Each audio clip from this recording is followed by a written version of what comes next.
Oh,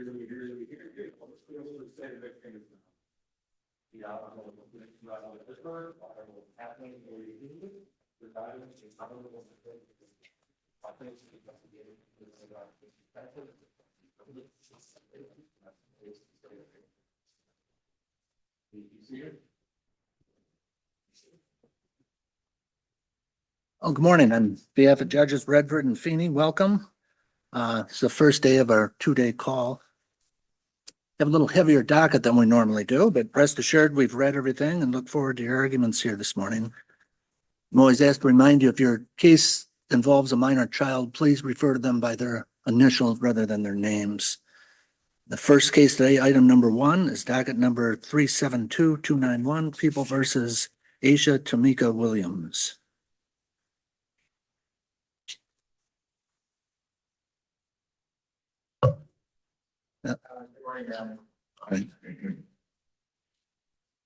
Aaron for the people and representing the Berrien County Prosecutor's Office.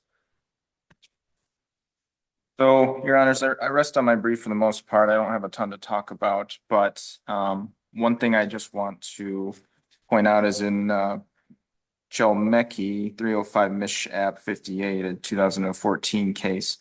One of the prongs for this present sense impression and admission is that it needs to be a personal perception. And my whole argument is that, or a large part of it is that Officer Pooley, when he viewed this video, didn't personally perceive anything. He saw a recording of an altercation, a physical altercation between the deceased Harper and the defendant, Miss Williams. Well, if we let his statement in, won't we let every statement in of anybody watching anything anywhere? So it's the second hand. Oh, that looks like this. Oh, that seems like that. And that's a good point, Your Honor. I think, yes, that if this statement can come in from Officer Pooley, that he watched this video and makes a statement, and then that can come in under this hearsay exception. What is to stop us from using this exception to allow any statement to come in at any point? And in addition, as he didn't personally perceive anything, he watched the recording of it.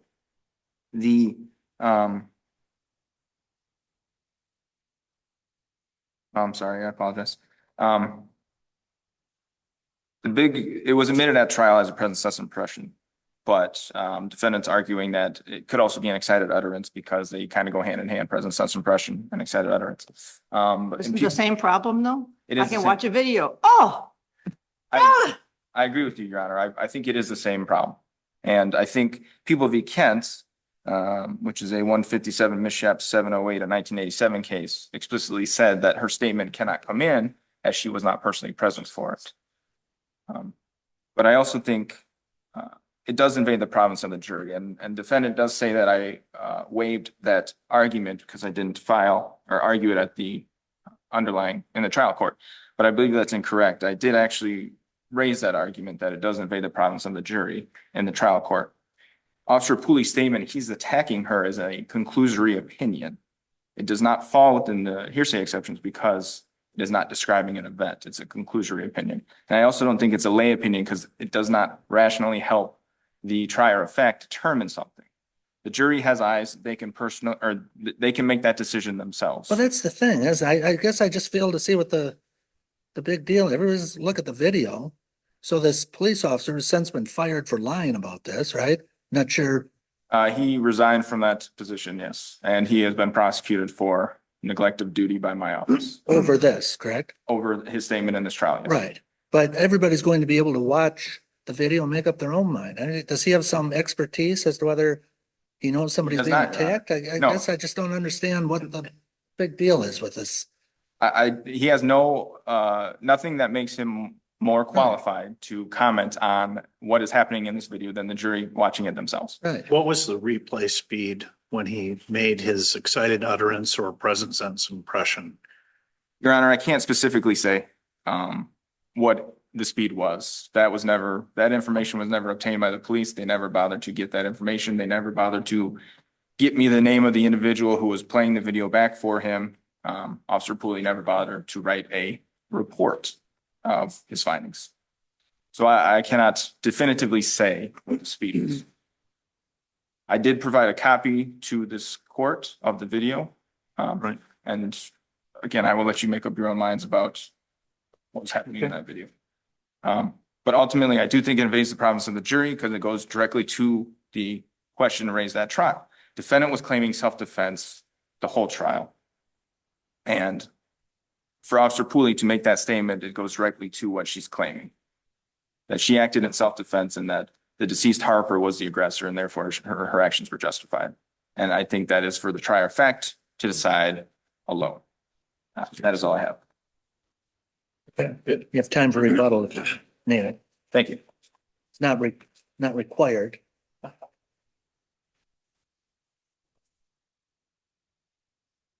Good morning, Your Honors. Morning. May it please the court, my name is Scott Graham from Ms. Williams. Oh my gosh, Mr. Graham, so good to see you. It's been a while.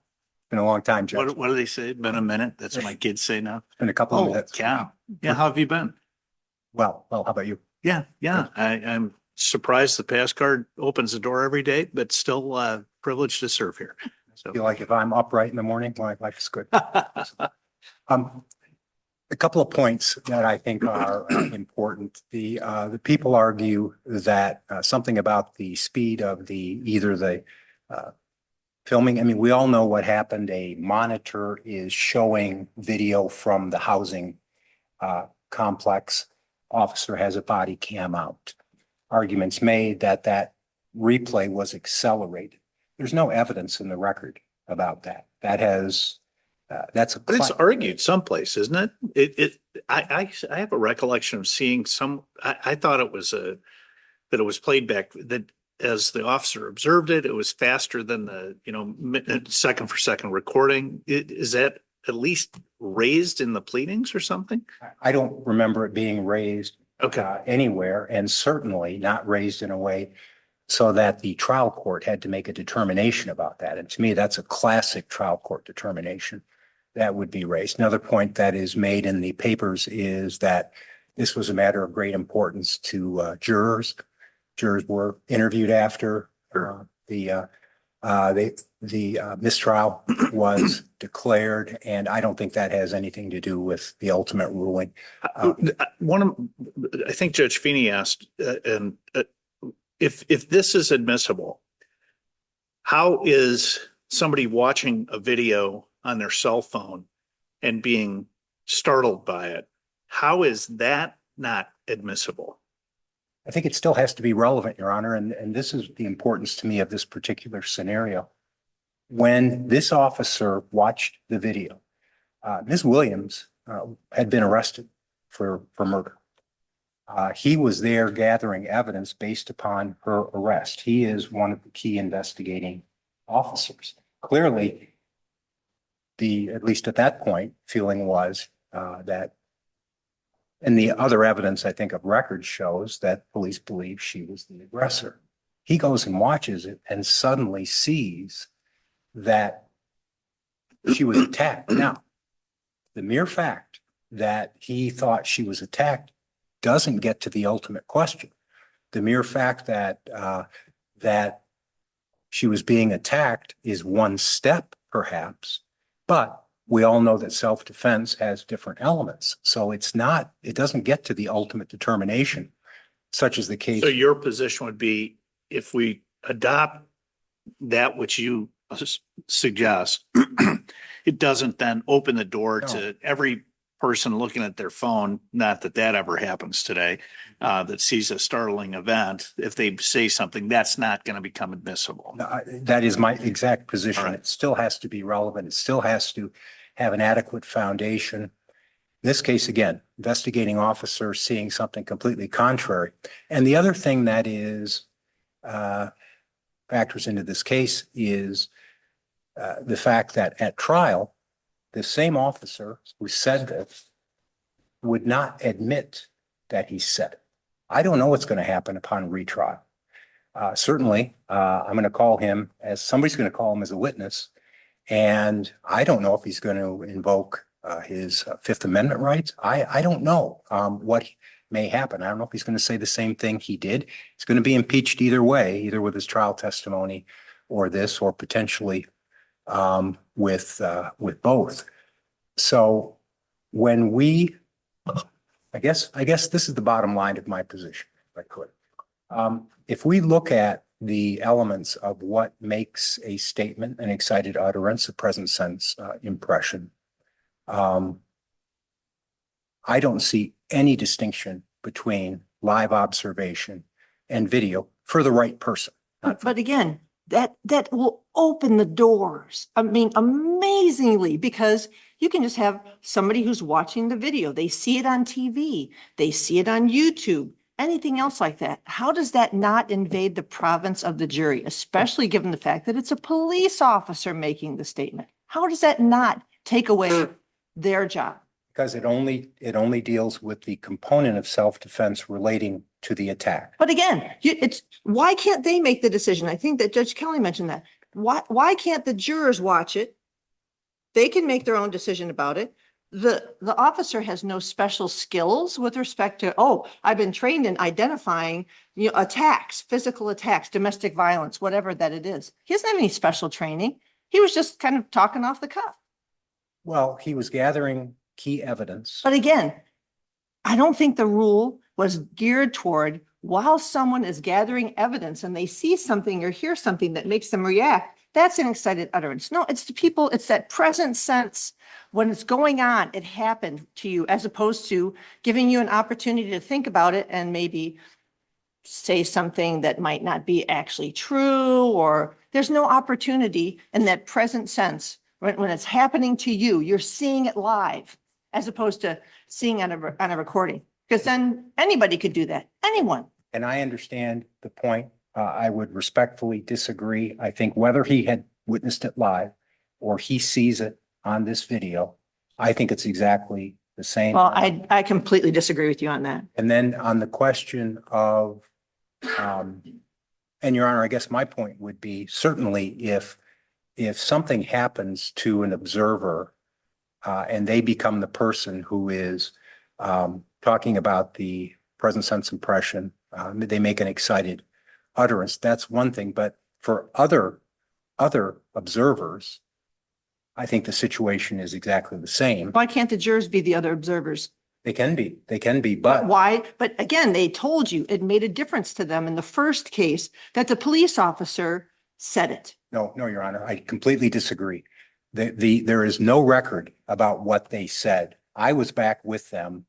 I have no recollection of them saying anything. It's argued in the people's brief. Yes. There is no citation to any authority or any record. It was a conversation occurring in a jury room. Yes, which I can tell you, the trial judges on this bench, we knew that happened all the time. After the trial was over, the attorneys would ask if the juries were willing to talk to them. We'd go back, our clerks would check with the jury. And they I would, in the event that I had a hung jury, I never let the lawyers talk to a Yes. hung jury. Exactly, You know, exactly. If we had an actual verdict, we got to go back. But, Yes, but that's what it is. It's just a conversation that happens back there. It's I agree. nothing that's on the record or anything else. So I think it has no impact on this issue But again, whatsoever. why is it that somebody who can view something that happened previously, how can that be an excited utterance or a present sense impression? Because you're watching something that already happened, and the jury can make the decision just as easily as the police officer can.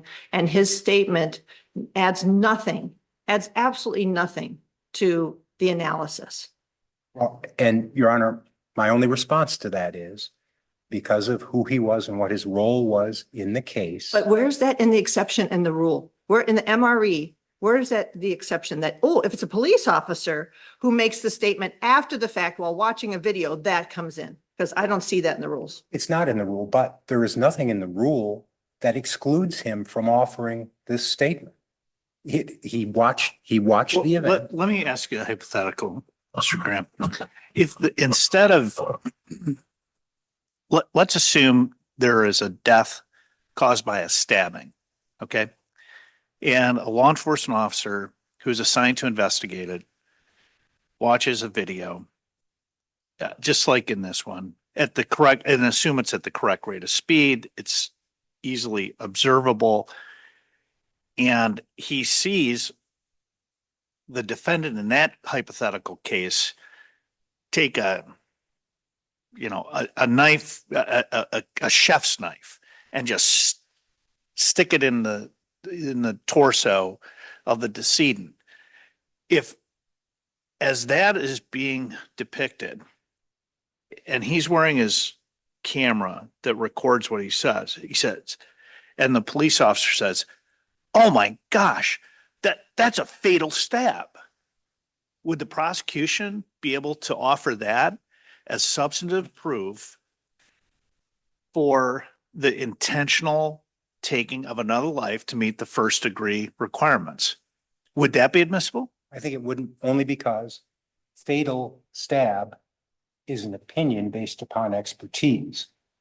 Attack, he's attacking. Right, but in your case, Mr. Graham, you're seeking to have introduced the declaration of the either current or former law enforcement officer of he's attacking her, something along those lines, which then creates that which is needed potentially to assert a successful self-defense theory in the case. One component, fatal stab, is also a component of a first degree.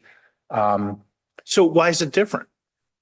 Because this is a threshold triggering event. He's attacking her. And it does not require any particular expertise. So, I mean, that's the gist of my argument, that if we look at the rule, to me, if there's no distinction between watching on video and watching live, then this is a classic excited utterance. If there is a difference, then, But if it, I just hate to give you examples to death, but lay people can give an opinion as to the speed of a vehicle, correct? You don't have to be an expert, but say there's a video of a car about to crash, and lay people say, yeah, I think the guy's speeding, he's going 50, it's a 35 or something. Then the officer, who's not an accident reconstructionist, watches a video of it. Can he say that, or is it, if he's not an expert? if there's a foundation. I mean, is he allowed to give that opinion? It's an interesting question. From the video, right, Judge? Right. Yeah. But even if it weren't a video, I mean, it doesn't the uniform sort of give him more credibility on it than, I mean, forget a present sense impression. Are they even allowed to give an opinion on that if they're not an expert? Well, I think on something that is commonly understood, like the word attack, I think they are. And I don't think his uniform adds it.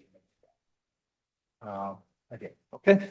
So anyway, I don't have anything else to add. Thank you very much for your time. Yep, it's very good to see you, Mr. Graham. Glad you're still doing the important work that you do. I still have the quill pen from the Carlisle case. It's Any rebuttal? It was raised on page 2 of my pleadings about the accelerated footage speed. I came to the 4x or 8x normal speed was determined loosely at trial. When I played the video of Officer Pooley's or the altercation on Officer Pooley's body camera, I played it at 0.25x speed to 0.13x speed for the jury, which is how I got to that 4 to 8 time accelerated pace. But again, I can't definitively say. I just wanted to explain. so it's not a matter of record, but you put it in your brief? It was on the trial. Yes, that was that trial. When? Judge Cotter, my moot court partner in law school, said, "Oh, it's being played at 4 to 8x." He said that? On the record, I explained to the court what I was doing. I was playing, or I apologize. I No, I'm all ears. At trial, I explained, I played it for them at normal speed, and then I asked the court to play it at 25% speed. And then I requested to play it at an additional speed of 0.13x speed. Was there any evidence before the jury that when the declarant made his statement, it was being played at X speed? I believe Officer Pooley's statement or testimony was it was accelerated, but he could not say how much. And he said it wasn't him speaking. Yes, he did. Oh. His credibility isn't Understood. strong, is it? Why do you That's think, why do you think that we should not accept Mr. Graham's position that whether you view it live or is it live or is it Memorex? Do you remember those? I do. So, it doesn't matter whether you view it live or you view it on a recording somehow later on.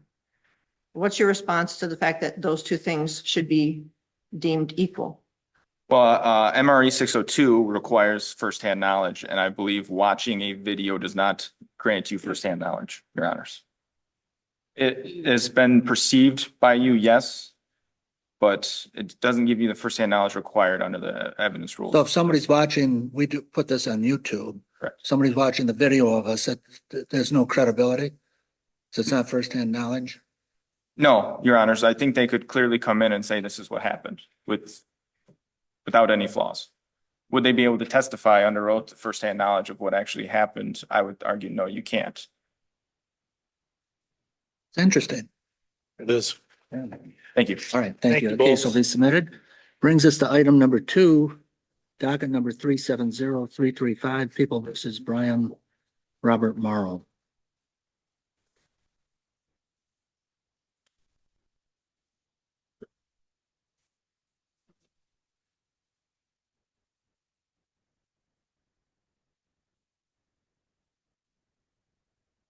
Morning. Good morning, Art Joel Kershaw on behalf of Brian Morrow. As a preliminary matter, I would ask the court that regardless of how the court rules today, that the court consider publication in this matter. Even in reviewing my notes today, I noticed that all of the pertinent case law seems to be either unpublished or pretty old. So True. I do think that this is a question that probably needs some clarity from the court. And I think the court could accomplish that by publishing an opinion, even if it's unfavorable to my client. Thank you, counsel, for that. Many times, that I really appreciate that. That's excellent lawyering. That's well stated. And I appreciate that.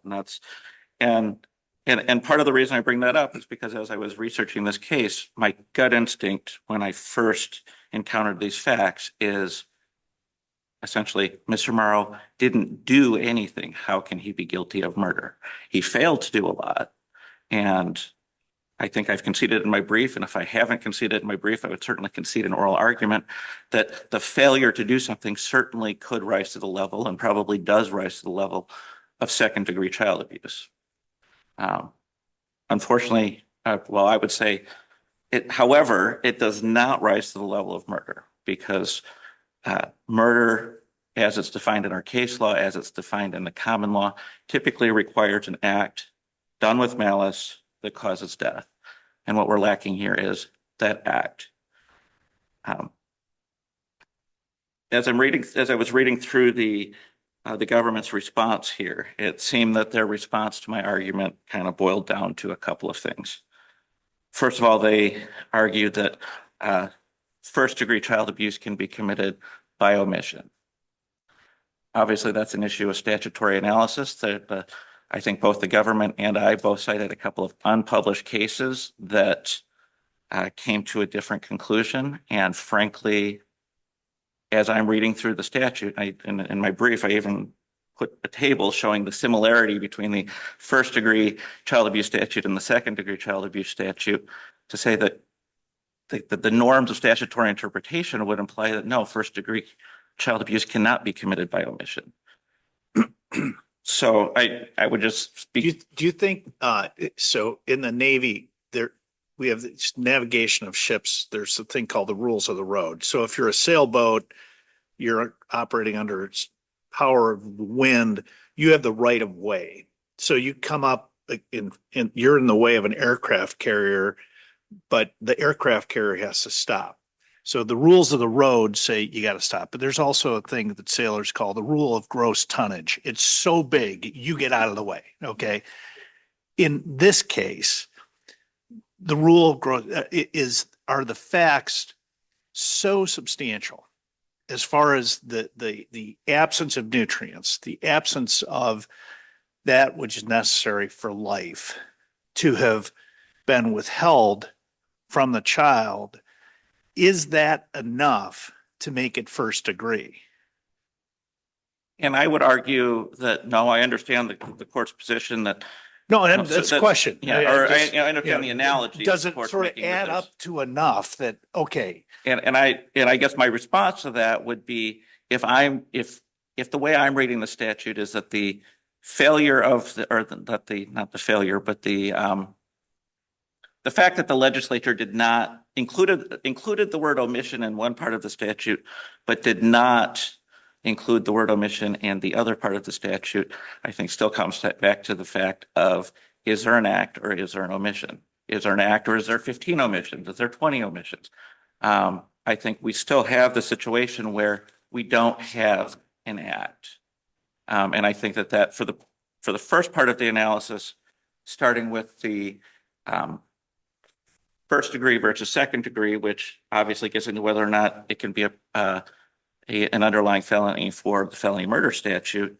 I think we don't even get to the first degree because we don't have the act. so, but you're raising these claims on behalf of Mr. Morrow under an ineffective assistance of counsel that the plea agreement was, he shouldn't have taken the plea. How do we get to the result you need? I mean, your client was facing first degree murder, or not first degree, felony murder. He negotiates a resolution that takes life without parole off the table. How do we get there? And I don't even think we necessarily have, and I can't remember if I relied solely on ineffective assistance, but I don't think we necessarily need ineffective assistance.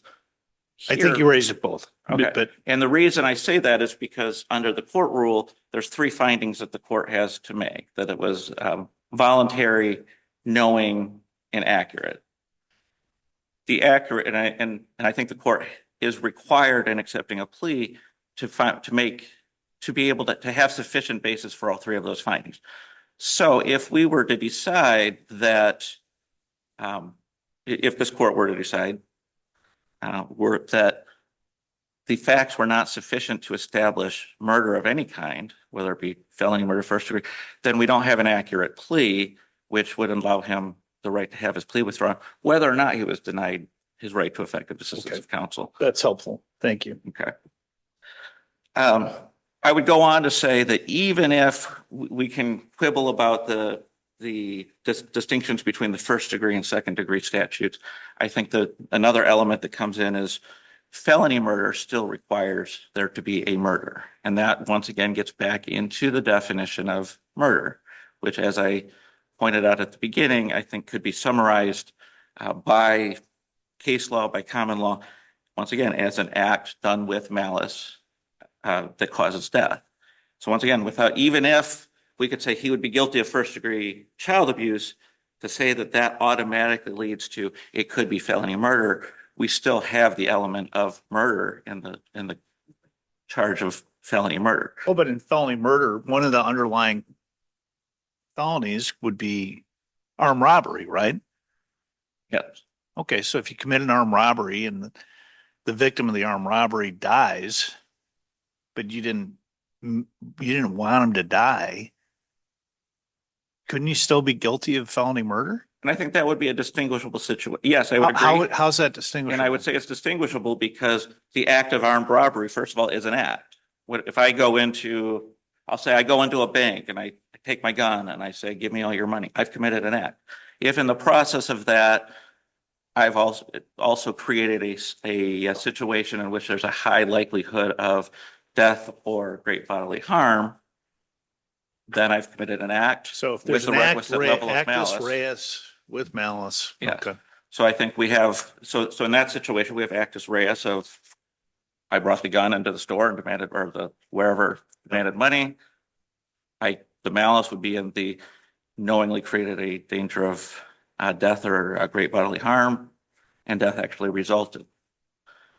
Okay. So, and I would say that that's distinguishable from here because once again, it's murder by omission. And once again, the entire premise of my brief pretty much is I don't see one, in the common law, how you can commit murder by omission. And second of all, despite the tragedy of this case, and I don't think it's good policy to allow for an interpretation of statutory and common law that allows murder by omission. We do have statutes that allow for punishment for failure to perform acts that you were required to do, such as a second-degree child abuse statute.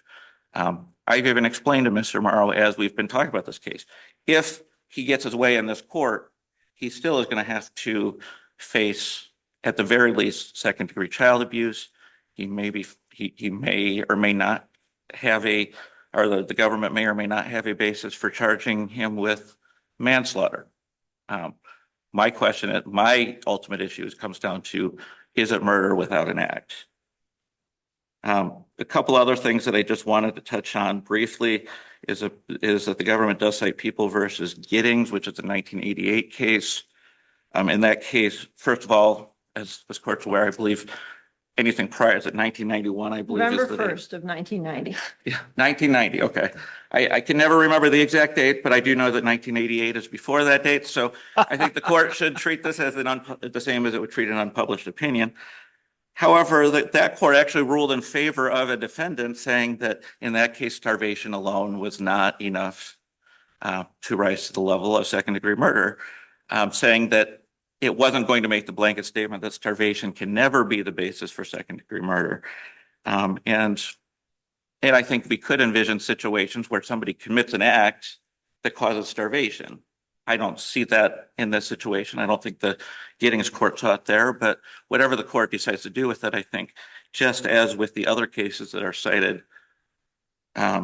it's non-binding on this court. And I think, once again, as I said at the beginning, even if the court rules against me, I'd like some clarity on this issue.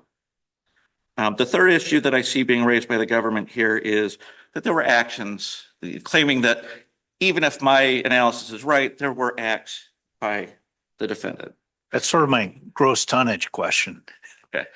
And I would say the two actions that I see cited are, there was a padlock on the door. Once again, an act that causes the death. I don't think there's anything in there that says that having a padlock on the door, we don't even know if the padlock, how often it was locked. We don't know anything about that. We just know that there was apparently the police observed a padlock on the door. Nothing indicating that that padlock caused the child's death. Well, it would if you don't take the lock off the door and go in to the door to check on the child, or to take the child to the doctor when you observe what's going on. I mean, this child was we have more than one of these, so I apologize if I get my facts mixed up. But this was the 8-year-old, correct? I believe He so. weighed 31 pounds on autopsy, and he was autistic as well, and would eat his own feces, all other sorts of things like this. And they just had him in a room and looked at him through a peephole. So that's an act, looking at him through a peephole and realizing that he probably needs medical action and not taking it, putting a lock on a door to prevent a child from coming out and getting food or water. I mean, those are acts. Well, first of all, I think we have to get to the act that causes the death. How would putting a lock on a door so a child can't get out and get water or food? Well, How is and that not an act causing death? Well, and I believe in this case, the facts were that the child was malnourished because he couldn't hold down food. I certainly would concede if we were arguing this on the issue of second-degree child abuse, that not taking the child to the doctor almost definitely rises to the level of second-degree child abuse. That's an omission. That child needed to see a doctor. Whether or not it was, and I didn't get into this, but whether it was mom's responsibility, dad's responsibility, probably both their legal responsibilities, that child should have seen a doctor. I would concede that rises to the level of second-degree child abuse. But I still say that's an omission. Looking in at a peephole, that doesn't cause death. The omission is what caused the death in this case. And I know that sounds like parsing words, especially in a case like this, where this is a grotesquely uncomfortable case to talk about. And to get into the parsing of the meaning of words in a case where a child is dead because his parents didn't provide him the medical care that he needed. I understand the feelings that can come about on that, but I still think we're at a situation where we have to have an act that causes the death. And frankly, I don't see that even with the padlock on the door. There's no evidence that the child even had the ability to go get food if he'd wanted to. And really the malnutrition, as I understood the facts of this case, was because he couldn't hold down food. Well, he was having trouble with that, but they stopped taking him to the gastroenterologist at some point. Yes, and that I would concede that fact alone probably rises to the level of second degree child abuse. That is an omission that causes harm to the child. The question is whether or not that's an act that caused the death of the child, and that's where essentially where for lack of a better term, the parsing of words becomes important to the argument here. You're not parsing words, counsel. You're advocating very capably on behalf of your client's position. So, and then the other fact that was pointed out was Mr. Morrow's methamphetamine use. Once again, there's no evidence that this child died as a result of exposure to methamphetamine. There's nothing to indicate that that was an act that caused death. What that is bad parenting. Bad parenting, yes. And that's really what it comes down to is, yes, the meth use may have been a contributing factor in the omissions that led to the child's death. I don't think there's any evidence that was an act that caused the child's death. So I don't know if I've used up all my time, but if I haven't, I'd reserve a minute or two for rebuttal. But unless there's any other questions, that's the extent of my argument. No, none other than me. You do have a couple minutes left if you need. All right, thank you.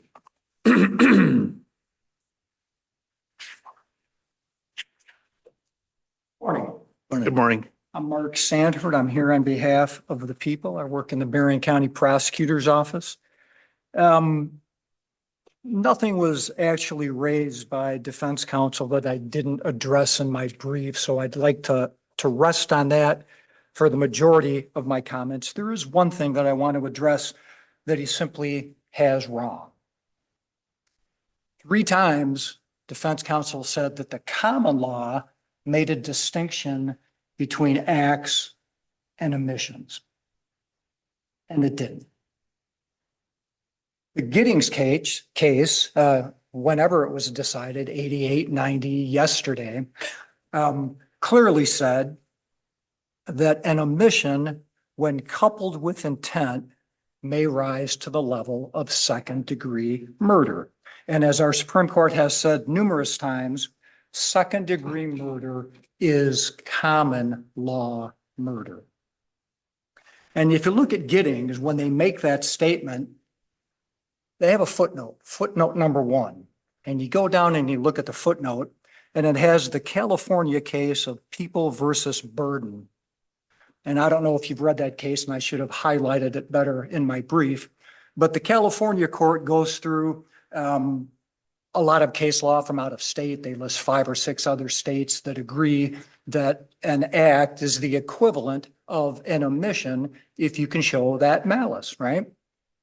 They also cite Wharton and some other law review articles that agree with that proposition, that an omission is an act that will sustain a second-degree murder charge if you show malice, if you add some extra intent.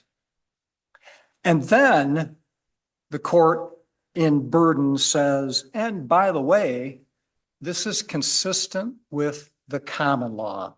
And I'll quote from that So footnote. where's the malice? The malice is just an inference of intent that you can draw from the fact, showing that it's something just not negligent or something that wasn't intentional, right? So the court is saying, if you have an omission, that can rise to second degree if you show that intent, that malice, right? And so you just draw the malice from the facts. In this case, what is your position of what demonstrates malice on the part of the accused? Okay, beautiful. Can I answer that in 1 second?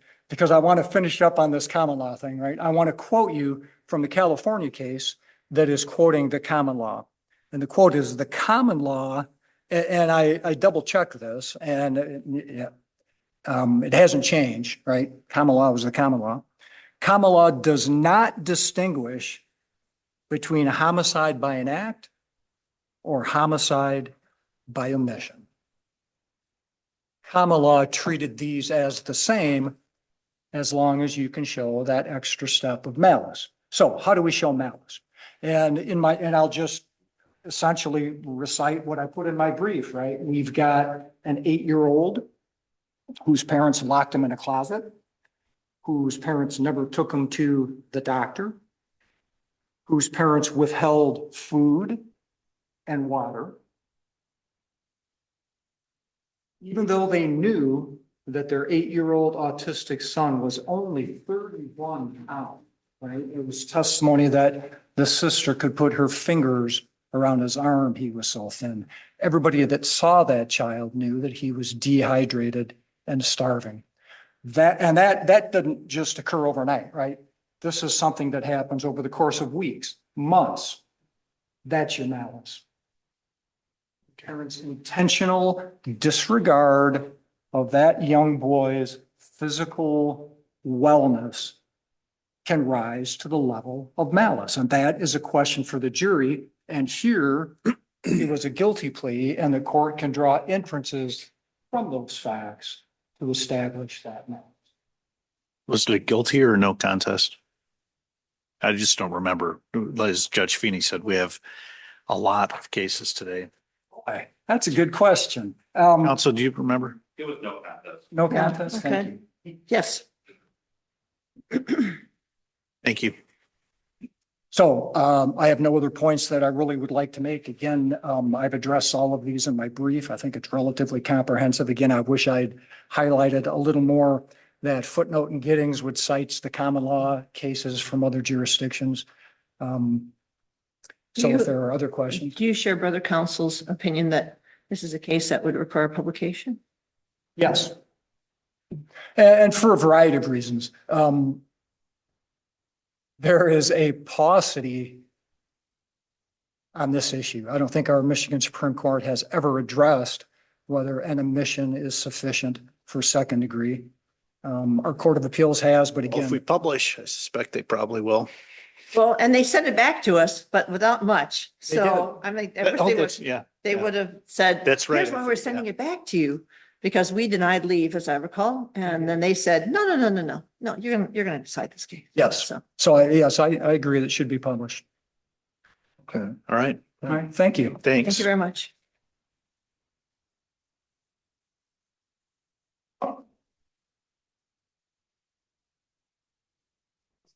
And after hearing Brother Counsel's presentation, I don't have a whole lot to add. Certainly, I'll let the court decide between the totality of the common law and Michigan precedent, who's right on that issue and how important that is. But I would simply state, this is an area I think really does need some clarification, as evidenced by the fact that even as I was writing the brief, it took a lot of effort to figure out how to take my gut reaction and turn it into a legal argument. Right. And sometimes in case call, you correspond a lot on a lot of cases, a lot on a few cases. We've discussed this issue a lot already, long before we got here today. So important case. We very much appreciate your advocacy on behalf of your client and the people's advocacy on behalf of the victim. So thank you. Good to Okay, so they see how this submitted? rule. Thank you. All right. Brings us to item number 3, docket number 374,186, People versus Keyshawn Anthony Mack. Thank you for that, Mr. Kramer. That's okay. What? That was bothering my OCD-ness. Yes. Oh, It threw me off too. Isn't I can't see it from here. that horrible? We're so set in our ways. So.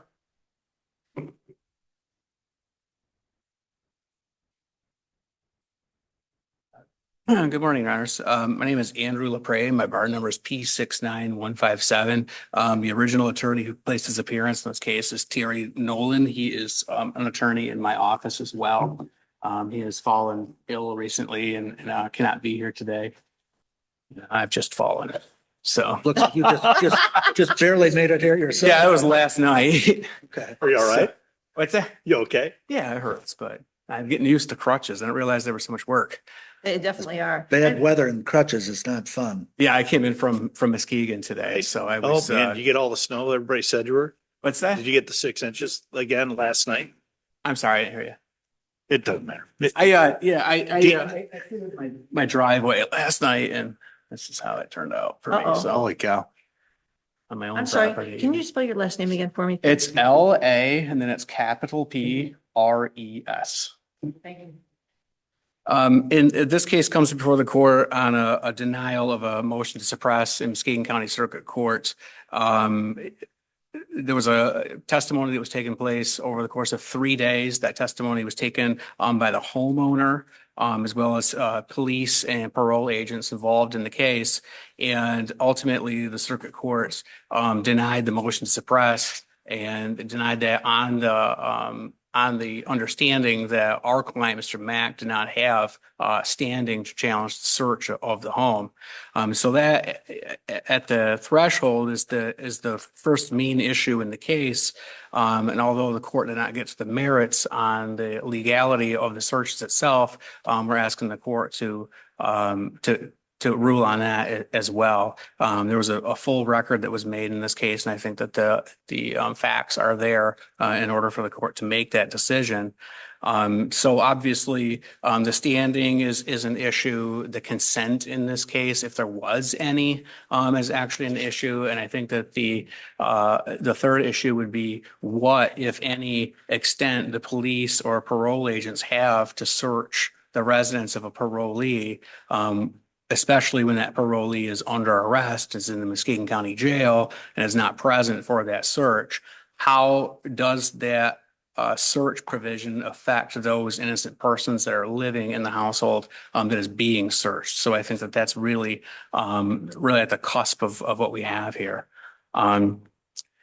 There was a parolee who did a covered drug purchase with West Michigan enforcement team, and he was arrested for that. After that time, he's placed in Muskegon County Jail, and the drug enforcement team, as well as the parolee's parole agent, went out to the residence that he was paroled to. They knocked on the door. Our client answered the door, and they wanted to come in and search conceivably the place where this parolee was living. As part of the search provision. Our client denied that and closed the door. And when he did that. Well, he said he had to take care of the dog, which took a suspiciously long time to Sure. be put away. Heard Then clanging of stuff and they peer through the window and they see him with standing. suspicious looking baggies. Sure. Stuffing So, them somewhere that people usually don't put baggies unless they have something, right? I mean, a little more to the story. well, yeah, he tells him I've got to put the dog up, and he closes the door, and he's not coming back, essentially. And the police and the agents, they walk around. I don't know if it's in the record or not. I do have a photograph, 2 photographs of the house, but they walk from the front door around to the front of the house, Right. which is, it's quite a distance, and stand on a chair to look into a window. And that's when they see Mr. Matt carrying a tote as well as a baggie full of some type of substance that drew their attention. So at that point, their investigation into this parolee, our position is that it has shifted to Mr. Mack at that point. So they're not leaving, they're hanging out outside the house, and the homeowner returns to the home. They tell her that they would want to come in and search the section of the home where the parolee was living, and she allows them to do that. And she points out to them, this is where he's staying, which is essentially the living room of the home. There's a cot there, and there's some of his belongings, and she allowed for them to search through those things. And there was nothing illegal found there.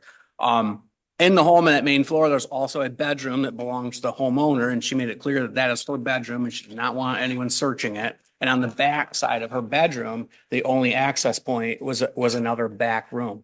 And at one point, the trooper from the drug enforcement team that was there simply walked into her bedroom. I guess under the guise to want to talk to her, to take her aside from the defendant. But he walked right in, and there's no question from the body cam footage that she had told officers and the parole agent at least 10 to 13 times, no, you can't search the rest of this residence. I don't want you to do that.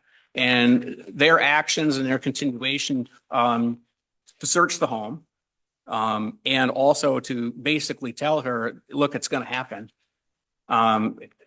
It overcame any consent that she possibly would have given anyway.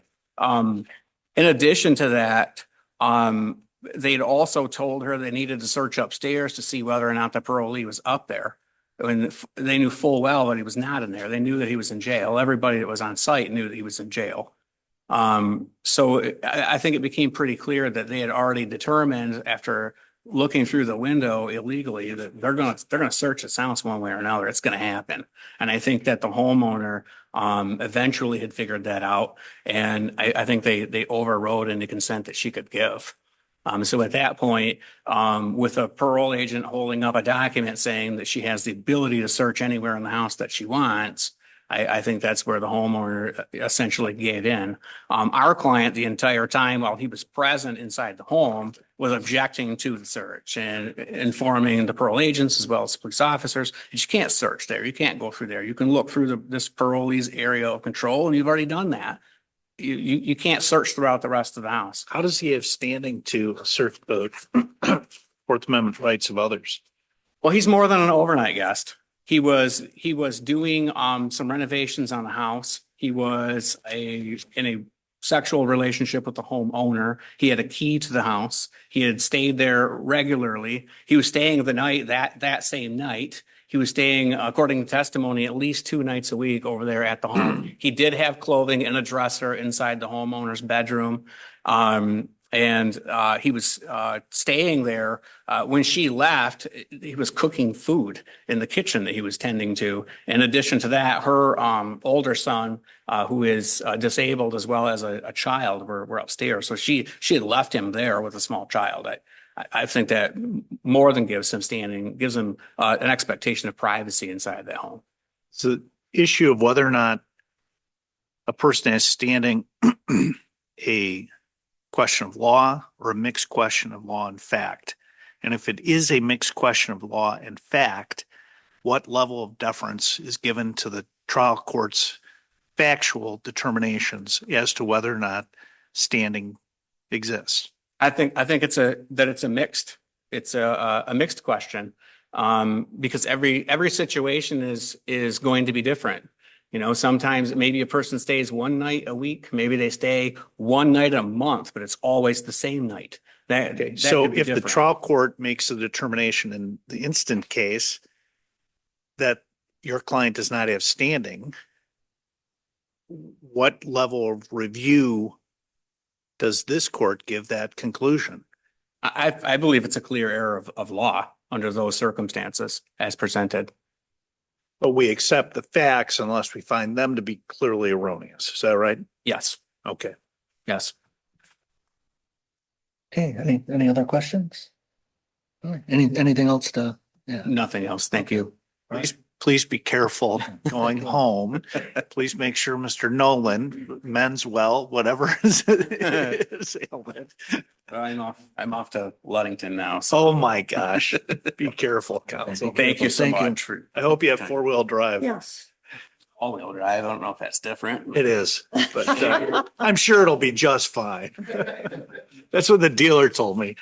It's not news. Say the guy was here this morning.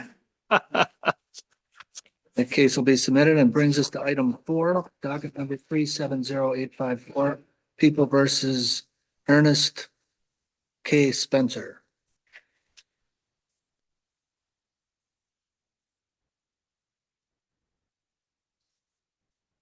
Good morning, Your Honors. Roma Tishkevich on behalf of Mr. Spencer. Your Honor, although Mr. Spencer has a lengthy criminal history, he's never been convicted or even charged with a weapons offense before this offense here. And his sole defense, as our brief states, was the duress defense. And the jury instruction 7.16 detailed the duress defense. And the important terms of that defense are threatening and forceful behavior under the duress defense. But he had the drugs in his waistband, He did. which is, I mean, I understand the proposition that, okay, they're getting pulled over, throw the gun into the back seat, throw the drugs into the back seat. I don't have anything. The guy in the back seat's got it all. But they were in his waistband, which, I mean, the gun was on the seat where he was once they got him out of the car, right? Right, in the front seat. He was in the front seat with the driver. Yeah, I'm sorry. Yes, yes. Just throwing it away from whoever the driver is. Yeah. Exactly. In his testimony, Mr. Spencer's at the trial was that the driver forced him to take the drugs, take the gun. He had the gun in his hand and he goes, you take the drugs, put them in. And when they searched him, the body camera video shows that, I mean, the drugs were, I mean, they're coming out of his waistband. They're loosely in there. And I don't think it's any dispute that the driver, Ford, that the driver of the car was the dealer here. There's no dispute about that. There's no dispute that that it was his gun. It was the ammunition was found in the back seat in Ford's backpack or bag. And there was no dispute that the police on the scene were, yeah, you know, Ford was the dealer. Ford had the gun and he gave the gun to Mr. Spencer when the cops were coming up. He said, you better take this. You better take this. And he gave the drugs to Spencer, threw the gun, and now Spencer has the gun, right? He's sitting on the gun or it's by him and the police are walking up. And Spencer testified, he goes, I was scared to death. I didn't want to get shot by the police. I was scared by the police that they were coming up.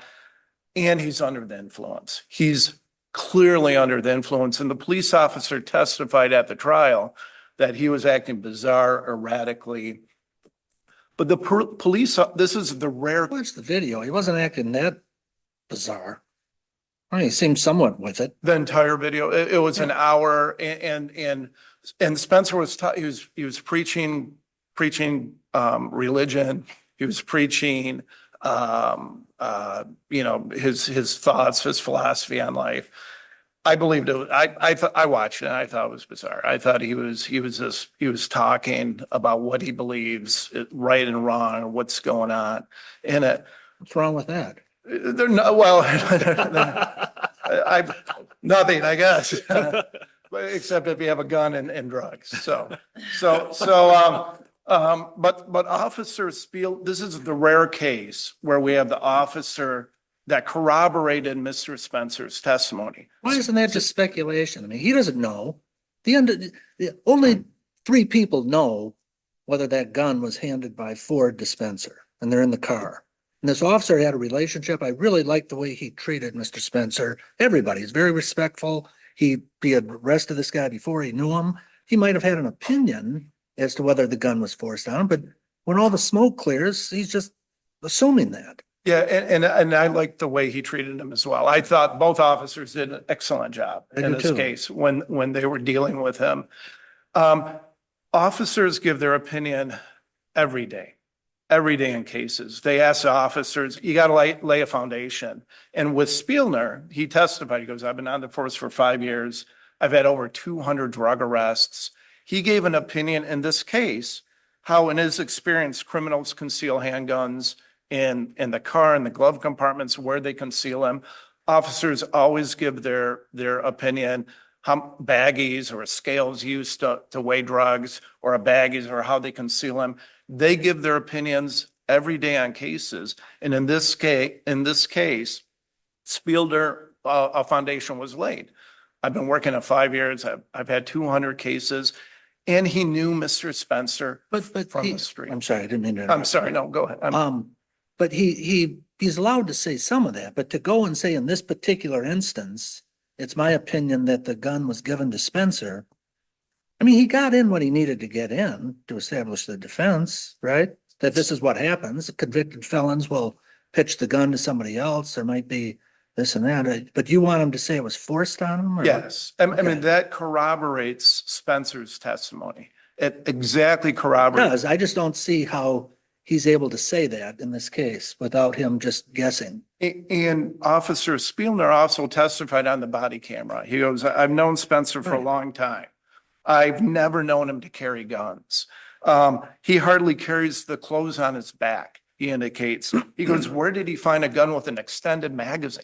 You know, and none of that came in. None of that was brought in. And the first bite of the apple, the defense attorney didn't even talk about the gun during cross-examination, didn't talk about the ammunition, didn't talk about who the gun belonged to.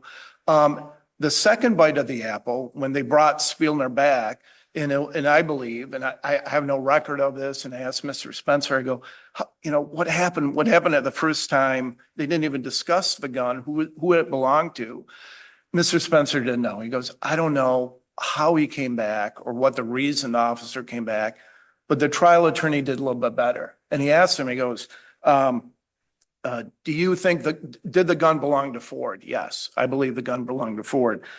Was it common to have criminals give other people their guns to hold? Yes. Spielner said, yes, it's common for criminals to give other people to hold the guns. He didn't go to that. Do you think in this case, Mr. Spencer is homeless? You know Mr. Spencer from the streets for years. You've seen him. Do you think in this case that the gun was forced upon him, as Spielner indicated in his police report? He said, I believe the gun was forced in his police report. And during his body camera video, he said, it wasn't his gun. The gun was given to him, it was given to him.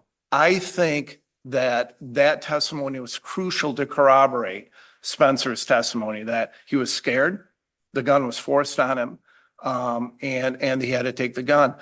Plus, we have the witnesses at the trial. Anstein, who testified, she was there, that she didn't see any gun on Spencer, and they were there to buy drugs from Ford. Plus, we had Ford, who was on parole for carrying a concealed weapon. So we have none of that came in either, and those could have came in through the 404B and the 804 exceptions that I listed in my brief. But it's crucial in this case to get that, even ask that question. In your police report, you said it was forced. Why do you think that? Even if it was objected to, he could have got out to the jury that the police thought it was forced. He gave that opinion that it was forced during the trial. And So he should have asked a question that gets objected to. The objection is sustained. The jury is instructed in their criminal jury instructions. The evidence is what you heard from the witness stand and the exhibits. The lawyer's questions are not evidence, but you're suggesting that you should have asked the question, even if it's objected to, it's then before the jury. No. Is that what you're saying? No, and I apologize if that's what the court believed. I just have no idea how you get it in.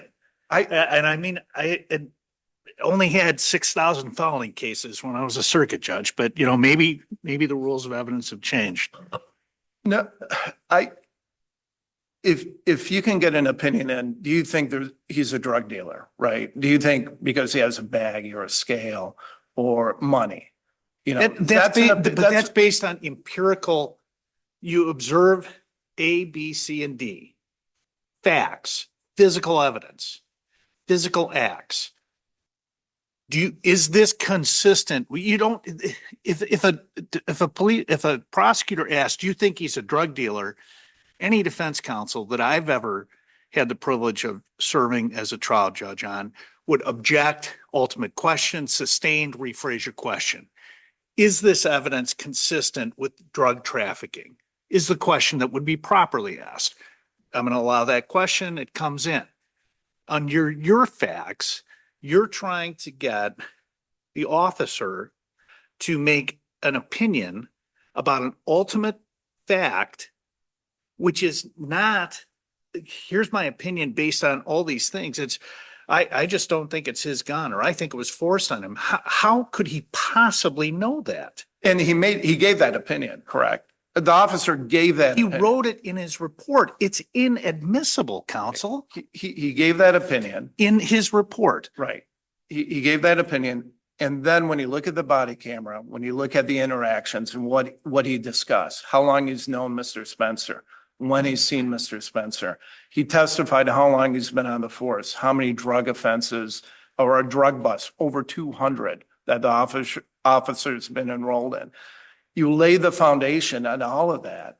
And then you ask him, you go, do you believe, and then you get the other testimony. You're in the car because there's a drug deal going on. Ford is on, he has a conviction for carrying a concealed weapon. He's on parole. You get that in, which you could get all that in, which. How do you get that he has a conviction for CCW? 804B under the prior conviction to show a motive, to show the motive that he forced the gun on him, that he's getting him on, just as the officer testified, just as the officer said. None of that came in the closing arguments. In this case were 5 minutes long. None of it was about Spielder saying, yeah, I believe, he saw him, he's seen him on the street, he had this interaction with him. None of it was with him. It was 800 words were the closing arguments, 840 or so. And it's, you have a case with duress, and there was, your strongest argument is the officer that made the arrest, what his opinion was of Mr. Spencer, how he knew him. Did he ever carry a gun before? Did he see him carry a gun? You get that in, and then you have a defense. Mr. Spencer did not have a duress defense in this case, in my reading of it. So. And I can't remember, I apologize. Did they ever check the weapon for fingerprints? Or DNA? They did not. They never checked. They never checked. And Mr. Spencer, one of the things he asked them to, but there was never a check for fingerprints or DNA evidence. But the bullet to the gun was found in Ford's backpack or bag, and Ford admitted that was my bag. Ford, and that got into evidence. And in fact, the police officer testified, he goes, Spielmer or Straka testified that Ford admitted the backpack was his with a bullet in it. And I believe the prosecutor during their argument, said, the gun or the bullet was in Ford's bag. So that part did get it. So. Yeah. Thank you. Nice brief, Thanks. nice argument. Thank you. Yep. Case will be submitted. Next case is remote argument. It's item 5, docket number 373137, People versus Grayson Allen Ford.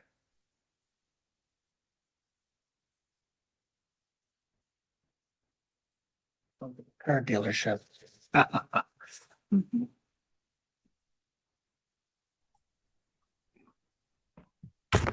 morning. Morning. Morning. I'm Janice Dager Margosian for Mr. Ford. This is a pretty succinct argument. I will just rest on my brief unless the court has any questions. Well, isn't the fly in your ointment the statutes that allow the same costs to be imposed? Well, Judge, reviewing this morning, those are costs. Those are not restitution. And I think the real distinguishing point is that restitution is intended to make victims whole. And the thread in the cases that have made decisions on this issue is that law enforcement investigating a case before there's a conviction really are not victims of crimes. I think that's really the operative point here. But in this case, they weren't investigating. They were literally transporting his body, I think, from Tennessee, was it? Back to Michigan? Correct. Yes. So I would argue that really isn't part of the investigation. It's just gas money, the flight, costs or whatever that is, because the crime was committed, he fled, and they just have to get him back. It's more of a ministerial act, administrative almost, as opposed to an investigative. Wouldn't you agree? Yeah, I see your point, Judge. I think that, again, in my mind, you can't proceed against a defendant if he's in Tennessee. So there was no completion of any of the determinations that would make someone a victim. The police, in my mind, just aren't victims in this situation or in other situations. It seems to me if they were meant to be victims, there would be a restitution provision carved out for police, just like there are for other specific things, DNA, rape kits. It seems to me that if there was an intention, as apart from costs, which are the costs of doing work, I think that is the difference, is looking at what restitution is meant to be.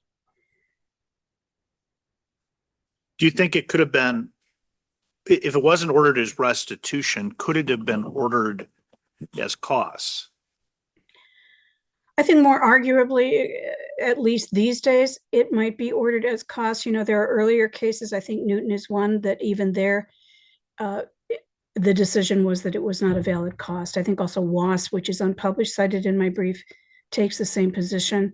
But again, I think there would have to be a specific, really clear statutory exception to allow that. And this is police work. All of this is part of getting someone to the court for sentencing. And that's really not restitution. Great. Thanks for Anything taking the else? case. Appreciate it. Thank you very much. Thank you. The case will be submitted.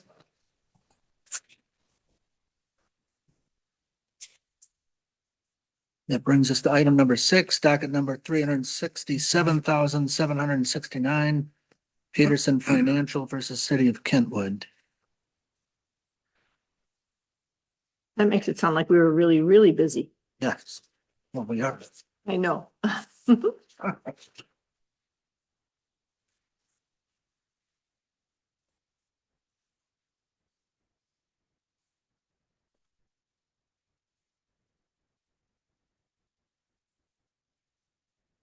Yeah, we're all set. If it please the court, Donald Visser on behalf of the appellant Peterson. And I would like to reserve 5 minutes for rebuttal. I would also like to have at least suggest to the court that it consider publication of the case. There's a little bit of gap, I think, in the case law and understanding where New versus Smith really brings us. I think that's the operative case, interpretive case that we're dealing with is the New decision. And I think there's two takeaways from New that are applicable to this case. The first one is that the court rules to be interpreted as broadly as possible to encourage settlement. And the second one is the case as a result of the offer has to result in a judgment. I think that those are the two things. And I say about as broadly as possible because that's in effect one of the issues that came up from the Court of Appeals in New was whether it should be applicable to equitable cases. And when it got to the Michigan Supreme Court, only one justice thought it should not. Justice Kelly wrote in a concurring opinion that she concurred with the result, but did not believe that the court rule should be applied to equitable cases. And that's what we have here in this case. We had a case which asked for declaratory judgment on 4 liens, which did or did not survive the foreclosure process. The extinguishment features of MCL 21178, I think it's K5. So, and we think this case in particular does meet those objectives, and that is an offer of a sum certain, $30,000, that would result, if had been accepted, in a judgment. Right, but it also, the offer articulates language along the line, and I'm not going to get it exactly correct, but there'll be this specific amount And it will also include, a recording of certain, things on the deed will be removed, and there'll be a declaration that there is, that this is not applicable to these, to this property. I mean, it's more than just, $30,000 and we're good. Conditions. Yeah. Oh, Those yeah, are supposed to be exactly. unconditional. It's not on a footnote like some of the cases say. You mucked it all up by putting this stuff in there and you just can't do that. And if you didn't do it, we'd be yelling at you because it wasn't detailed enough. You do know that, Mr. Bissett. I do, so. I do. So we try to make things very clear. If you have a deck action, that's what, four counts as to four different supposed liens on the property. If that had gone to judgment and the plaintiff had won, it would have gotten an order saying plaintiff's cause of complaint is granted, and boom, boom, boom, they are not valid. They're not claims against the property. That's all it really says. $30,000 in exchange for nothing. Nobody had to do anything. That's really where New went, and a couple other cases where it didn't, one of two things ended up in a result. It didn't end up in a judgment, which this one clearly would have ended up in a judgment, or it required something else of the other party, such as one requires a quitclaim deed. Another unpublished case requires they were trying to buy and sell, and so there were some other transactions going on. The court has also picked up in unpublished cases that if it results in and it says you will dismiss the case, well, that's not a judgment. This is purely a judgment, $30,000 for all of the claims in plaintiff's complaint. You're going to get But then it 30,000. says all asserted special assessments will be extinguished and a quiet title order will be entered in plaintiff's favor. So there you go with and the case will be dismissed. It's No, non-conforming under new. Judge Vitti, thank you for bringing that, because I see a huge difference there. Because if we had said it will be dismissed. But it doesn't have to be dismissed. There's other conditions other than just you paid this money. No, we paid this money in exchange for a judgment. Plaintiffs on all of plaintiff's claims, that ends up what you end up with a judgment. So we would have, if the offer had been accepted, what would have been entered is a judgment for $30,000 in defendant's favor and a judgment in granting plaintiff's relief as called for, which was, it entailed nothing. The defendant didn't have to do anything, didn't have to give quitclaim deeds, didn't have to sign anything, didn't have to dismiss. It got a judgment. That's why it fits so well with the rule, because otherwise you could never resolve an equitable case. But you're still going further that all asserted special assessments will be extinguished. So that's something that's beyond dollar amount, a specific amount of damages. And a quiet title order will be entered. So it's not just, here's what the amount of money is that was in dispute. It's all these other things. And new talks about non-conforming offers. This seems to fall into new. And I guess you and I are differing on how we read new then. Well, that's what I'd like, really, why I want to focus on what New said. One of the things that New pointed out is it would not result in a judgment. And secondly, it required somebody else to do something to get the other party to give a quitclaim deed to change title. This case, nobody's asking to change title. Nobody's asking for any of that. Nobody's asking for anything from the opposing party. It says, we are going to give you $30,000. Were there special assessments that the opposing party had applied to your client's property?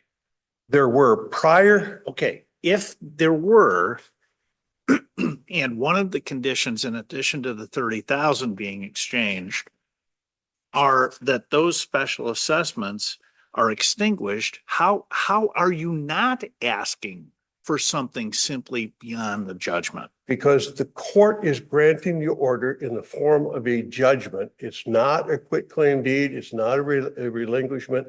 If you remember under 21178K5, statute says they are extinguished.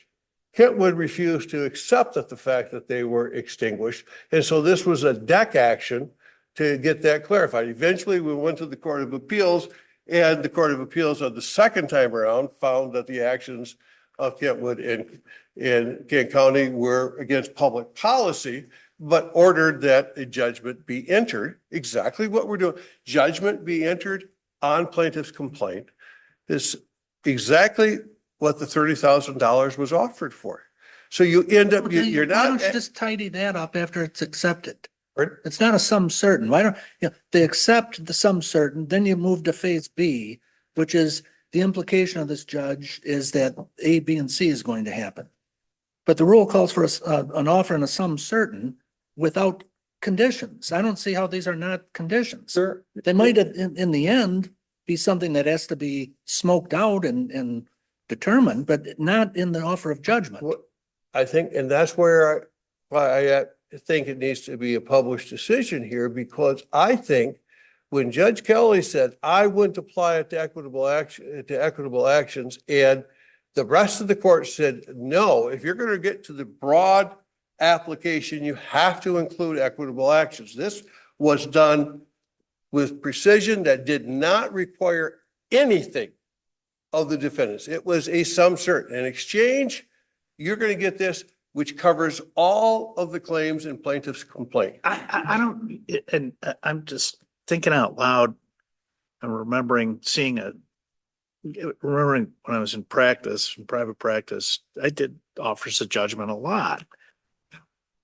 Monetary though, but I mean, in a case like this, if it's an equitable, why don't you have an affirmative to avail yourself of the remedies, the rejection remedies? If it's 30,000 plus these other things are going to happen, why don't you have an affirmative obligation to say, okay, here, we're going to pay you 30 grand and you're going to agree to the entry of this judgment and have the proposed order right there. So everybody knows exactly what we're talking about. So we don't get in, and I'm sure all your cases resolve on the first discussion, but in mine, we went back and forth a few times, and so why don't you have that responsibility? To get this. I like the court's suggestion of be nice and clean, but I think that would run afoul of new, because it would then require an act of the other party. You would have to agree to an order. The offer, but to get an offer of judgments, you're going to agree to something. If the case gets resolved, you're agreeing, I'm going to take the dough and I'm going to sign this order. I don't know. But I understand your distinction. And I think that's exactly what New is trying to get to, is that it has to be an envelope that doesn't require the other party to do anything. It is an Other than say, I get it. I accept it. I accept it. And in this instance, had that happened, just take out the parenthetical phrase that was included in the offer, which adds clarity with what the court would do as a result of the entry of that judgment. Is it satisfaction of all the plaintiff's claims, inclusive of cost and attorney fees pursuant to MCR 2.405? Where would the court go? The court would go there's count 1, 2, 3, and 4. The only relief you've asked for is a declaration that the liens were extinguished by MCL 21178T5 and $30,000 for the defendants. That's what the judgment is entered for $30,000. All the plaintiff's claims are granted. Boom. That's, in this particular instance, the parenthetical gives some clarity as to what that would be, so you know that we're not looking for more. Anything else. The parenthetical phrase makes it very, very clear, but there's not one thing that's required of the defendant, as it was in New. There's another unpublished case that talks about where an offer for $1 and dismissal of the counterclaims.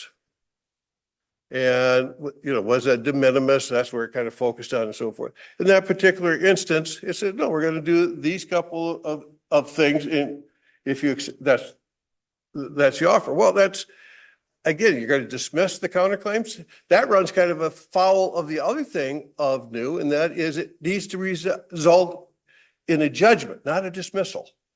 And there's a number of cases that discuss dismissals with prejudice and without prejudice, that a dismissal without prejudice isn't a judgment. So therefore, it doesn't satisfy the rule. And so in this particular instance, we thought that it was crafted spot on to meet exactly what New wanted. But I'm seeing, I have at least one circuit judge that doesn't agree with me, and I have at least two judges on this panel that have distinct questions. I'm hoping that I've shown how it in fact fits in it fits within the parameters of New. And I'm very, very concerned that if this court says this does not satisfy it, then you're in the position where Justice Kelly was, that it cannot apply to equitable actions. Because if you ever have a count that says, I want, just make it real simple. I want a declaration of this. And they'll say, I will give you $30,000 in exchange for judgment's going to enter. Oh, you get $30,000 and nothing happens with the plaintiff's complaint in satisfaction of my complaint, but you take the $30,000 and nothing happens. Obviously, if it's in satisfaction of all of the claims, it's a judgment that's going to be then entered, $30,000 and satisfaction of all the claims. The claims don't survive, they're done. It's been settled by virtue of that specific amount. So we think that if Not settled, a judgment enters. So So there's a lot of implications with the judgment being I settled used the too, wrong isn't word. it? It shouldn't have said settled. It's resolved. Okay. It's resolved through the entry of a judgment. I think that's what I take away from New, is that if you get to the point where a judgment is being entered and there's actual money that doesn't require the other party to do anything, that satisfies the rules. Anything less than that, you're basically eroding what 405 is intended to do, and that is to encourage settlement, because then it can never be applied to an equitable action, because an equitable action requires something on the plaintiff's behalf.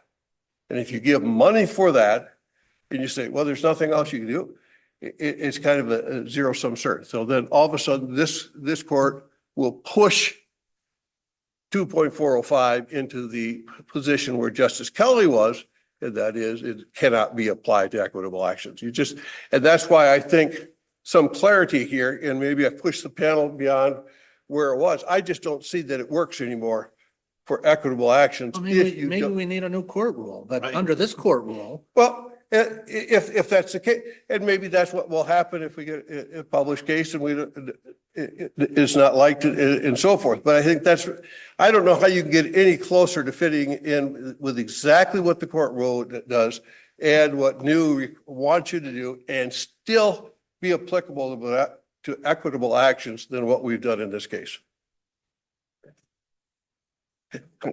Thank you.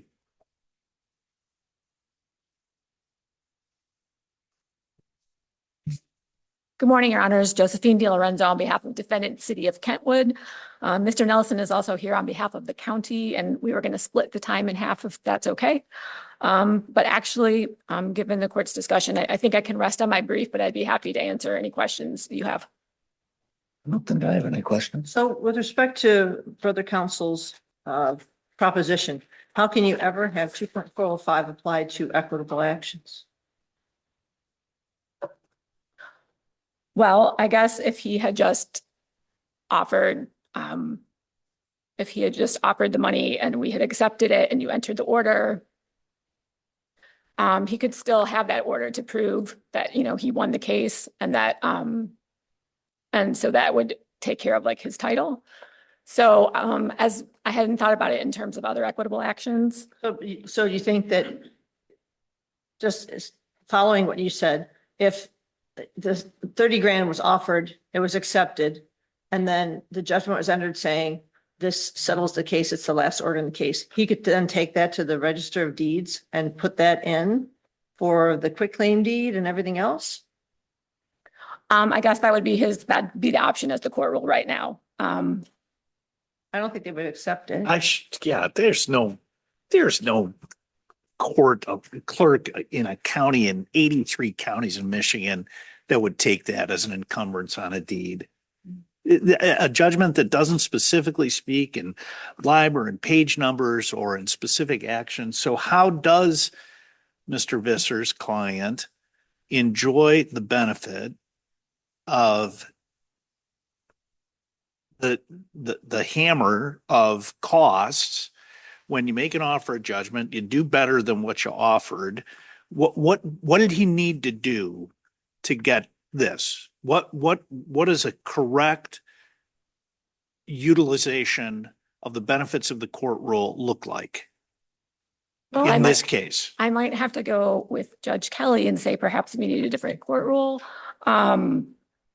Because there was another case that we relied on, and it was also an equitable action. It was at Simonson versus Pelton, so it was the unpublished case. And that offer had a lot going on.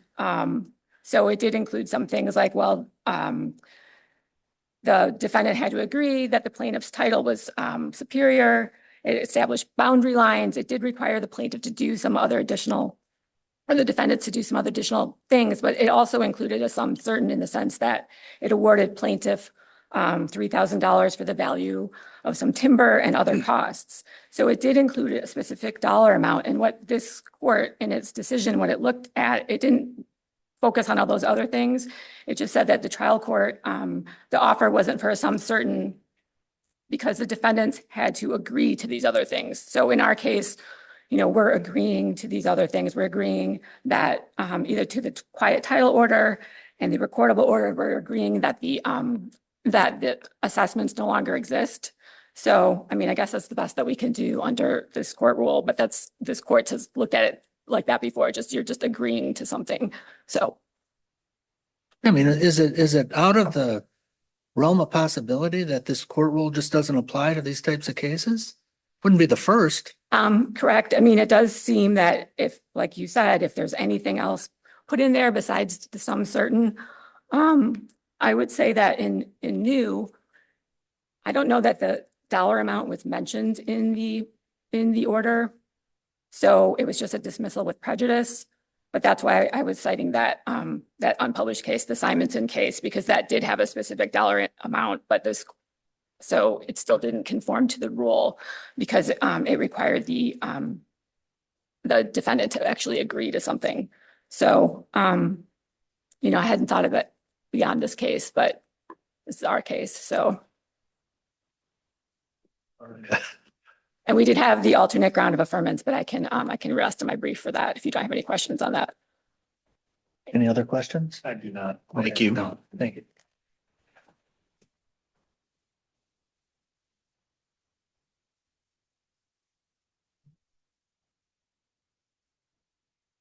Plenty of time left.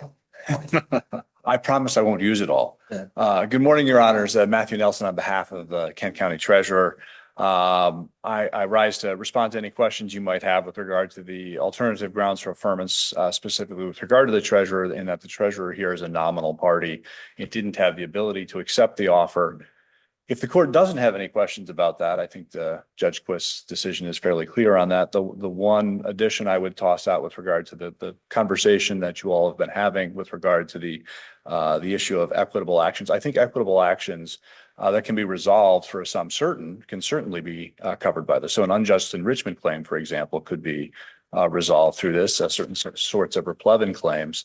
But where the action requires something that's not remediable by the payment of money, I think it's difficult to conceive of a way that this court rule applies.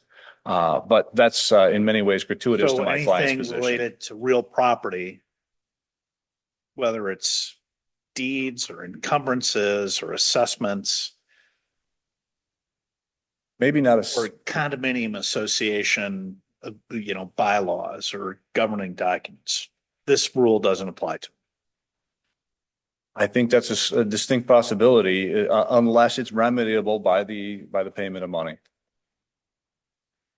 So an assessment, there are certain assessment areas where certainly that would be remediable through the payment of funds. I'm reminded of the adage of fortune for defense, not a farthing for tribute. You know, so many of these land disputes that we see, whether it's condominium associations or private property owners, we have several in this case call. We have 30 cases this call, and and had a bunch last month too. Don't know if this works. So, okay. Unless the court has further questions, thank you for your time this morning. Thank you, Mr. Thank you, Nelson. Nice to see you. Well, you've always struck me as a man that wouldn't give up a rebuttal. Am I You right? should have had him in front of you for trials. You just couldn't get rid of me. I don't know how went many times you had to call the bailiff on me, but No, I never had to call the bailiff, but we did have to call for more coffee every once in a while. Not for you, but so when we go back in chambers and talk with opposing counsel, you and I, we did all at least have a brief recess and, but it's always a privilege to serve in cases that you're on, Mr. Visser. thank you, Your Honor. It's a privilege to be here. I'd like to just simply quote a little bit from New versus Smith, a couple. From New? New, for the Okay. new case. Accordingly, contrary to the holdings of the trial courts and the Court of Appeals, the plaintiffs offer that a quitclaim deed be provided for $3,000 and then a judgment of dismissal with prejudice and without cause would not have culminated in a judgment for a sum certain. Thus, the tendered offer fell outside the scope of 2.405A1. Then they said, we hold that the offer of judgment rule does not apply to lawsuits where the putative offer would not result in a judgment for a sum certain. I think that's the core. Then on that, you have Justice Kelly, who is arguing that it should not apply to concurring in the result, but arguing the rule should not apply to equitable actions, and the dissent of Justice Markman, who is arguing very vociferously that it must include equitable actions, and in his opinion, that offer would have and should have sufficed to satisfy the rule. Of course, he didn't carry the majority. That's why this offer, I think, had it been worded in a fashion such as we will pay you $30,000 and you quit claim a deed, now all of a sudden you're outside of where that formality of where it results in a judgment. So I think. But New also said this, the lead opinion, to be an offer, the offer must propose to stipulate to the entry of a judgment in a sum certain. There is no latitude given in this rule for offers of judgment that culminate in something other than a judgment for a sum certain. That is, it is non-conforming for the offer to require a reciprocal exchange of cash for the execution of a recordable real estate document culminating in a judgment of dismissal with prejudice and without costs. For such an offer, the offer of judgment rule is simply inapplicable. I think that is primarily a procedure or form type of situation, and why this offer did not go out $30,000 in exchange for a quitclaim deed, which would have been a more economical probably way of resolving it, but it would not have satisfied the offer of judgment rule because it wasn't for cash only. It required something else in exchange. In this instance, it would have resulted in a $30,000 judgment in favor of the defendants and an extinguishment of the claims that were included in plaintiff's. It resolved all of those claims. That's exactly where you end up in an offer of judgment. When you walk out, if a jury ends up awarding $30,000 for a personal injury action, the plaintiff doesn't walk out with it continuing to have the claim. The claim has been satisfied by the entry of the judgment. And here the plaintiff's claim does not require anything of any other party. Simply, it's going to enter a judgment, and in satisfaction of all of plaintiff's claims. I can't imagine something that gets fits within both the rule and what new is requiring on any equitable case. I think otherwise the result has to be that this court is saying it does not apply to equitable cases. And I don't think that result is authorized by the decision in new. I think that's where Justice Kelly would have ended up going, but that's not where the court came. But you're still ignoring the language that Judge Kelly read, which was Justice Taylor's lead opinion.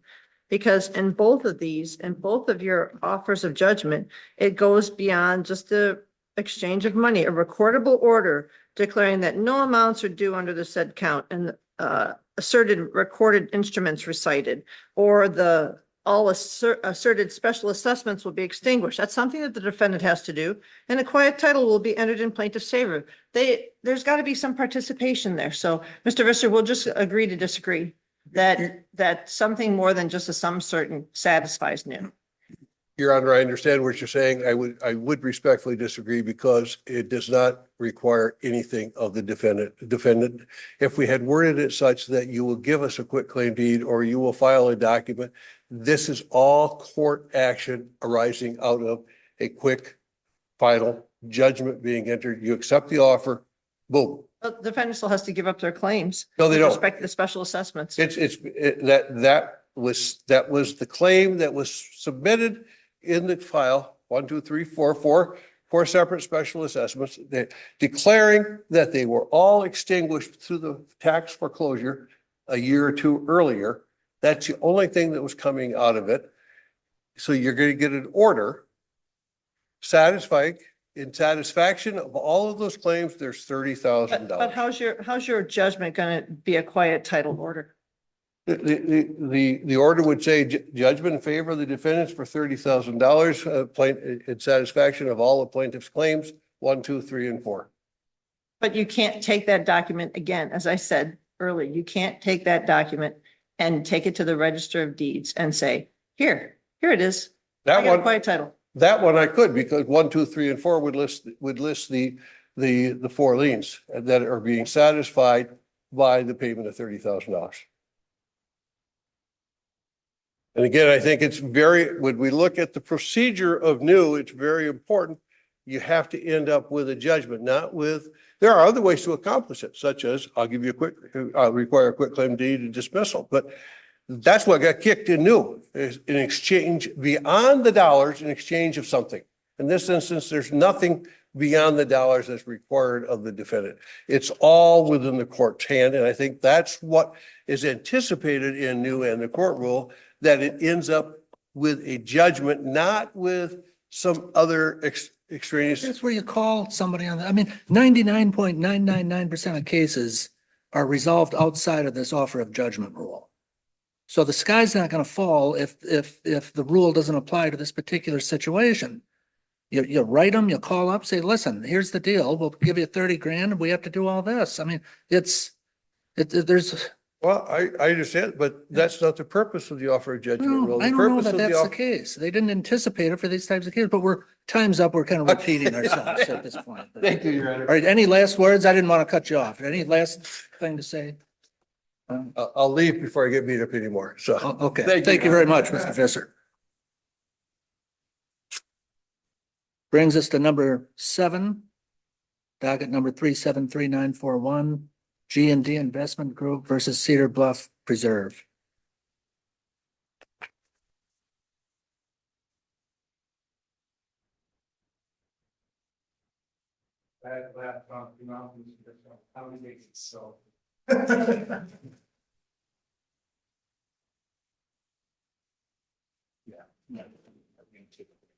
Yes. After this case, it's the end of our 10 o'clock call. We'll be taking a short recess. But That's anyway, code for if you want to take a break, you can. So, but we're ready to start we're this going to do one. this one. Thanks. I'm going to speak on behalf of the health. You kind of got to wait till you get up here to be picked up on the microphone. I will speak on behalf of the appellant, Your Honor. Okay, thank you. Your Honors. Obviously, there was a lot of briefing on this issue out of cases flowing back and forth. There's a couple things I want to kind of start with, though, to make sure we're all on the same page. There's this argument in Appellee's brief that, well, appellant doesn't attack this third prong, this third issue the judge decided the case on, that we only have to have partial relief and you didn't, and you didn't attack that. And so somehow this is disposed of that and we win the end. And I think that really misconstrues what actually happened at trial and what we were actually asking for. So I just want to make sure this is clear in the court's mind. Again, my client's asking for vacation of all the remaining roads in this plat. There's already been a couple of vacations, by the way, of course, that's in the history. At trial, my client conceded what he really cares about is, yes, these first and second streets out of these 8 streets or so. That's what he really cares about, because that is what bisects his property. That doesn't mean he wasn't asking for the rest to be vacated. We were very clear about that throughout the case. But we simply offered to the judge, if that's enough, we can live with that. And the judge simply, That's the vacation of what, first, second? first and second. Okay. Yeah, because that's what actually. It doesn't bifurcate, it trifurcates. Trifurcates, that's what I There you use, go. correct. And Appellee's brief at page 2 has a nice image of what's going on there. And you probably have it up. There you go. That's why we use that Although, yeah, the purple wasn't really purple, it was red, but. we correct. got that. That's why we tried to talk about that at trial. But the point is, I don't view that as an independent leg. That's simply the judge saying, you guys offered this alternative suggestion and I'm rejecting it for this reason. Now, obviously we're here because we think the judge got it wrong, respectfully. And so, but that was not an independent leg that just eliminated everything. Also, to touch on it briefly, frankly, I think he misapplied Mata. Mata's talking about restrictive covenants. I think it's very much only applicable to restrictive covenants. And the reasoning there makes a lot of sense in that case, because you by supermajority can't tell even one person, okay, you've given up rights, we've all given up rights, so we all do this to each other, and you can't by a supermajority take that one person's right away. That makes a ton of sense in Mata. That's not what we're doing here. There wasn't going to be a road for some people at the end of this and not a road for others. The road was going to go away. So respectfully, the judge, I think he misapplied Mata in even reaching that reasoning. But again, I don't think it's necessary to reach that because frankly, I think he got it wrong. 2 bases, right? There's first and foremost, I'm sorry, but I think the trial court just missed the memo on Beach. And there is one thing I do want to bring to the court's attention, which was brought to my attention by counsel for Laura, Mr. Prinz, after the briefing in this case was completed. Maybe you're already aware of this, maybe you're not. But there is another case up on a very similar issue about Beach, but coming from the opposite direction out of Oceana County. And that case is number 370121. Again, I would have pointed that out if I knew that in my initial briefing, but I didn't know it until later. But as Mr. Prince pointed out, essentially what happened in Oceana was the judge decided the way I would expect the judge should have decided in this case, that in fact, Beach does not set a bar to using the LDA to vacate a road. When, as Judge Ankovic would, sort of the trial court would say it, you haven't proven to me you have a superior property right. Again, he misses the memo here because he's forgetting there's always a reversionary right. There's a lot of cases that talk about that. There's a repairing case I'm very familiar with right now because I just had a trial about 2000 Vaughn Family Trust. But the basic idea is, the road does not, you don't own the road down to the center of the earth and up to the sky. You own a easement or a base fee title over it. You have rights in a private plat to use it. And so there's still this reversionary interest under the road about who owns the fee title. That was always there. And I'm not sure why the trial court, missed that and said, well, Beach tells us you've got to prove somehow that you have this superior right. I don't think that's what Beach says. I think properly read, and again, what the case out of Oceana said as well, is that, listen, when you have adverse possession or some other basis to ask for a quiet title to vacate a road or otherwise in a plat, you don't need to use the LDA, right? It tells you don't need to use the LDA. That's what Beach was doing, right? The trial court in this case would extend that ruling to say, not only do you not need the LDA in that instance, but in fact you have to, and this is why I think my whole argument comes from, now you've got to prove you have, by adverse possession or otherwise, a superior property interest to even engage the mechanisms of the LDA. Well, when Beach is telling us you don't need to use the LDA when you have those, doesn't everything about the LDA when it's talking about vacation roads, how it should be split up, that whole part of 56227A, all talking about how these roads are going to be split up, all becomes surplusage, all becomes negatory. You don't need any of it because speech would tell you, just do that instead. You don't need the LDA at all. And then when you're taking beach from the other direction, you just eliminate that whole part of the LDA even existing. You don't need it. You just come in and say, I have adverse possession or some other superior property right, and this ground is mine. You don't need to talk about how the roads are split in half, goes to this person, goes to this person. If you own both sides of it, goes all to you, because you would have proven that you own all that land for some other reason. But the LDA talks about it wasn't intended to allow courts to establish rights that were otherwise non-existent. The LDA lets a court alter a plat to reflect property rights already in existence, which is why they talked about if you had adverse possession and things like that. Well, that's exactly my point, Judge Feeney. That's what I'm saying. I think that's where the trial court missed the boat. The reversionary rights are always there. They already existed. And the LDA is simply telling us, once we take the road out, this is how, What reversionary rights are you talking about?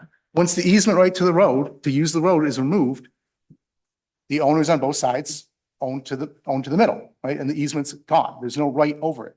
They have that reversionary right. Again, there's, for example, 2000 Baum Family Trust talks about this, but you're not, I think that's exactly it, Judge Feeney. You're not creating a new property right. Somehow the trial court decided you were.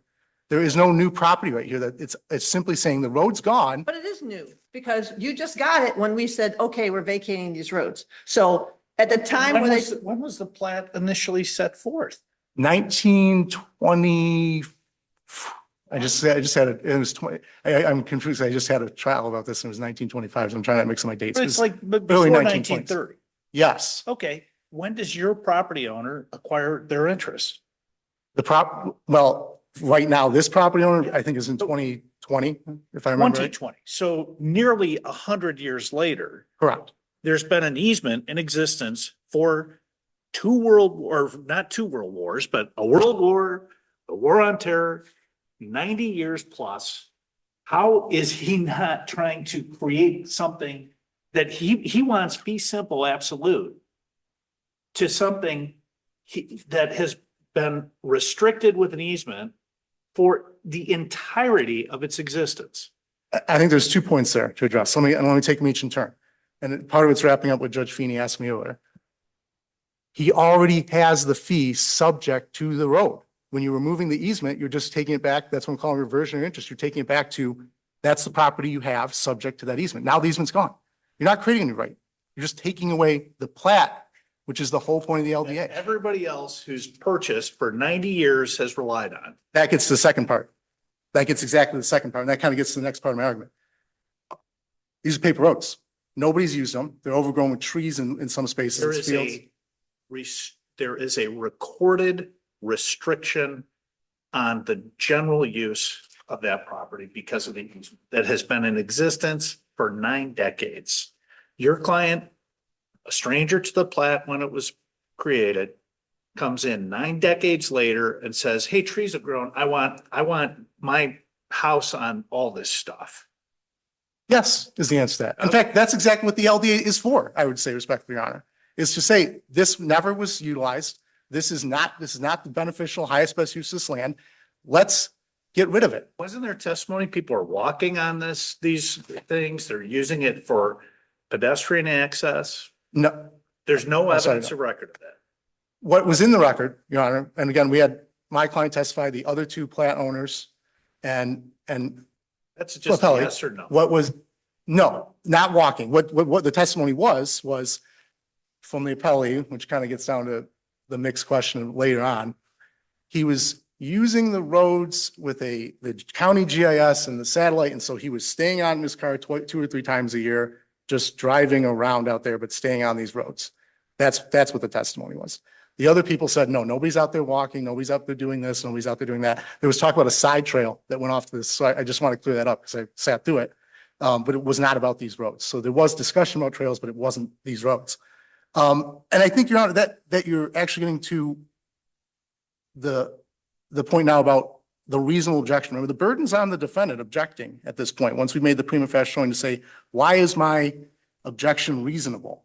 Well, that's just it. The cases, to your point, which are a fair point, like Westmere, I think, when they're actually being utilized to do things that benefit the plat, just because you don't like it, you don't get to come in and say, oh, let's get rid of it. when it's actually being utilized. Here, this is a case where it's not actually really being utilized. A couple of cases that appellee points out. Didn't the trial court find contrary to that? Well, that's where we As get to, evidenced by the trial court's ruling? that's where we get into the mixed question of law and fact, right? So his finding, I guess, that yes, the truck was out there contrary to the other, that would be clear and convincing. That's a factual finding he made. But the question of, is it reasonable, right? Is it a reasonable objection? That's a question de novo of law, right? So yes, he made that finding. Respectfully, I disagree based on the sum of all the testimony. And I can, that's one standard up here. But then even if you buy into, yes, I agree, this is what happens despite the other people said this or that. And frankly, to me, the absurdity of driving around on roads that don't exist and using a satellite to stay exactly in it and you're not trespassing. Is that use enough to be reasonable to say you can't vacate these roads?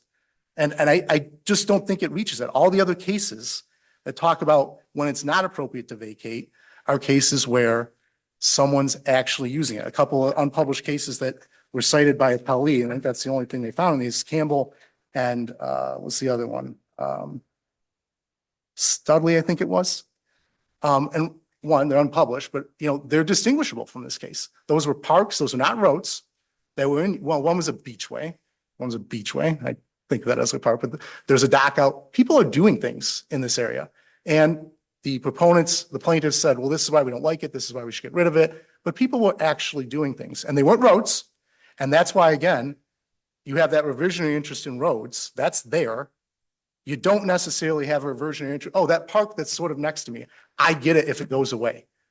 I would agree. That is creating a new property right. There's no reversionary interest to a specific plot of land that the platters said, this is going to be used for this purpose. That would be a new property right. This is different. We're just vacating the roads. And again, that's why.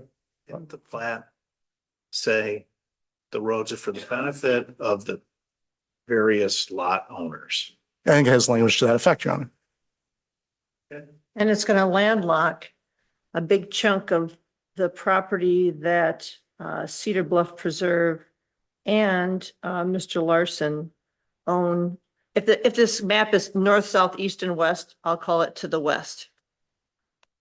Because you can't, Valley Street is on that big wooded and steep, part along there. It's all wooded, especially if you get rid of Second and First Street. So Cedar Bluff Preserve is just kind of out of luck because the blue area, which is your clients, will just kind of cut all that off. Not exactly. Let me address that.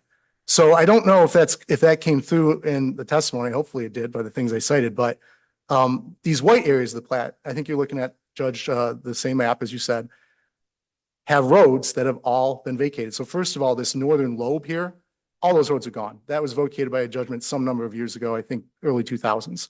And as to your point, Your Honor, about landlocking, Mary Street, I know it's really hard to read there. And First Street, what runs into Mary Street, is where Miss Ratcher's house is. Well, I understand because where the Ratchers are, they have that square of the 8 lots. Yeah. With the house in the middle of it. So that part of First Street was in the 2016 amendment, right? So that's an amendment that's already been made. No, that point to that, Your Honor, and I corrected that, Mike, and the judge said that in his ruling, but there was no evidence of that. What actually happened at some point in time, nobody knows when, but Ms. Ratcher said in excess of 20 years ago, that house was put on there. It's just, there was never let me be clear, a court decision like there was on the northern lobe. There was a court decision vacating those. Ms. Ratcher's house just went down on But that. I thought that there was a amendment to the plat. There No. was a 2001 amendments. Yep. Way by the Adamson lots are way up at the top at the north end. And then I thought it was a 2016 amendment for the Ratcher. But be that as it may, it's only that part where Ratcher's property is that cut off access to First Street, but the rest of First Street that cuts across everybody's property is still there. Second Street is still there. And then I can't read because the writing is too small. I can't see what the other streets are that up there. But if you can't, if we block out Second Street and First Street, then there's this part of the property that. And again, that's what I want to be very clear. That's not quite what's going on. Mary Street is also blocked. So to your point, and there was extensive testimony from the appellee. Which is Mary Street, by the way? That's Mary's, that one that First Street runs into. I Again, thought I that know was it's really hard. Valley. No, Valley's the one that's on the left, the south or the southwest. So Mary's on the right. Mary's the one that's in the north, east. So Mary hits both a first and second, Correct. and But then it Mary is stops. blocked. You can't use Mary either. So the only, and why it's not landlocked is the appellees have those two lots fronting Blue Star. But and I think this is important to understand. But if we're sitting here saying these roads give me access, they don't. Mary is gone. By adverse possession or otherwise, that's already, there's a house over it and it's been there. That would be Over part a of good it. example, frankly, of what we're talking about, using beach. Miss Ratcher could come in to court and say, I don't need to use the LDA. My house has been here for 25 years. Beach says I win. First is gone, Mary's gone. So the idea that you can access from there is not accurate. You can't do it. And while I believe that you can actually use Valley to some extent based on the contour maps that were Pelley's exhibits, he testified at length, no, can't do it, can't touch it. So again, the only way he's getting in is to create, to be clear, a whole new road on those two parcels coming off Blue Star, if he's not going to use Valley. Well, but there's at least a couple of other streets that are, I can't read because they're so small and nobody seemed to be talking about them. There's, Fourth is up at the top, Third, I think that's Park, if I remember right, and Adams are the two little ones at the northeast. Okay. Now, again, my clients care less about what happens up there, but the testimony, and I think this is also illustrative. Remember, the testimony from the appellate, Mr. Larson, or the appellee was, listen. I don't really care what goes on in Valley. I can't use it. I might not use Third and Fourth either. You know, if the judge was sitting there saying a reasonable objection, he should have at a minimum vacated those roads, where even the appellee seemed to agree, I'm not using them and they can't be used. But the But he didn't even reasonable do that. objection, you had objections, so you can't satisfy the reasonable objection piece, right? Well, what do you mean? Just because there's an objection doesn't mean it's automatically reasonable. If that was the case, they would just say, make an objection. We don't need to have a trial at the end. I mean, you have to satisfy that burden as a defendant. That's my whole point. That's why I'm here. They've got to satisfy a reasonable objection.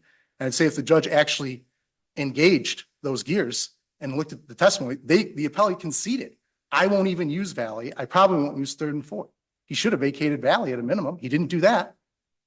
Right? I mean, so it's problematic about how, and again, to your point, let's not remember, Your Honor, you have a very good point. If, say, those northern yellow lots were owned by some third party, then they're landlocked. But let's not forget, these appellees own all this land, so they're not truly landlocked. Yeah. They always have the access to Blue Star. Now, if he were to sell off some of those lots and landlock someone up there, that person would get an easement by necessity. But reversing back the other way, I can totally understand how you wouldn't want to say, listen, let's landlock those people up there who can't get an easement by necessity anymore because they're separate owners, there's no common ownership, et cetera, et cetera. And that's what Laura's position was essentially. Don't landlock people and okay, go ahead. Essentially, that's also why Mr. Prince didn't try to jump into this case. He's like, I already got the Oceana one. We're the appellee. We'll just stick with that. But at the end of the day, the trial court in Oceana and the trial court here in Allegan can't both be right. Either Beach does what Judge Ankoviak says it does, or it does what the judge in Oceana, I think correctly, decided. I don't know if you want to keep your powder dry and see how that case goes and try and get an accord, but at some point. What's the status of that case? I asked Mr. Prince a couple weeks ago, he said it hadn't even been set yet, which kind of surprised me because his case, I think, went up first. But that's what he told me. Obviously, if I had a date, I'd love to share that with you too, but I don't. Did you guys bring up the reversionary interest argument in the trial court? Absolutely. I mean, that's my whole problem with this Beach decision. Like, what? It wasn't until your reply brief, though, that you claim a reversionary interest in the land subject to the roads which it abuts. Reply briefs have to be limited to the rebuttal of the arguments and the appellees of the cross appellees briefs. No, I disagree. Your Honor, it was definitely in the closing brief from the judge. Again, I guess to get to that point, I kind of leave it as an ancillary point, but again, the judge brought this up on the day of trial and said, what about Beach? Frankly, Pelley's counsel and me both looked at each other and kind of scratched our heads. So it was brought up in the closing briefs the first time I had an actual chance to address it. It was never in affirmative defense. It was never at any point pled in the case. It was never in a motion until that point. So if you're saying it's not preserved, I would respectfully disagree. I preserved it as much as I was allowed to by the trial court bringing it up the day of trial. responded to it in the closing brief. And again, I think the LTA by its plain, again, you have that whole language in 227A talking about what happens to these roads. Doesn't talk about what happens to parks, doesn't talk about what happens to other, I mean, listen, platters, as we know, can do all kinds of things with their plats, right? They can set aside land to do many different things. But the roads is the common, easy one. It's right there in the LDA. There's a reversionary interest. It's right in there. I'd like to save a few minutes for rebuttal unless the court has any further questions. Time's march on. So yeah, if you, do you have some other points to make? I think I made the main points again, unless the there's any questions remaining. But in your appellate brief, you didn't bring up the reversionary interest, did you? Only in your reply brief. Thought I did, Your Honor, but I still think it's preserved. And that's exactly the point. It's there. I'll double check. I'll double check. I think it's in your reply brief, but not in your appellate brief. Okay. Thank you, Your Honor.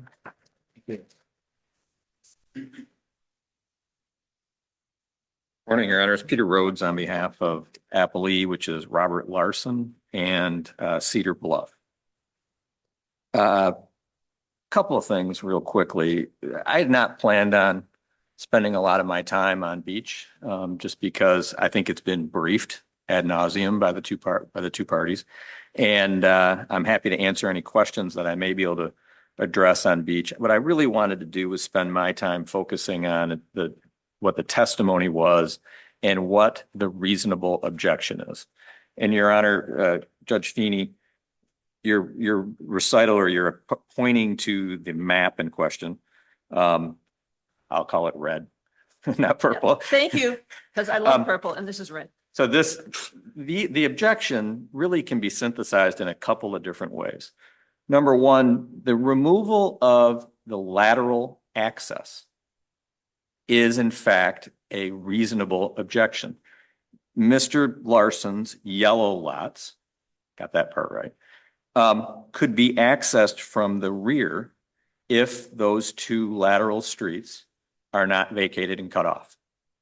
So this is a very busy street. The testimony was clear that Blue Star is a street that has high speed traffic. What's going to happen if you vacate the streets is you're going to smush, that's a legal term, I think, the driveways a lot closer together. And you're going to make this a totally different type of development for Mr. Larson's intended uses. Now, the other testimony that I think is most critical as well is that this is just the plaintiff's preference. He wants to build in this particular location. He has other alternatives. There's a way that he can develop this without vacating those two streets. And the east and west lateral access valued by Mr. Larson shouldn't be subjugated to his preference. His request was vacate everything, and I agree with Your Honor, that's very problematic to the far north lots. I can come up with a whole bunch of scenarios where it creates a significant problem to the use of those development lots. Easements by necessity, we have a plat, we shouldn't be going there. We have roads that are platted in this particular area if they can be accessed and used. Now, Mr. Larson did testify that he in fact used the roads. He has an ATV. He owns a number of properties in the area and around here. I believe he testified in an ATV and he had a handheld GPS, so he was figuring out where they were. One other point that I think is critically important to just show his intent and reliance upon the platted roads is that when he did his deed with his grantor, he actually had the grantor include the deeds in the deed, or the roads in the deed, because he was already looking at these roads and wanting them for the future development of the property. And that came out clearly in his testimony.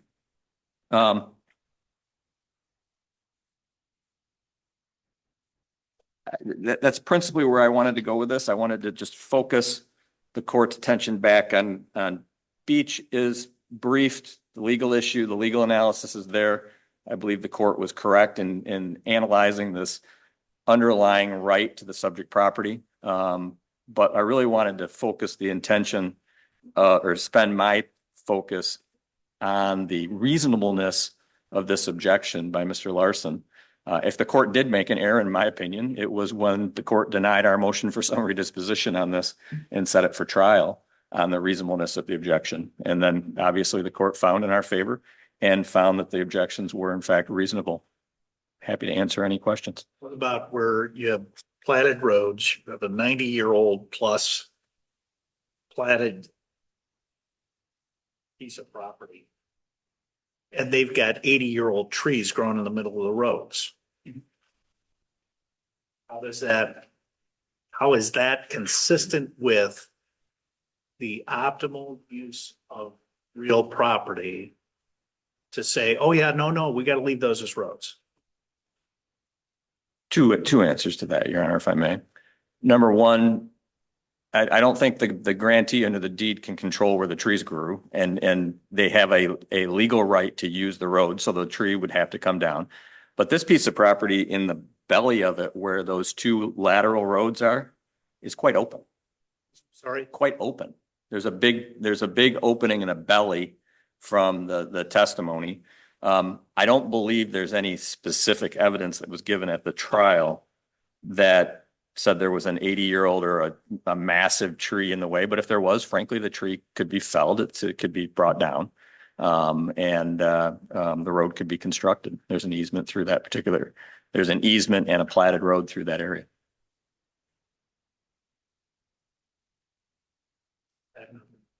Anything else? No. Thank you very much. Thank you very much. Couple of brief points from there. We did have the other two owners of the plat there, so it wasn't just my client. The other two owners also agreed they didn't want it. So there's a little bit of a misrepresentation there that, well, Didn't it's only want. just. They didn't want what? The other two owners, Mr. Ratcher and Mr. Adamson, said, we don't want these roads either. So it's not just my client that's coming and saying. Oh, but give it- they're not. in I this understand. part. They're all, they're peripheral people. Well, she's not, she's right on it. And Adams is the next one up. Yes. Yeah. So they're kind of affected, but I just, that's a small point. I just wanted to make sure it was clear that there were other people that said that. I do want to, this idea though about I'm using this, on my ATV or something, these roads that don't exist. There was a lot of talk about development. I was kind of surprised council didn't bring it up, but probably because in his own brief, there's this case, which I think matters here, Stacy Clark versus Clark Piano, specifically says these fanciful, visionary, shadowy, type of future plans to do something is not enough to be a reasonable objection. And that's what we spent a lot of time in travel. And that's even what the judge's decision said. Well, I don't want to force these people into a box and then they're going to have to agree about stuff. And I'm just, we shouldn't do all that. But again, the thrust of all that that we heard from Mr. Larson was, I might do something someday, we'll see. I mean, really, go back and look at it. I mean, I cites all over my brief, but you can, it's the whole testimony. So I think that shows it's just not enough to say someday I'm going to do something. The cases that actually find there is a reasonable objection, there's actually some type of real use going on. Thank you. Thank you. Well, that case will be submitted, and that concludes our 10 o'clock call, so we'll be in recess for a couple of minutes here. And be back.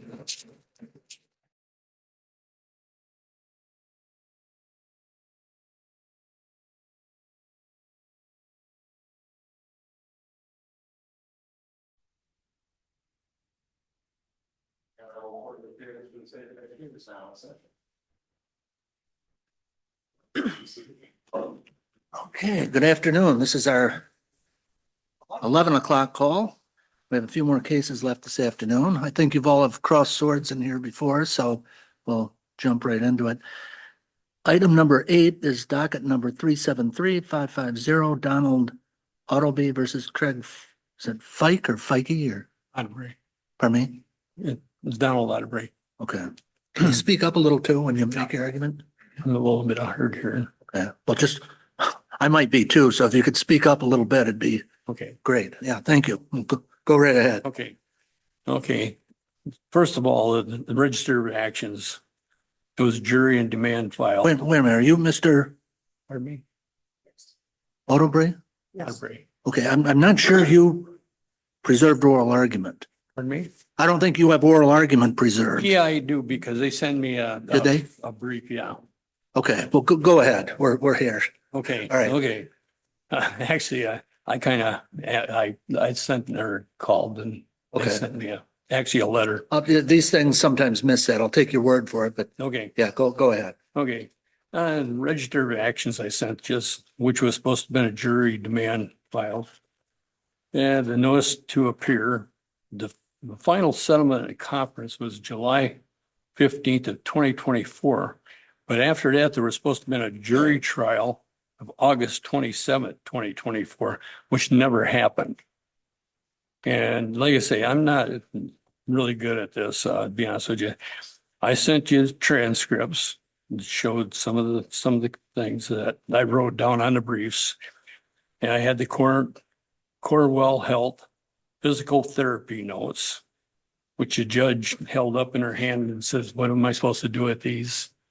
And she must never read them because it stated all the facts what my conditions was up to that point.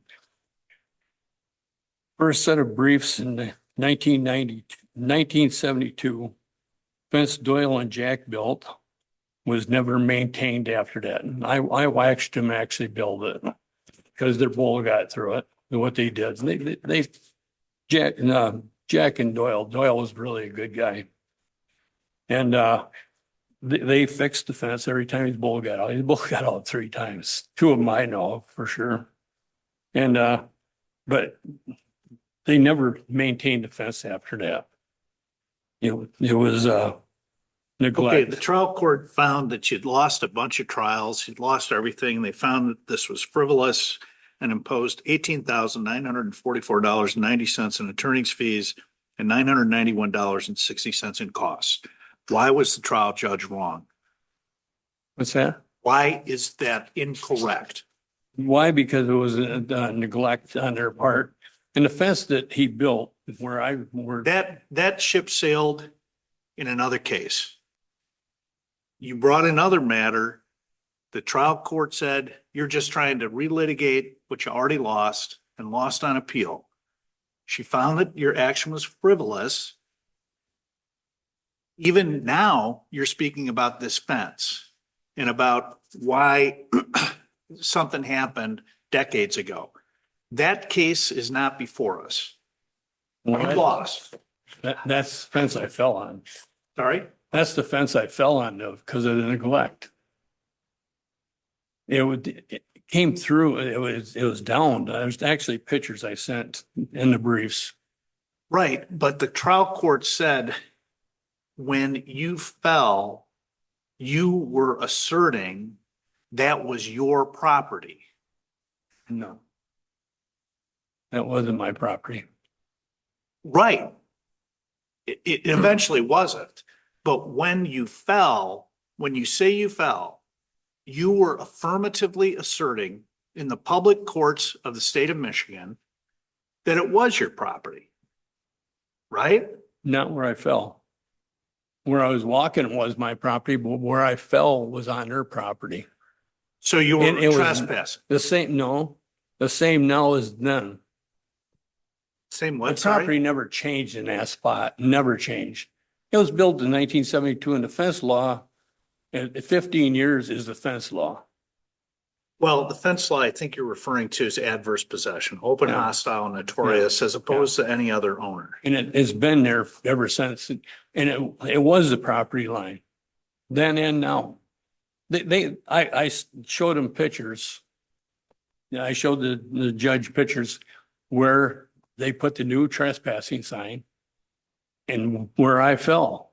It was right there. I fell in right. What day and year did you fall? It was 1/4 of 21.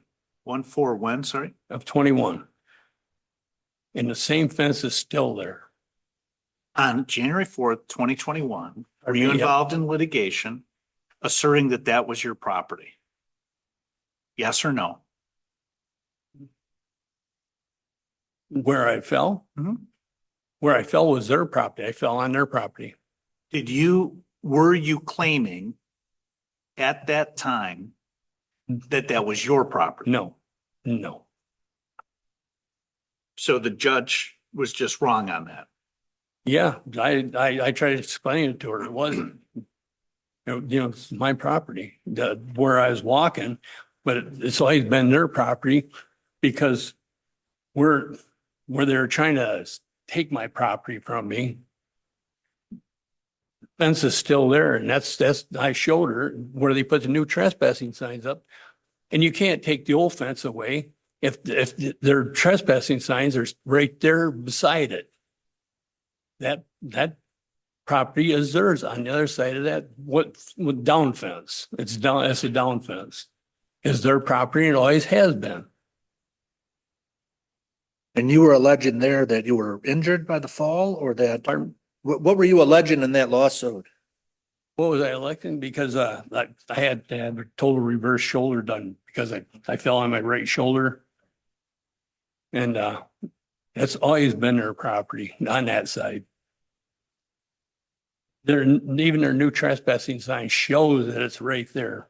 And what made you fall? What made me fall? Yeah. One of their wires. I believe it was their electric wire that came through the fence.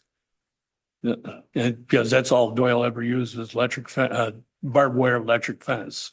And you had a lawyer at one point, but Pardon me? you had a lawyer early on in the case? Well, there was snow on the ground. I tripped over the wire is what I did because it came through their fence. Well, the fence is down when I fell. I'm not sure you heard me. I said at one point in all this litigation, you had a lawyer, right? No, I had a lawyer up to 15 days before the first conference. But when you fell, you were on somebody else's property, so you No. were trespassing on their property. No, I was walking along mine. Okay, but you said the fence was on their property, and that's where you fell onto the barbed wire fence with the electric in it. Yeah, their barbed wire has been broken, come through my side many places. So the where you fell was on your property, but it was their fence. No, I actually landed on their property. Okay, but when you tripped on the barbed wire, you tripped on your property? So this is kind of like when you play football. I'm trying to figure out where your feet were. Were they in bounds or out of bounds, right? Yeah. So were your feet, when you tripped, Well, There you go. actually, my feet probably come up and out off the ground, and I Okay. landed on their property. okay, but when you were walking and the barbed wire caught your feet, that was on your property. Is that what what you alleged? It was more or less, yes. It No, came- I come need to through- know yeah, what- yeah, Yes, it came through, yes, because of their neglect. Okay, so you Not told the taking trial care of court, it. you told the trial court that the defendants were negligent. Their fence came onto my property. I was walking on my property. I fell Right, and I fell onto their But- property and injured my shoulder. right. Okay, and then the trial court said, no, you didn't carry your burden of proof. And they found for the fikes. Is that correct? Yeah. Okay, I had pictures of stuff where I okay, fell and everything. but that's what happened at the trial court. Yeah, yeah. Okay, and now we're back up here arguing about the fact that when the court made that decision, it was wrong? That's Right, what you're right. saying? Yeah, right. Because here's the other thing, like I said, on the final settlement conference, I thought there was going to be a jury trial after that. But if they filed a motion for summary disposition, that means we don't need to go to trial. Because depending on what they allege, there's no genuine issue of material fact. You can enter a judgment now without going to trial. There's a waiver, some kind of bar to the case. We don't have to go to trial. There's a couple of different reasons why you can file for summary disposition, which means we're going to decide the case short of having a trial. That's what happened here. You acknowledge that? Yeah, but it was their wire that I fell on, because I never had cattle against that north side of the fence. Or anything, I've never used that side of the fence. Because on the north side of the fence, all the way to the road, all the way to the west of the road, there's no fences. There's no fences. The only one who used that fence was Doyle Fike for his cattle. But he did move the fence in 1972, where the attorney is in the pictures I sent you. He put a electric fence up through there. And the attorney I had was the city attorney in Big Rapids, which is Eric Williams. And he's standing there beside it, and you can see the post. If you really look, you can see the insulators on the electric wire that came from the east to the west. Yeah.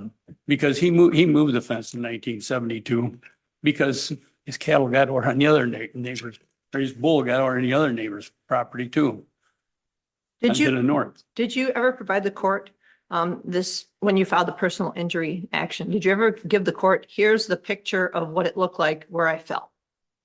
Yes, eventually. Yes, yes, yes. What, you didn't give it right away? I gave him, yeah, well, I gave him pictures of where I Wait, no, fell. the but- picture but exactly of where you fell.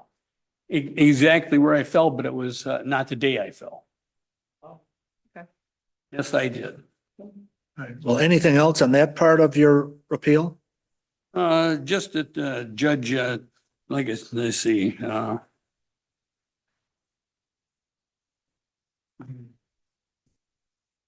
like I say, I didn't know the correct court rulings and stuff. She kind of belittled me right from the beginning. And it was just like I was just couldn't say much more. I tried to explain to her, but the picture I did send her is 100% where I fell, but it wasn't the day I fell. That was the picture you took on October 31st, 2024, correct? Right. Okay. Right. You're trying to say that And there she's trying, there was two balls of wire, the balls of wire were sitting there. She's seen them, but she couldn't see the down fence. Well, I didn't see the down fence neither when I fell. You know? And would you trip over it or? Yeah, I tripped over it. Okay. There was snow on the ground and what I was doing is I was walking and it caught me and just pulled me down and landed on my right shoulder, landed right on it. So. And then the other issue seems to be these sanctions that the judge imposed, The what? the penalties, The penalty? saying that you Yeah, have to pay the that's- other side all yeah, kinds of that- attorney fees because Yes. of, Yeah, there's American rule there. yeah, what's that all about? Pardon me? What's that all about? How did that The happen? American rules, whoever hires their attorney is the one who's responsible for paying for their attorney. Well, there's some exceptions to it. Pardon me? There are some exceptions to that. Yeah. And apparently the judge found one of those exceptions. Yeah, like I say, though, the biggest thing is I never used that fence for any cattle on that side where I fell. So I think what they were saying is you're supposed to maintain both sides of the fence no matter what. But I never had any cattle up against that north end of the fence, never.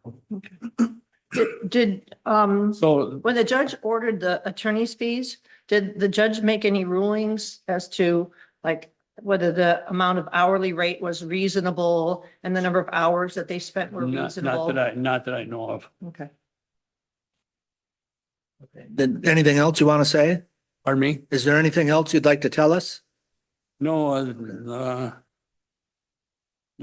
like I say, it's where I fell. I can't tell you any different. It's the pictures I showed her, there's 100% where I fell. But you understand there has to be more than just that's where you fell. There has to be a duty, some breach of duty. The fact that they breached this duty caused your damages and what the damages and things like that are. So there's more than just, this is where I fell. You Yeah. understand that, right? Yeah, it was because of their fence, though, because of the down fence. I actually sent pictures, I showed them pictures later on where I fell. You should have them in the beginning of the briefs, probably exhibit 1 even. You know, But you understand, as I said before, that it's more than just, I fell on something that was next to my property that belonged to them. So I win. You understand that? well, yeah, Sorry. but pardon me? I didn't quite hear you. It takes more than showing where you fell and what you fell on to win a case like this. Do you understand that? Well, not really, because that's what I fell on. I'm sorry. I understand, but according to the law, there is more than just, I fell on this thing that should have been on their property, but was on mine.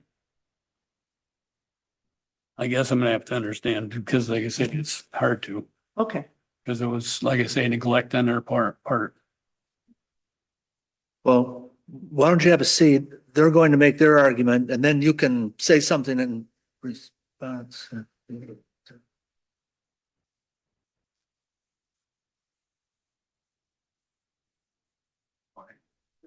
Or afternoon, I guess. Time flies.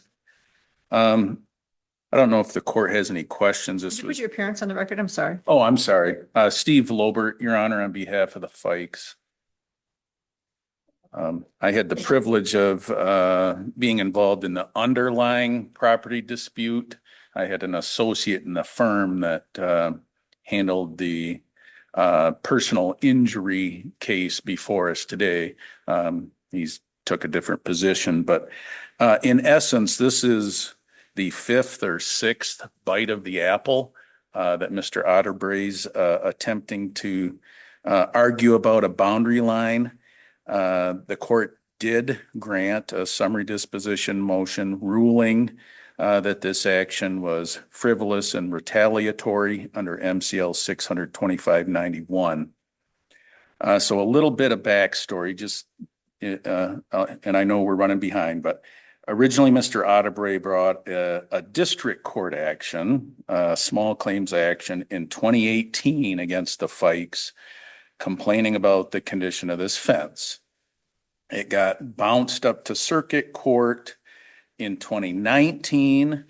In the underlying action, Mr. Otterbray repeatedly said, this is not a boundary fence. This is a cattle fence, a fence of convenience. It's not meant to determine or delineate a common boundary line between the neighbors. So it was a battle of the surveyors predominantly. The Fikes surveyor relied upon ancient monumentation, including this cattle fence that was at or near the line. Mr. Otterbray's surveyor said, oh no, you own the other side of this fence. I believe that's why his position was always that the fence was not the boundary, because he thought he was going to acquire more land. Ultimately, the trial judge said, no, the Fike surveyor is more accurate. The neighborhood relied on these ancient monuments, and this line that's at or near the boundary between Fike and Otterbray, it kind of ran kitty corner a little bit, but it was pretty close to the line. So that was resolved, and lo and behold, within the 21-day appeal period as of right, that is when Mr. Otterbray allegedly fell on this fence and injured himself. So at the time, this was evidence in an ongoing litigation or dispute regarding property boundaries. So it really couldn't have been maintained. You know, even if there was some duty, it was before a different panel, but I was here arguing this in whatever year it was. So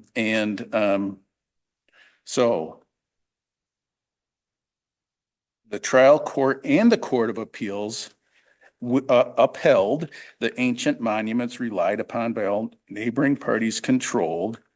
And we thought everything was pretty much over and done with. The Otterbray surveyor was discredited.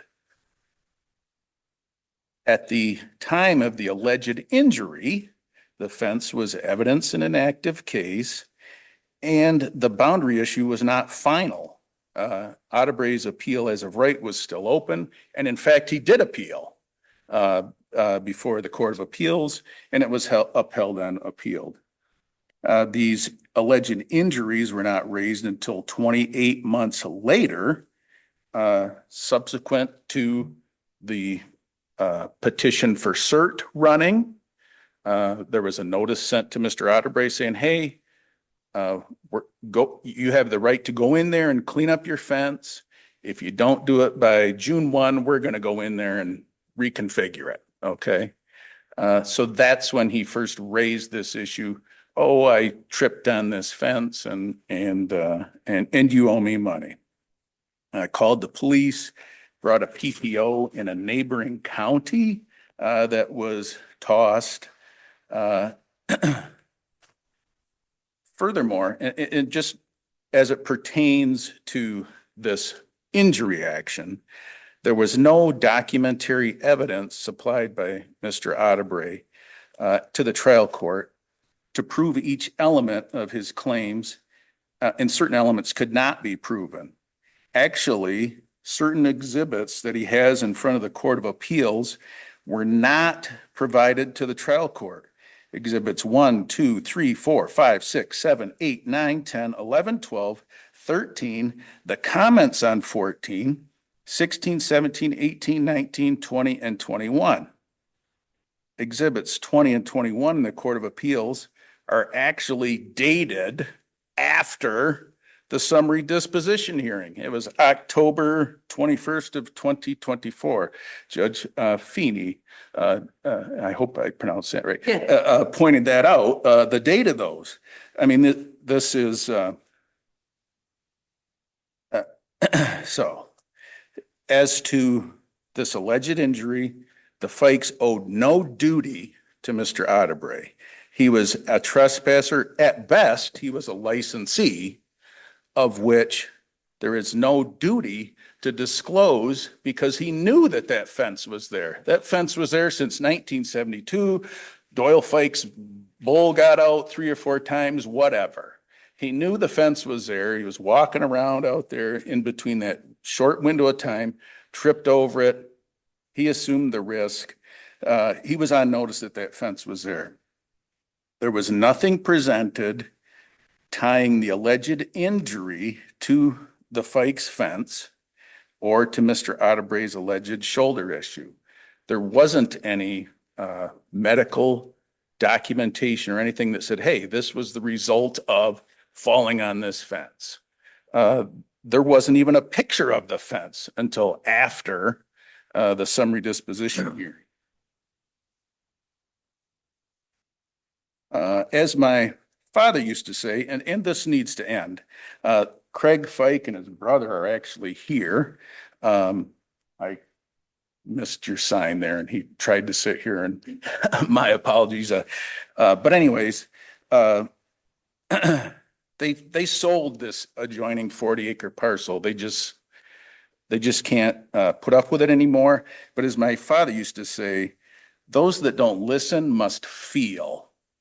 And this, not only was the underlying action vexatious, but this appeal is. I would ask the court to recognize MCR 7.216C, which allows the court on its own initiative to determine that this is a vexatious appeal, and also just send it to the trial court to determine damages.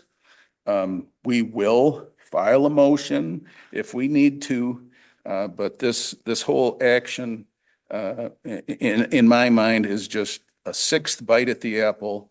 And I don't know if the court has any questions for me or not. Are you hired by the homeowners insurance of the Fikes, or? No. So they're paying you out of pocket for all that? To be honest, we haven't gotten anything yet out of this that I am aware of. How did the judge come to the sanction number?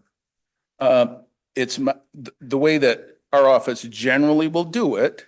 And I was not involved, but typically we have an affidavit saying, using the state bar, they have the economics of practice of law.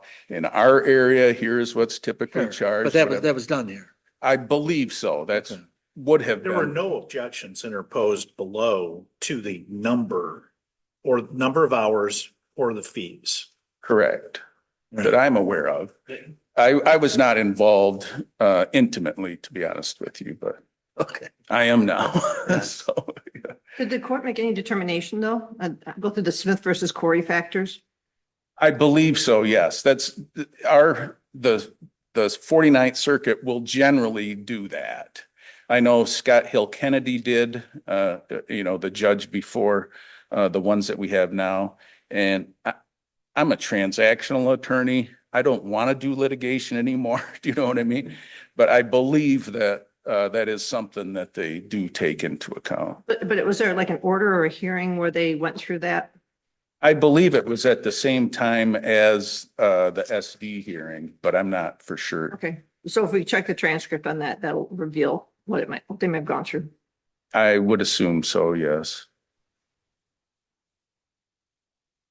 Okay. Anything else? No, and if it needs to be remanded or something or whatever for that, whatever. We just need some finality and certainty of outcome here. Thank you very much. Okay, thank you.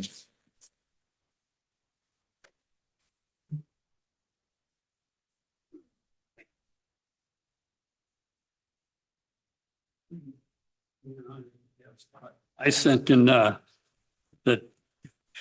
Corewell Health physical notes to show, it shows what I fell and what the condition was. They put in there that I fell on the wire and everything else. It was all in that thing. And he goes back to the actual the surveys that was done by Sycamore. There's two of them in your files. Yeah. You'll see that the one is 14 foot off on a historical monument. The first one, and then that was the actual survey that they done. The second time they come out there and did a survey, all as they did was took and moved their markers my way. They moved them 4.5 foot, and then they brought in another surveyor that shouldn't have been able to move the surveyor marks because it's against the law, and they moved them. They moved them 5 foot my way on the what do you call it, south end. In the back end, the Sigma had the surveyor marks on the inside of the post where he put his main marker. They put them on the outside of the post, and they tore that corner post down. And they just do whatever they want to do all the time. And it's not fair. You have both surveys to look at. And like I say, you have the what do you call it, Corewell physical therapy. It says in there that I fell on a wire. And they're the ones who suggested you should do something about it because you're going to need a reverse shoulder done because you can't lift your arm. I couldn't. And that's where I called up the one attorney, which is Michigan attorney, slip and fall. And I don't know what kind of story they gave him towards the end, but they were really great people until they talked to their attorneys. And I don't know what really happened because they were really, they did all this beginning, this register of actions. That was all done by them. And all the other attorneys, I've talked to many attorneys. They all said I have a case. But the biggest thing is they said they don't know if we'd have started a case and put all that time and money into it, we would have never dropped it. That's why they couldn't figure out why they withdrew from the case. And it's just been it's been 8 years of really bad time with this guy behind me. I've been there for 75 years on this property. We've never had to call a sheriff. My parents never had to call a sheriff. Nobody's ever called a sheriff or said anything bad on us. Nobody other than Fikes. He started accusing me of things right from the beginning and cutting down all these trees. There was not a tree cut down. It's just been lies by him. And and one thing is going to stop because they sold the property. And when I was told why they sold the property, because his dad's in bad health. That's what the guy that bought the property from him said. And which was kind of a big relief off my shoulder because This is getting a little beyond what we need to hear I for know, purposes but of I this. mean, he went into the fence deal and like I say, you got the surveys. Okay. Something should have been done about them surveys on Sycamore surveys. Because Okay. actually the surveyor I had said that what the surveys he done was correct. I called the guy that does, I might be saying this wrong, GPS. He said, if I had to put new markers in, they'd be right beside Tom Sage's surveyors. Well, we'll do our level best to get an opinion out pretty soon. Okay. So, And like I say, where I fell 100% on their wire. Actually, where the attorney's standing in that picture, that are right, you can see where they brought in a electric wire through there. And it was neglect. They didn't take care of it. Craig Fike in one of the descriptions says he was going to maintain his side of the fence. And that was on his side of the fence now and then. But not now because they sold the place. all right. Well, thank you very much. Thank you. All right. Have a good day. That case will be submitted and we'll move on to item 9, docket number 366531, KN versus Amy Sue Justice.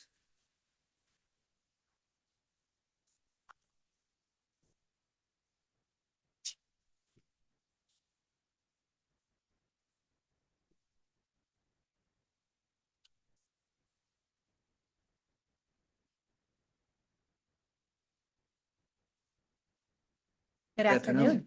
May it please the court, Beth Whitman appearing on behalf of the plaintiff. So this case, it's our position that the trial court erred in granting summary disposition as to the negligence claim as well as the nuisance claim.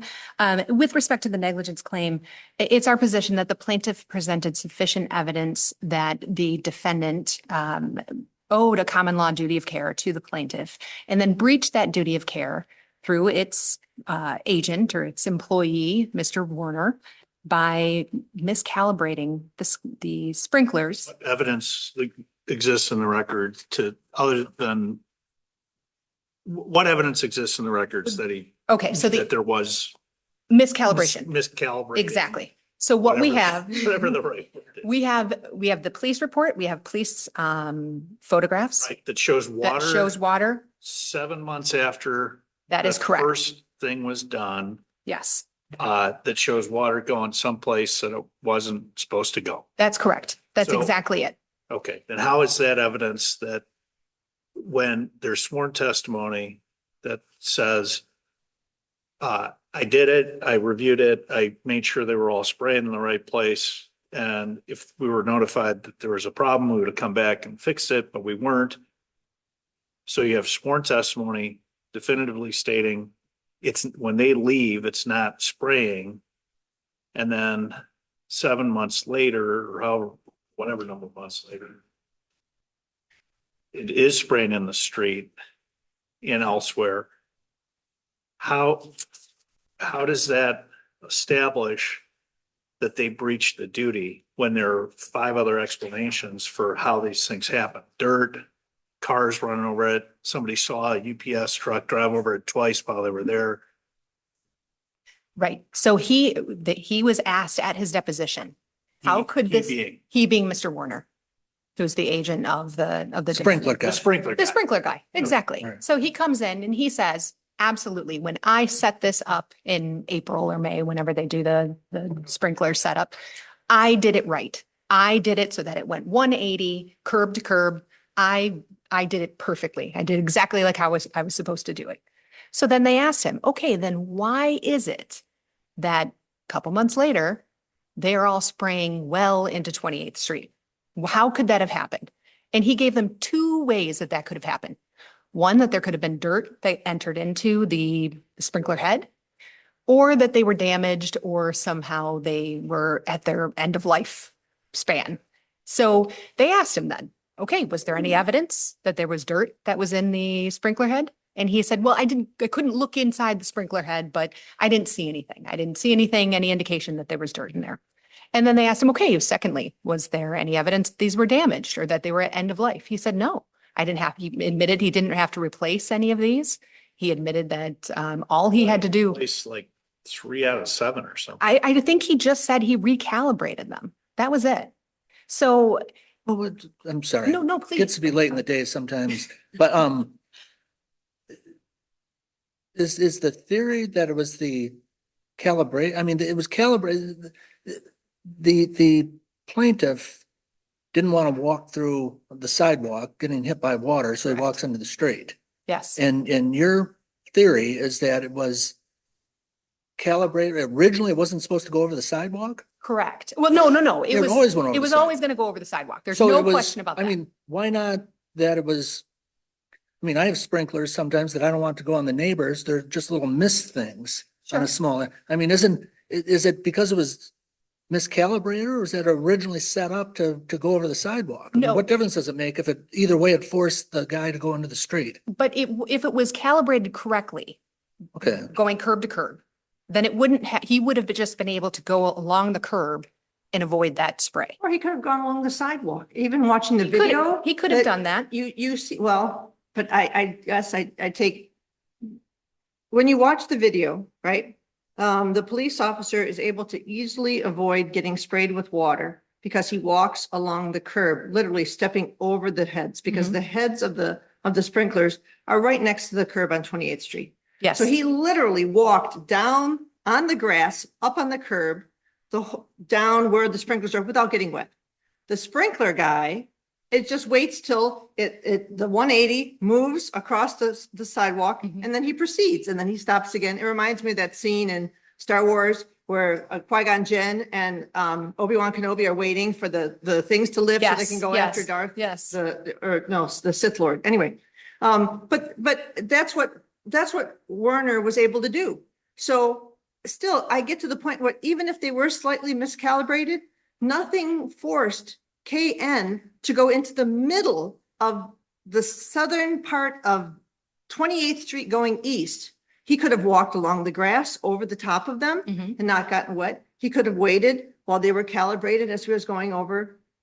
So I'm kind of at a loss, But that because nobody would say it's okay for you to go into the middle of 28th Street, of one of the lanes of 28th Street, to walk at night. Two things that I wanted to say to that. He goes into the middle of 28th Street because that's where the spray was going. So in order to avoid the spray, it's going into the middle of 28th But he didn't Street. have to go into 28th Street to avoid the spray. He could have done what the police officer did, or he could have done what Mr. Werner did. He could have, but Or he could again, have walked through. but that is that's a question of causation. That's a question of comparative fault. That's not a question of duty. That is a totally different issue. If they had a duty to make sure that these things are calibrated correctly so that people can walk over them, so that people don't have to avoid them to go into the street in order to avoid these things, that is a completely separate issue of whether or not he was comparatively at fault by entering into the street. So that's the point that I think is important. It doesn't obliterate the duty that is owed. So that's my answer to that question. There was also a third possibility that they had suggested in an affidavit, that with the tires that were going over those, the sprinkler heads, I think right at that curve that was delineated on the photos. But again, that doesn't explain why every single one of those 6 or 7 sprinkler heads all were spraying in the exact same direction. You know, instead of going 180, these were going 180 plus, 180, probably 270. However they were calibrated wrong. But again, please, I guess I didn't understand. What difference does it make on the calibration if even originally they were designed to go over the sidewalk such that people like your client would be going into the street? But wouldn't, if they were 180 to 180, if they were 180, then he wouldn't have had to go into the street. He went into the street because they were calibrated at 270 or whatever. And I'm just saying this hypothetically. There's obviously I don't know, I'm not aware of any measurements or anything as to how the spray was going, but that's essentially what it was. He had to go into the street, or at least he felt like he had to go into the street because of the way that it was spraying. I mean, it went all the way into the second lane of 28th Street. So this was the only way he could do that. Maybe I'm thick, but it was always planned to go over the sidewalk. Over the sidewalk, yes. But he could have still avoided it and stayed out of the street had it been calibrated correctly. But he also could have done it. You watch the video and the police officer does it. He walks along on the curb and doesn't get wet. So you're saying that your client couldn't have done the same thing? At least he didn't feel like he could, certainly. It was at nighttime and the It was police at officer during nighttime. the daytime. Yes, Yeah. it was at Right. nighttime. It was 10:40, I believe, is the time of the accident. So, and, you know, obviously, I think the court's well aware of this. The other side of the sidewalk was not accessible. It was some sort of retaining wall or something. There was a drop down from that sidewalk. So this was his way of getting around those sprinklers. This was the only way that he saw possible. Well, other than waiting for the sprinkler to Other than rotate doing the and Star then Wars stop, version. and then the He Star was coming Wars. to pick him up and progress. say, Dad, don't pick me up at Freddy's, pick me up at. Yeah, wherever, sure.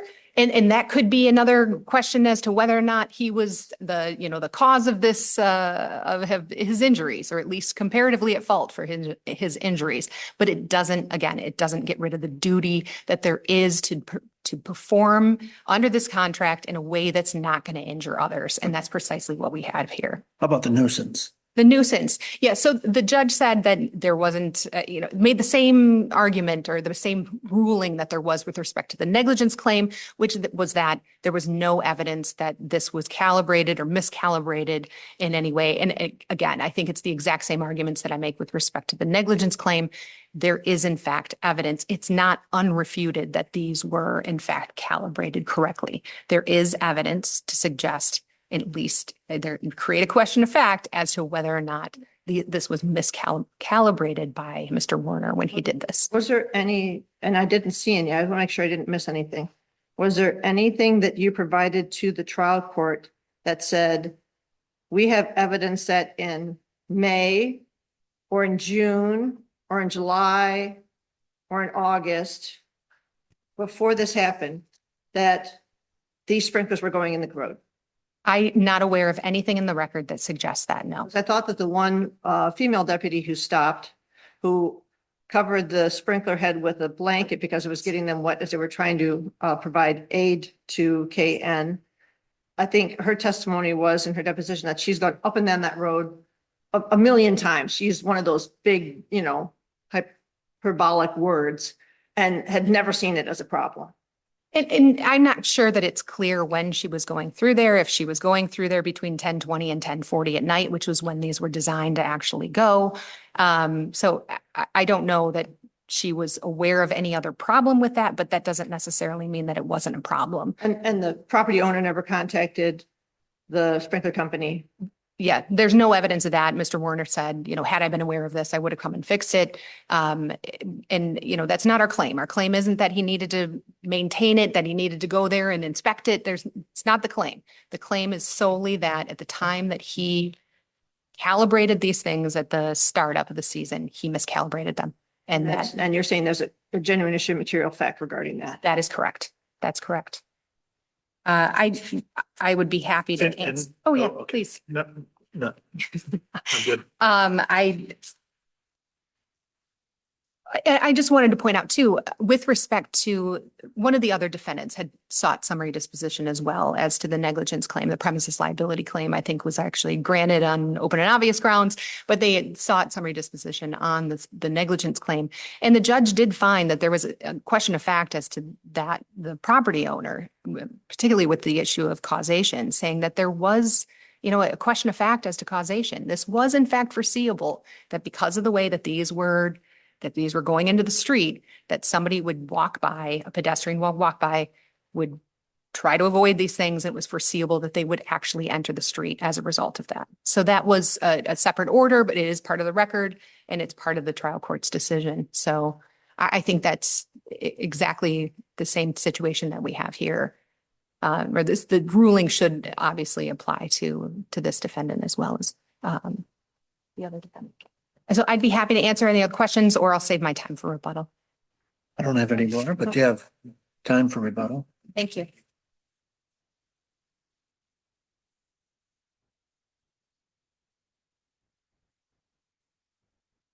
Good afternoon. May it please the court, Jeff Garish on behalf of JMac Ventures. Well, I've been doing this long enough to know that a dialogue like that doesn't mean you might not have questions for me, but I think the court's questions indicate to me that you know this case very well. You're not missing anything because there are massive holes in their theory with respect to duty and breach and causation. To your questions, Judge Feeney. Judge Redford, your first question was spot on. What evidence do they have that Mr. Warner miscalibrated them when he started them up in the spring? And the answer is none. They have absolutely none. Counsel's sister counsel's answer was. She gave a very eloquent, lengthy, but on point. Here's why, Judge, because we asked him what would cause it. He said dirt or malfunction. We asked, did you find it? And he said, no, I didn't find dirt. And we said, were any of these things malfunctioning? No, they just needed to be readjusted. So her position is we responded to it. Well, he didn't say that they couldn't have been caused by dirt. He said he can't see in there to see if there's dirt in there, and the dirt can work itself in and out. He also didn't say that they weren't damaged. He said that they hadn't aged out and they didn't need to be replaced, but he didn't admit that there was nothing that could have happened that caused this. What he testified to unequivocally is when I set them up in the spring, 5 months earlier, they weren't going into the road. And we know unequivocally from the undisputed evidence, there are such things that can cause this, like a car driving over it or anything else. Vandalism, if someone messes with the sprinkler. So the notion, their theory doesn't make any sense if you think about it. They're saying that these were going into the road, and Judge Kelly, to your point, they were always set up to go across the sidewalk. That wasn't our fault, which they concede. They were going to go across the sidewalk no matter what. They're saying what we did is we miscalibrated them. Mr. Warner miscalibrated them on day one so that they were going into the road, looked at that, said they're fine, and then left. And then for the next 5 months, nobody noticed. Nobody noticed or said anything. So those are two separate questions, aren't they? Well, but the point Everyone is, could have noticed it and just not thought it was a big deal. but the point is this, and this is to Judge Feeney, your point, that not only the deputy, but Miss Justice herself testified, I traveled this road hundreds of times, literally hundreds. Never one time in all the times that she drove that road did a sprinkler hit her car at that spot. So if it had been happening for 5 months. You always drive by at the same time when it's on? Well, that's when she got off work. Okay. That's what she said. I drive by this all the time and I've never been hit by those sprinklers. But again, the point, they don't have any evidence. What they're really relying on is, and without saying it, is a theory of res ipsa loquitur. That's essentially what they're saying, that there's no other explanation for this. It had to have been caused when he initially miscalibrated. That's the only thing that could have caused it. But res ipsa loquitur only applies when the agency or instrumentality is within the exclusive control of the defendant. I mean, the classic example of that is, someone sells, this is from law school, someone sells a can of string beans and it has a bone in it and someone chokes on the bone. And in that case, the defendant can't say, well, we didn't do it, because the plaintiff has no way of proving it. And in fact, the Cloverleaf case that they cited says the purpose of res ipsa loquitur is to provide an inference of negligence when the plaintiff can't prove it. That's exactly what they're asking this court to do, to draw an inference when they have literally no proof of negligence. One of the things Ms. Whitman talked about was all of the water is going into 28th Street. So that in and of itself is evidence that this was not done correctly the first time. Well, it's not, Judge. Well, first of all, it's not true that all the sprinklers were miscalibrated. And you can see it from the video. There's small puddles just next to the curb, which is to your point, Judge Kelly, if there's a gust of wind, even if it's calibrated correctly, it doesn't mean there won't be a little bit of water that goes just outside the curb. Well, that That's first what one, though, it was clear where the kitty corner is. That one went. That one was askew, yes. Yeah, that one really was, but that was Yes. by the corner and maybe got run over. The rest of the one, there were at least 5 different areas beyond that. As you go east on 28th Street, you could see it coming in, but neither Mr. Warner nor the officer said it was a really windy day that day.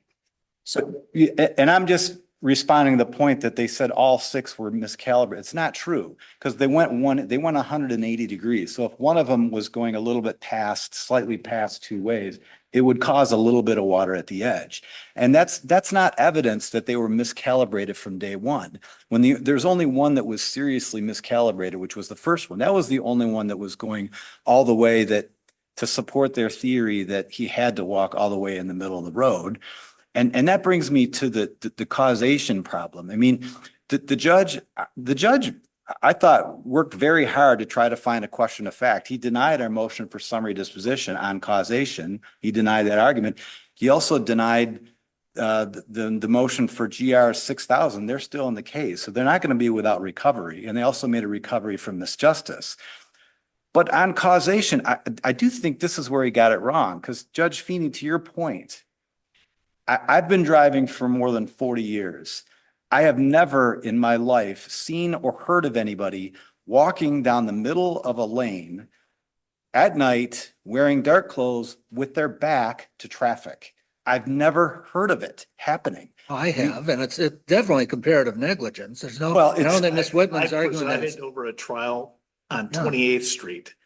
I would submit that it's unforeseeable. And if there's not a natural, in order for proximate cause to exist, it has to be a natural probable result of the negligence. And that I would submit is not a natural probable result, especially when you consider what exactly our client was alleged to have done wrong. So remember, we're not the ones that set it up to run over the sidewalks. That was the property owner or whoever installed the.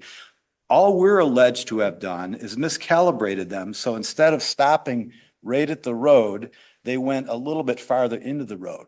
So the notion that, I mean, in thinking of proximate cause and intervening unforeseeable causes, I think it's helpful to think, to look at what the alleged negligence was without knowing what happened. I mean, if that's all you knew, that someone miscalibrated a sprinkler that's already going on the sidewalk, so now it's going a little bit past the curb into the road, and you had to guess what injury did that cause, nobody would think that it caused someone who could very easily walk down the sidewalk or walk around them to walk in the middle of the road. But again, it still goes to Sister Council's argument regarding duty. No, that goes to causation. Yes, but she wants us to stay at the front end of that analysis. She wants us to stay on the duty question.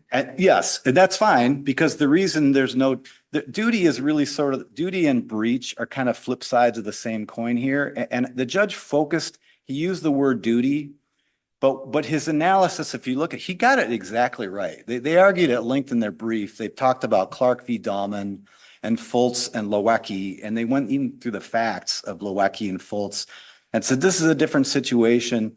But he got it exactly right. He actually quoted Clark versus Dahlman, and where it says the law imposes on every person engaged in the prosecution of any undertaking an obligation to use due care or to so govern his actions as not to unreasonably endanger the person or property of another. He quoted that.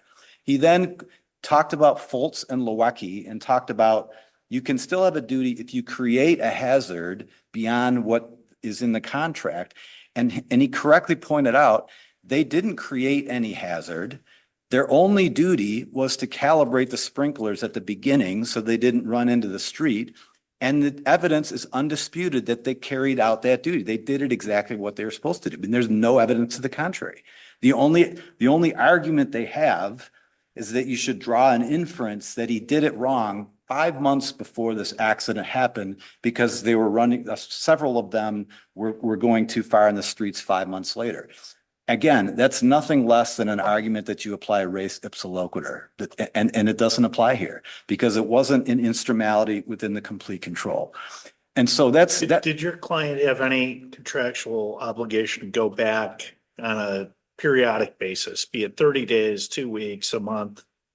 No, and the judge picked up on that too, and it was a very astute observation by the judge. I think he put it right in his opinion. They didn't have a duty to inspect. They didn't have a duty. They didn't install them. They weren't responsible for them going over the sidewalk, and they had no duty to inspect. I mean, if they did have arguably a duty if someone had called them and said there's a problem, then you could. But it's undisputed that no one ever called them. They never called them. Their contractual relationship was get them started in the spring, go back, put air through HP air, I'm assuming, get the water out and maybe put in antifreeze or whatever, but in the winter, right? That's it. Yes, exactly. That's the contractual obligation. That was it. And I mean, again, was the contract in writing? Yes. Yes. I think it's part of the record. Yeah. And again, to impose a duty here, I mean, I was trying to think of an analogy. I don't know if this is any good or not, but it would be like, let's say you have a construction project where you have a construction worker that erects a barrier between a sidewalk right next to a road. The barrier is there. And then 5 months later, a part of the barrier is now across the sidewalk. And someone, rather than walk over it, they decide to walk into the road and they get hit by a car. And the construction worker says, when I set this up, I set it up correctly. It wasn't across the sidewalk. Their argument is, in that case, there's a fact question as to whether he put it in the middle of the sidewalk at the very beginning because it was in the middle of the sidewalk 5 months later. That's literally their argument. It is not a fact question. they have to have some evidence that it was miscalibrated at the beginning, and there's not.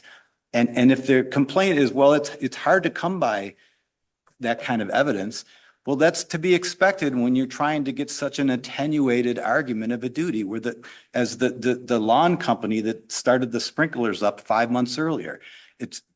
Of course, you're not going to likely to find any evidence, and there's not any evidence of it here.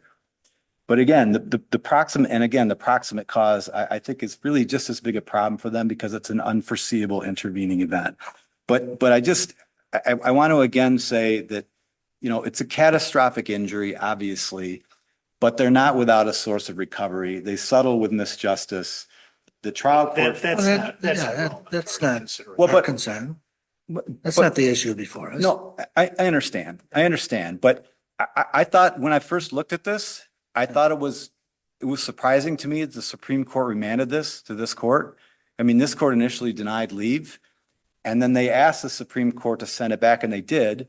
So I was trying to find if there's some weakness in the trial judge's summary disposition ruling, and I don't think there is. But that has nothing to do with settlements with other parties. I understand, and I just really don't saying like those arguments being made, to tell you the truth. Next argument. Oh, that's all. Not we're kicking out of the podium. No, you just don't need to plow that field any further. I understand. I understand. But I think that's all I have, unless the court has any questions. I'd be happy to answer any questions about duty. Again, we didn't win on proximate cause. He ruled against us, but I think our argument on that is really just as strong as duty and breach. And I don't know if it's more duty or breach. I think that's a close call, whether it's no duty or no breach. There definitely was no duty created beyond the calibrating the sprinklers correct when they set them up in the spring. And there's no evidence whatsoever that they didn't fulfill that duty non-negligently. But we have a situation, the trial court accepted the testimony from Warner as undisputed. Because it is. Well, but the party opposing summary disposition can't rely on the fact that a jury might disbelieve a witness to establish that the question of fact exists. And is he making that credibility determination? Because Sister Counsel's right. He said dirt was in there. They were damaged somehow. They were old and getting ready to end, but he didn't replace any of them. They weren't old and he couldn't tell if there was any dirt in them to get them to be miscalibrated. Well, he didn't know why they were shooting in the street 5 months later. He gave several reasons why it could happen, that they were damaged. And he didn't say they weren't damaged. He said they didn't need to be replaced. But that doesn't mean they couldn't be damaged or twisted a little bit so that they're going into the road like a car driving on it. I mean, to me, that's probably the most likely thing that happened, especially when people saw that actually happen. Yeah, but when we have the summary disposition situations, there is an exception, right? When we're trying to determine whether or not we're going to grant summary disposition. The exception is limited to those circumstances in which the moving party relies on subjective matters that are exclusively within the knowledge of its own witness, and those in which the witness would have the motivation to testify to a version of facts that are favorable to the moving party. And it applies here because your client's worker, the sprinkler guy, he's the one who's testifying in JMAC's favor that, oh, I said it, I calibrated it. It was what it was doing, and I don't know why it was doing what it was doing on the day of the accident. So I think that there's a problem there because you can't argue that there's no genuine material fact when there's other things that have been brought up, but he's testifying, well, I did everything I was supposed to, and you can't show that I didn't. And so. But there has to be some evidence, some other evidence that he miscalibrated. What other evidence? There was evidence of the fact that there was all this water. I mean, we all watched the video. But it was 5 months later. But I don't think that matters, does it? Because there's nothing showing. Because we know that I'm sorry to interrupt.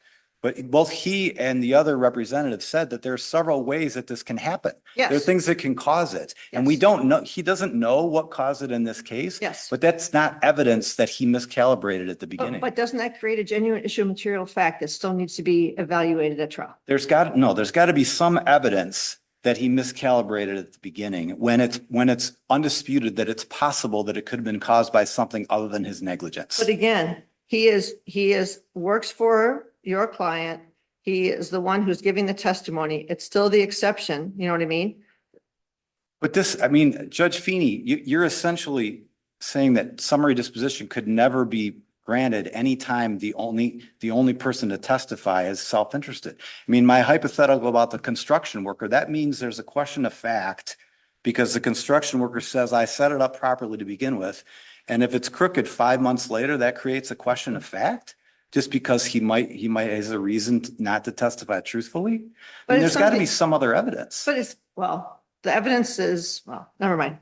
Well, I understand your point. yeah, and I think, and this is where, again, I think the evidence is helpful, both the deputy and Miss Justice, who said they drove by this constantly and they never saw this, hundreds of times, and she was never struck by water from the sprinkler. And the property owner never said anything.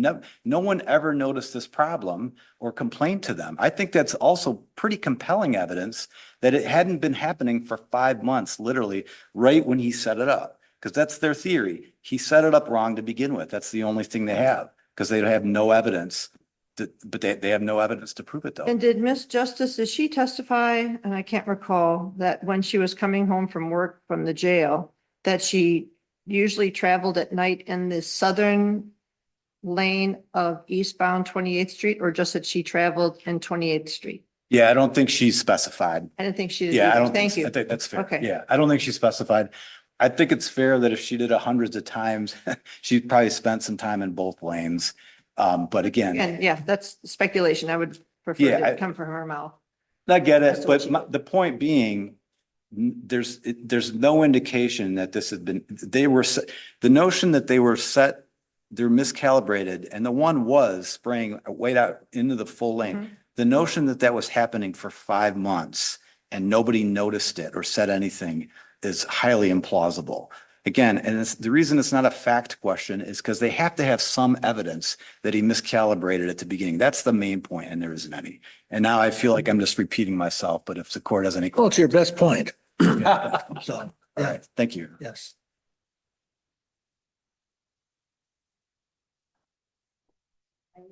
Incredibly brief. We do have some evidence. That's my point. We have some evidence that there was in fact a miscalibration that occurred at the startup. And because of that, this should go back to the trial court because there is a question of fact for the jury. Even though nobody contacted, nobody called, nobody did anything. Even though nobody called. Again, we have the photographs. I think Exhibit D, the appendix to my brief, the very first picture, I know Brother Counsel indicated these were small puddles. These are not small puddles. These go all the way across the entire lane Also, of traffic. we have Niagara Falls Mhm. on 28th Street for 5 months. I just, you're from Southeast Michigan. It'd be like, Yes. and I grew up there.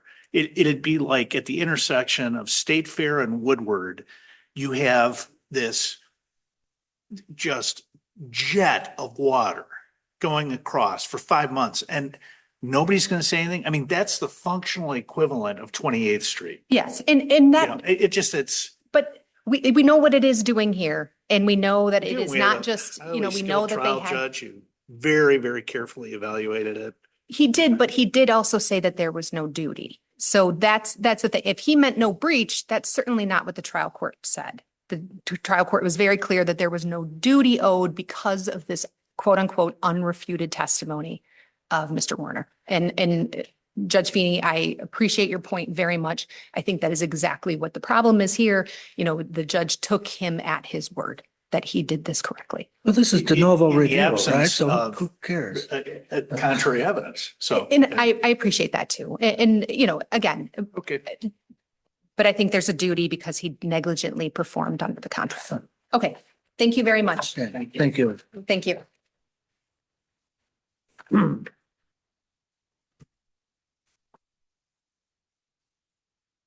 All right, okay, so be submitted and brings us to number 10, docket 374,244, William Kelly versus Graphic Packaging International LLC.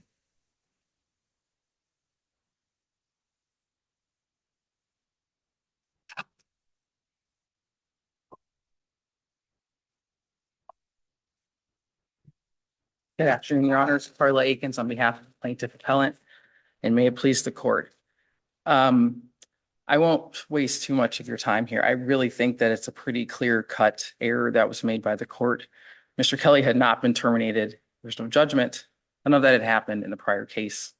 All of the things that we filed our lawsuit about happened after that, and we filed a new lawsuit on that basis. I'm not here to relitigate all of the factual findings from the court, whether I agreed with them or not. But with respect to the way that the defendant has tried to bootstrap every finding that came from summary judgment from 23, this trial was about a very specific part of a portion of time. This time when Mr. Kelly had been put on leave for basically 7 years. Have tried to give you an excerpt, which I actually think supports us under C10 if you're looking at that excerpt about the CBA. But I mean, the issue is, I'm sorry. About the what? So the C10 portion of the defendant's. Oh, okay. I motion. just didn't. I'm sorry. C8 and C10. I wasn't, I just missed the very last part. I'm So, sorry. Okay. Did you want me to? Nope. I Okay. understand now. Okay. Thank you. Was about the CBA, which actually I think supports our whole point, which was that this had nothing to do with the CBA. We were outside of the bounds of the CBA because at this point, he's at least 5 years past anything that the CBA was supposed to cover. Nobody knew in what land we were in at this point. So now he's still employed. And even in the excerpt that they gave you, he was still employed by the defendant. It's not until this case is over with, all of a sudden now he's being terminated. The way that the facts are presented make it seem like we knew all these things as the bases had come out at some point in the last 7 years was not true. Things came out during the trial from all the people from HR there were two of them, main people, Ms. Stry, being the main one, don't work there any longer. So she couldn't have even been there to make the termination decision, even if you were going to go that far.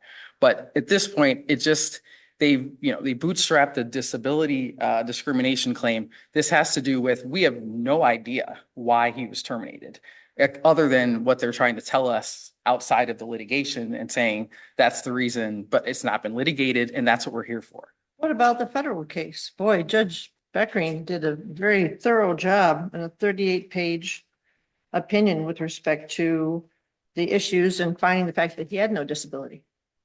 In 2017, we are now in 2024. The problem with the whole framing of the case was that it was very odd. I mean, by all accounts with everybody there, you got like a very small snippet of that. You got the opinion, obviously.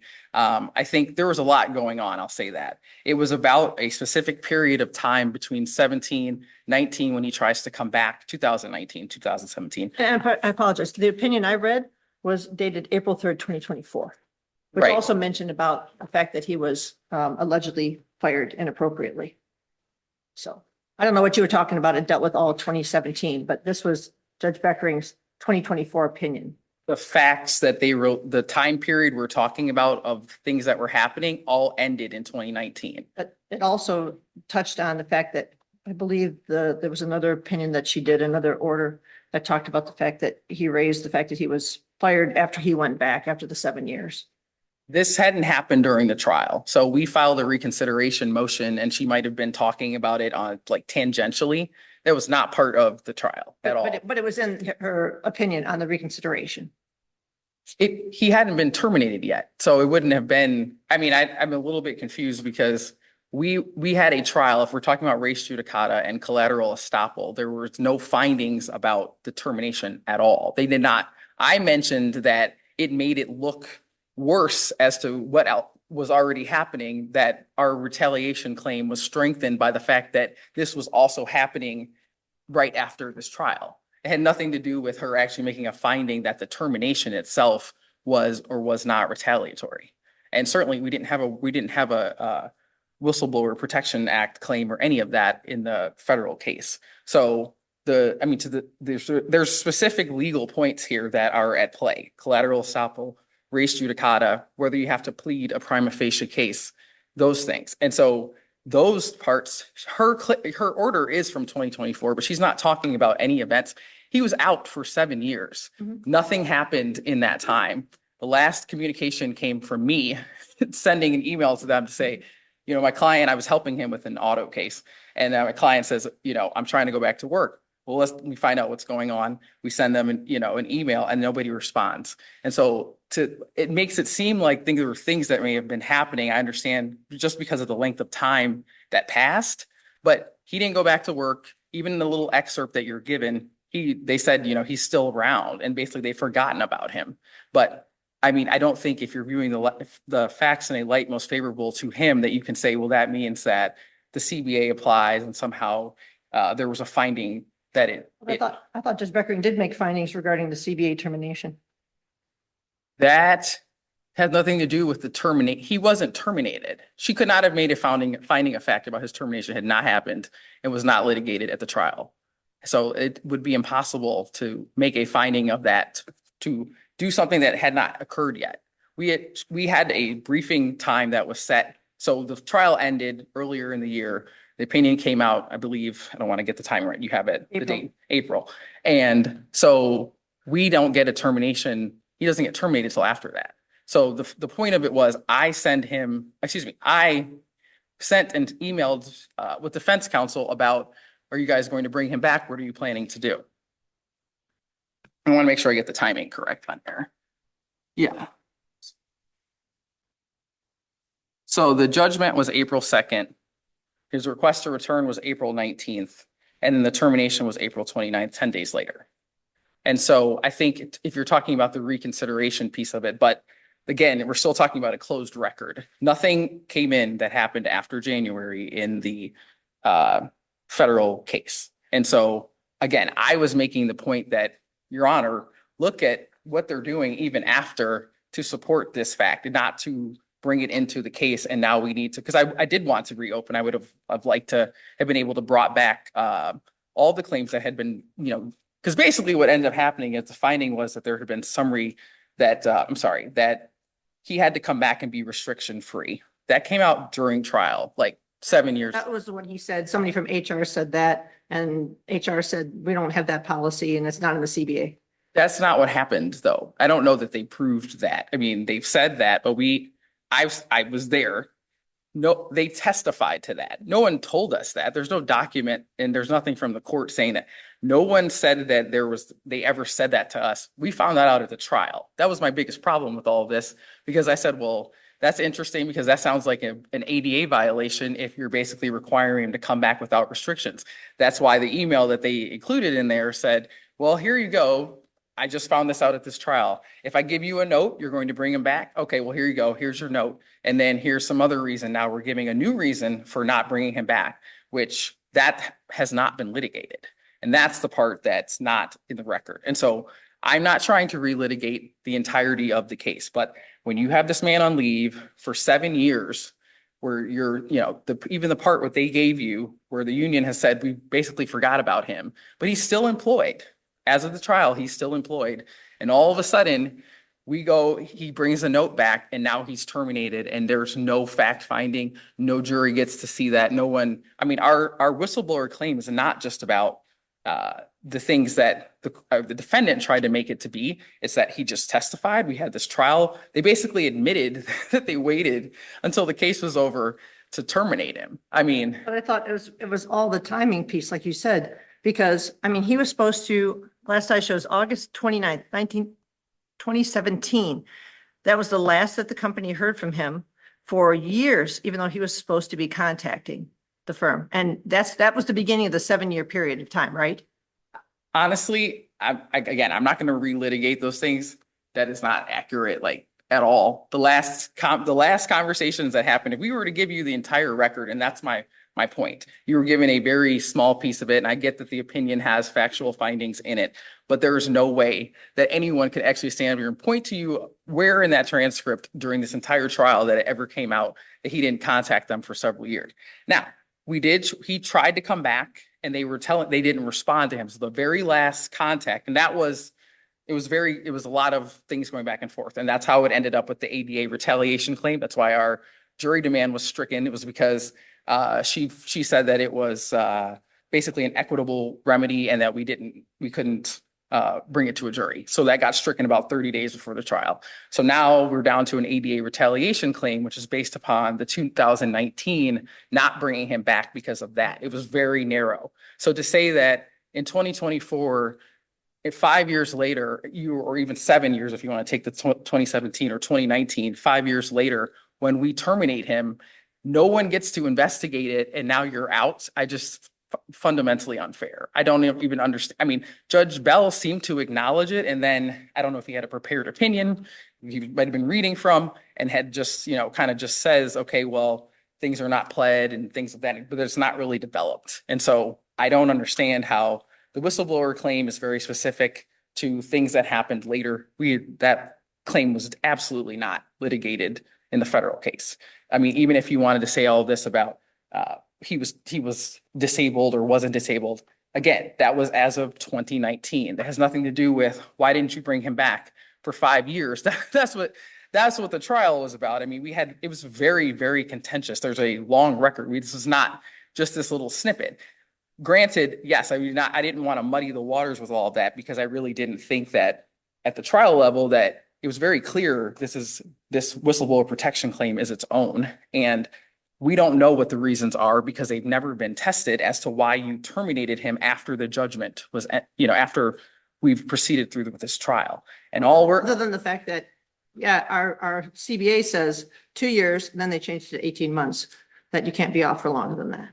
But what evidence, why would we be litigating that without having to actually litigate that? Like, there's no way to say that that's the reason in April we fired you. That could be the case, and that could be something that they defend on.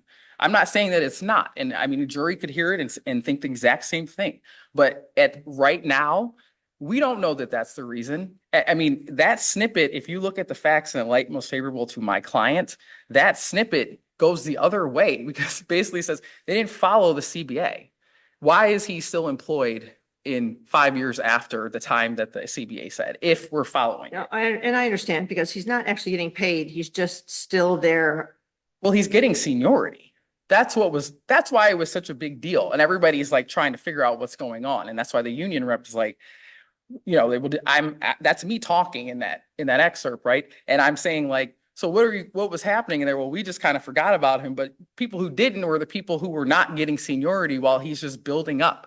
I mean, there's so much that happened in there. There's like so many disputed facts. And even again, just using their own snippet against them, there's no way you can say that says that the CBA is the reason he was terminated, following the CBA is the reason he was terminated, or that, in terms of if you're looking at collateral estoppel to any of the factual issues, it just was not litigated. There any other, I would like to save some time for rebuttal. Any other questions? Not from me. Okay, thank No, you. I think I understand. No, thank you.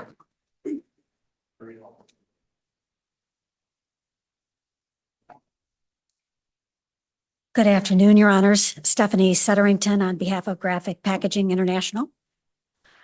I guess I'd just like to touch a little bit on some highlights. Obviously, we fully briefed the issues, but what was just portrayed as the scope of this lawsuit that was dismissed does not in any way match the complaint that was filed. The complaint was very clear in that it was alleging violations that related both to the pre-federal lawsuit allegations that had already identically been addressed in that federal court lawsuit, as well as this tiny tail end bit of the April 2024 termination. So all of that needed to be addressed. If counsel is now saying that that's not part of the case, well, that's great, but that wasn't clear from the complaint. And then, in terms of handling of that April 2024 event, the plaintiff had a job in this case to respond to our motion for summary disposition, which was well supported with attachments and record evidence and all of that. And the job was to come forward with something beyond bare allegations to show that there was a genuine issue of material fact. That didn't happen. And in the appellate brief, there's not even citations to record evidence on an issue of fact. The appellant cites to the brief in opposition on summary judgment, which cites to nothing. So the court in the circuit court was faced with a situation where he was presented with an opposition to summary judgment that cited not one single case, cited not one single piece of evidence. And when the judge was trying to explore whether there was any reason to allow further factual development as to that small part of the case that was even susceptible to an issue of fact or that might even be required, all the judge got in response was misreferences to the record. Counsel today restated that it was testified to at trial that there was a 100% restriction-free requirement. That appears nowhere in this record. It has never been cited to you. It has never been cited to any court, and Judge Beckering clearly disagreed and set that record straight in her rulings on the federal court lawsuit. So both procedurally, the job was not done in opposing summary judgment, but even if it had been, summary judgment was appropriate. The appellant is not effectively distinguishing between collateral estoppel and res judicata. Res judicata disposes of all of the claims that arise from events that happened prior to the lawsuit. And the way the complaint was pled, there was a lot of it. They were, saying that he was discriminated against with respect to his efforts to come back to work or to be put in his old job. That was all related to the prior lawsuit. That's what res judicata addresses. Collateral estoppel, counsel is suggesting that we're arguing that Whistleblower Protection Act or his termination had been litigated. That is not the argument. The argument is that Judge Beckering made findings of fact that make it rather impossible for the plaintiff to show that the termination that happened in 2024 was based on retaliation. There was no evidence of that. What there was a finding by the court that, hey, this is what the collective bargaining agreement says, and you don't have any other choice. And the only thing they could possibly have done was left him hanging out there on leave unless and until he sought to come back. Maybe that shouldn't have even happened. But the court's finding was that the graphic packaging had no other option but to leave him in the status that he was.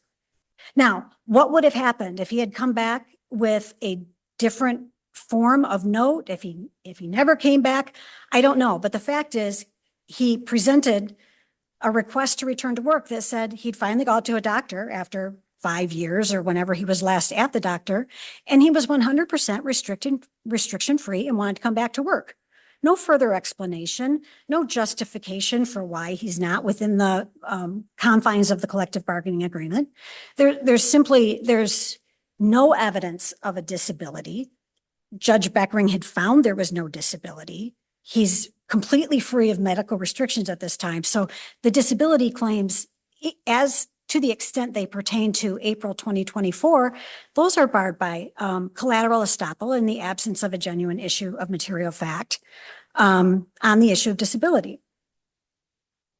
Collateral estoppel, to the extent res judicata doesn't address the April 2024 claims, which it doesn't, collateral estoppel can dispose of every single one of them, either because he did not have a disability or because the activity that he claims was his protected activity was found by Judge Beckering not to constitute protected activity under the applicable laws, or because the findings regarding the collective bargaining agreement and the motivations of graphic packaging and keeping him on a leave preclude evidence of causal connection or pretext. And even if collateral estoppel did not take care of everything, to the extent the public policy wrongful discharge claim applies to the April 2024 termination, that claim fails as a matter of law because the protected activity that the plaintiff or the appellant cites is already covered by other statutes, which provide the exclusive remedy. Or it's not protected activity at all. And when it comes to Whistleblower Protection Act, the same thing is true. To the extent the Whistleblower Protection Act claim is based upon, oh, well, I complained about safety violations at work, or I tried to get reasonably accommodated, or I tried to get put into my old job, or I tried to get my job back. That's not Whistleblower Protection Act protected activity. Filing a lawsuit and an EEOC charge, that is. But that had been happening since 2019. EEOC charge, then we've got the lawsuit. Nothing happens that whole time. There's the absence of any protected activities. So how in the world would, why, if retaliation were the motivation, why would they have not acted sooner? I think that's all I'd like to say. Does anybody have any questions for me? I don't. I do not, but thank you. Thank you. Judge Feeney, do you have Judge any Feeney? questions? Hold on just a second. No, I'm all set. Thank you much. Ms. Aiken, some rebuttal you wanted? Yes.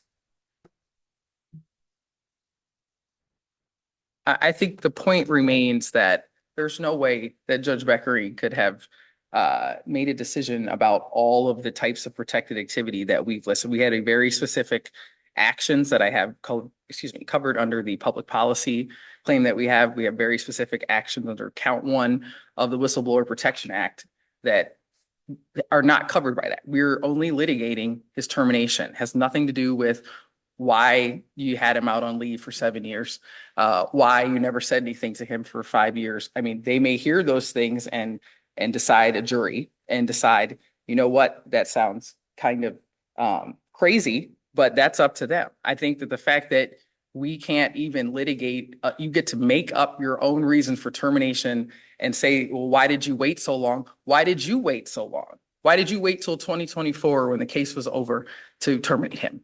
I mean, all the things that came out and all the things that, you know, they gave you this one little snippet and now we didn't support it enough. We didn't need to. You brought this motion, I thought was a very thin basis, and Judge Bell picks up on that, and then somehow Is this Judge sorry, Robert Holmes Bell? No, Curtis Bell. I'm so sorry. Oh, okay. I No, apologize to Judge Bell in advance. I'm mixing up the Western District. Yeah. I'm like, No. I don't think Judge Bell was still on the No, bench. no, Judge No, Curtis Bell. I Judge apologize. Curtis He Bell took over was. for Judge No, Whitsey. you're right. Yes. I'm so sorry.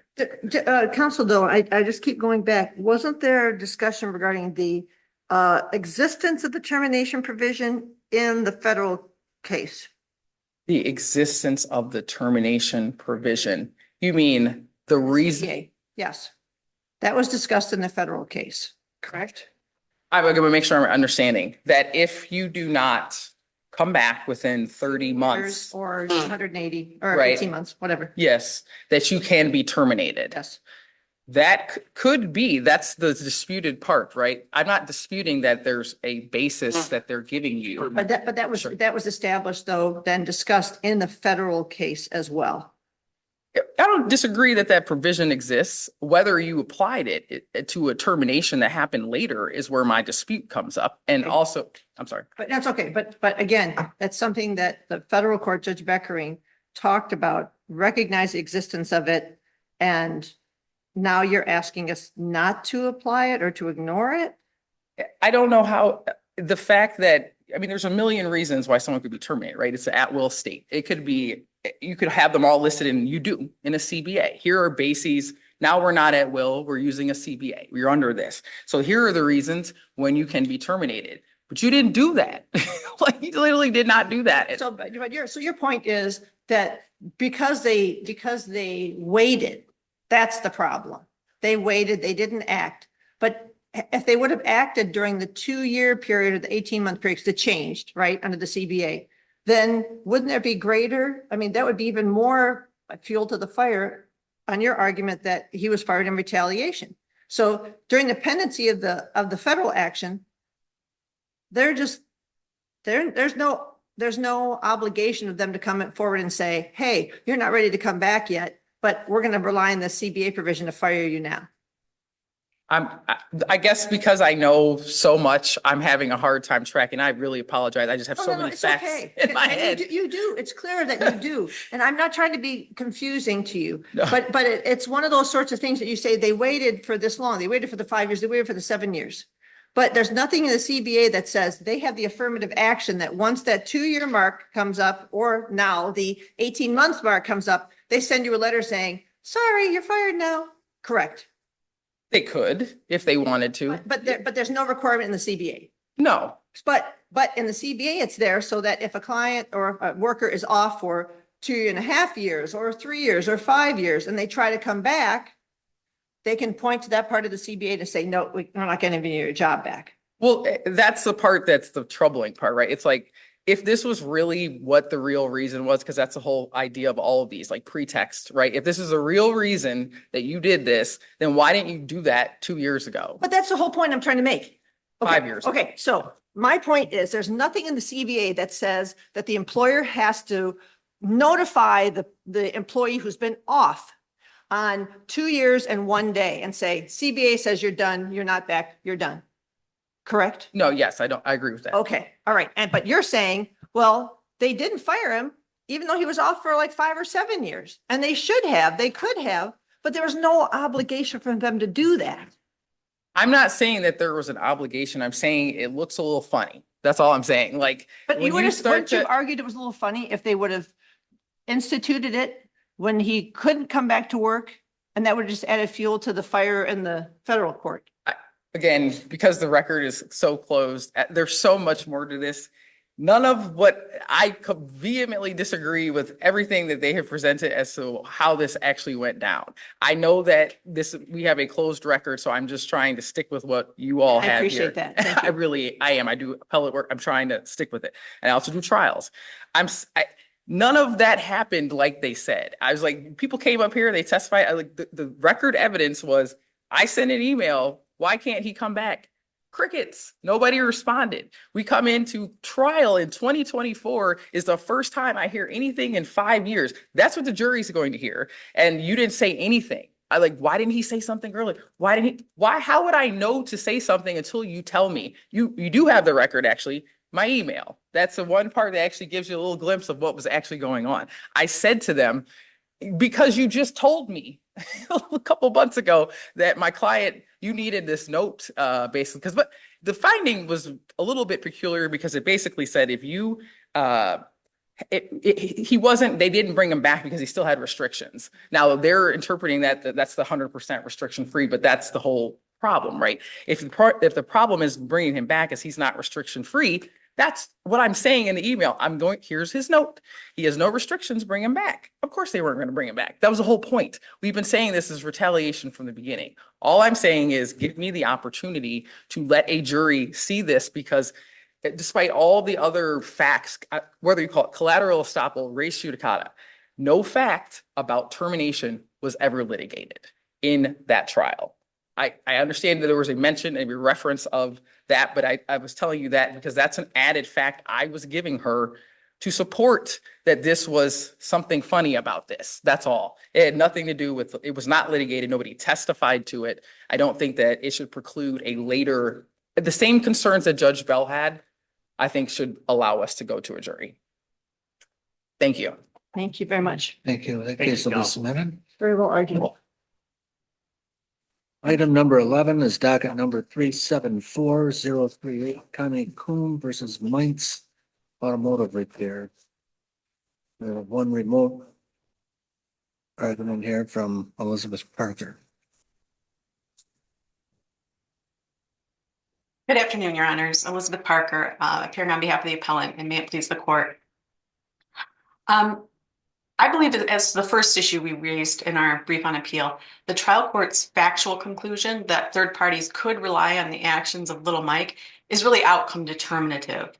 The court concluded that there was implicit authority to perform work on the bulldozer and the excavator, but that there was no implicit authority for the work to be performed by my client on the Freightliner, the Silverado, and the trailer.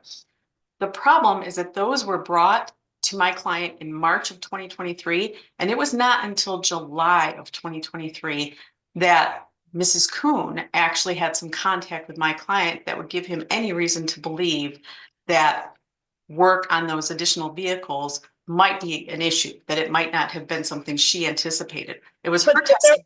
But there was nothing saying, I mean,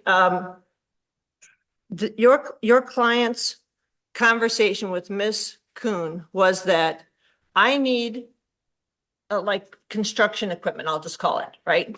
And he said, can I use your construction equipment? And in exchange for my using that construction equipment, I'll maintain the construction equipment. And she said, yeah, that's fair enough.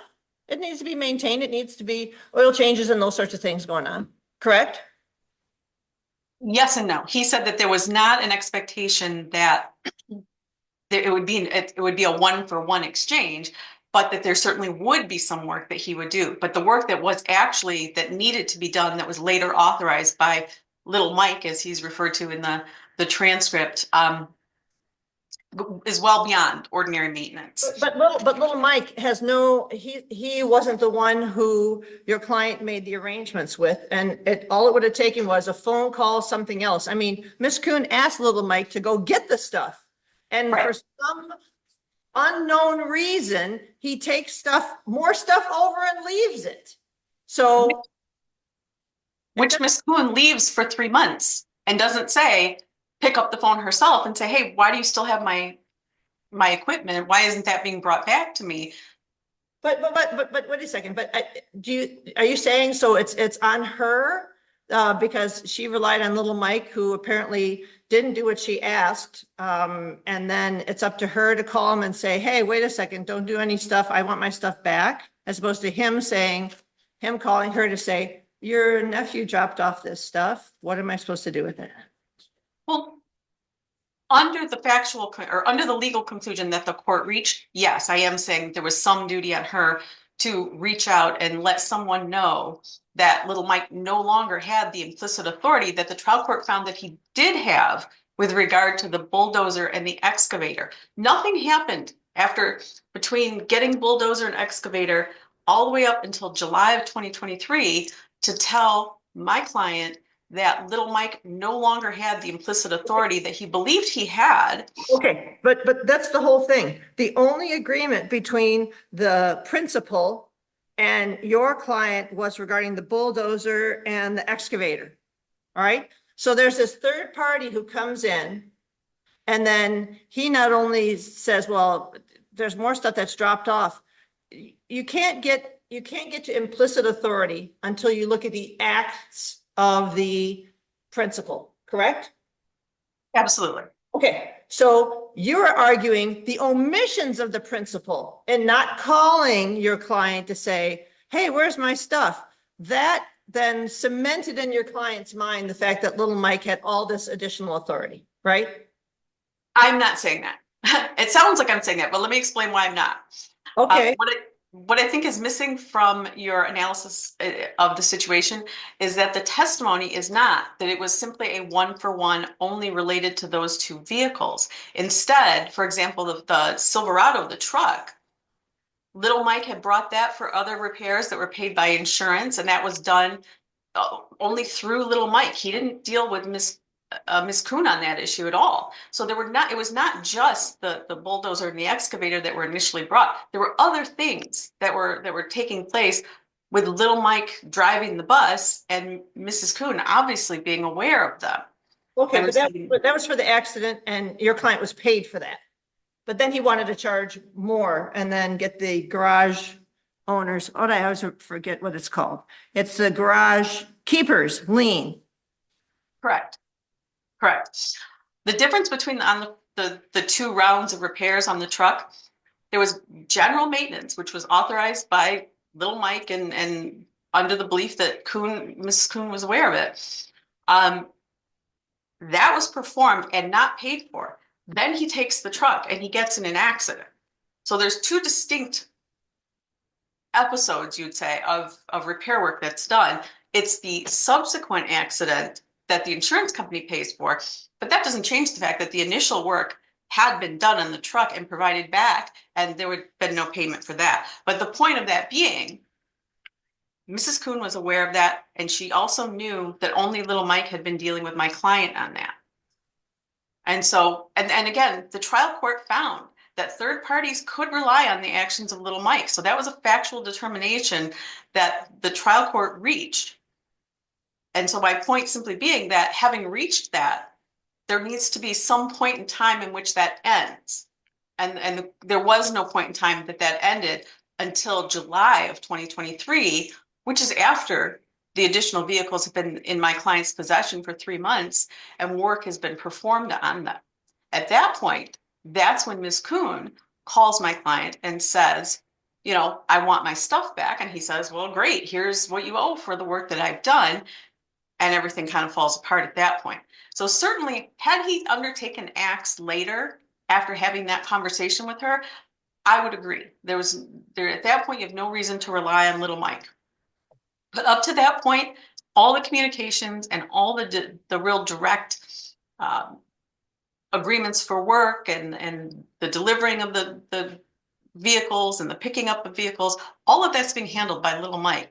And the trial court did find that he had the implicit authority to perform those tasks. And so that's the argument we're making on appeal is simply that having reached that factual finding, as a matter of law, you need to find that that's somehow was terminated by an overt act of the principal, which that didn't happen until July of 2023. And so I hope that I've answered your question by kind of laying out that timeline a little better. So with respect to the garage keeper's lien, that fails because he didn't do any public notice, right? Well, he didn't do any advertising. He did what the act requires. He provided notice to Ms. Kuhn. He provided notice to the state of Michigan. The state of Michigan has an opportunity to object and say, no, this is inadequate. They did not. They approved everything he did. And there's nothing in the statute that says you need to go out and start advertising and do all these other things. Well, what is the public notice if it's not notice to the public? Public notice doesn't, that language doesn't appear. Public auction is the Okay, phrase. but I'm sorry. I put down public notice, but I think you're correct, the public auction. Right. But how do you get a public auction if you don't give notice to the public that there's going to be a public auction? It becomes a private auction at that point, doesn't it? Well, it becomes public because notice has been given to the owner. Not to the people who are going to be bidding on it, though. I mean, the public part of it is not just the notice to the owner, but it's notice to the general public, because otherwise every garage owner would give notice to the state, give notice to the person, have the sale, like, you know, on a Saturday night at 11:30 p.m. and be the only bidder, right? Well, no, because I think the state of Michigan would probably say that's not an appropriate date and time to be doing the sale. The state of Michigan still has oversight responsibility and engaged in that oversight in this case, which the trial court found that Mr. Mike's completely.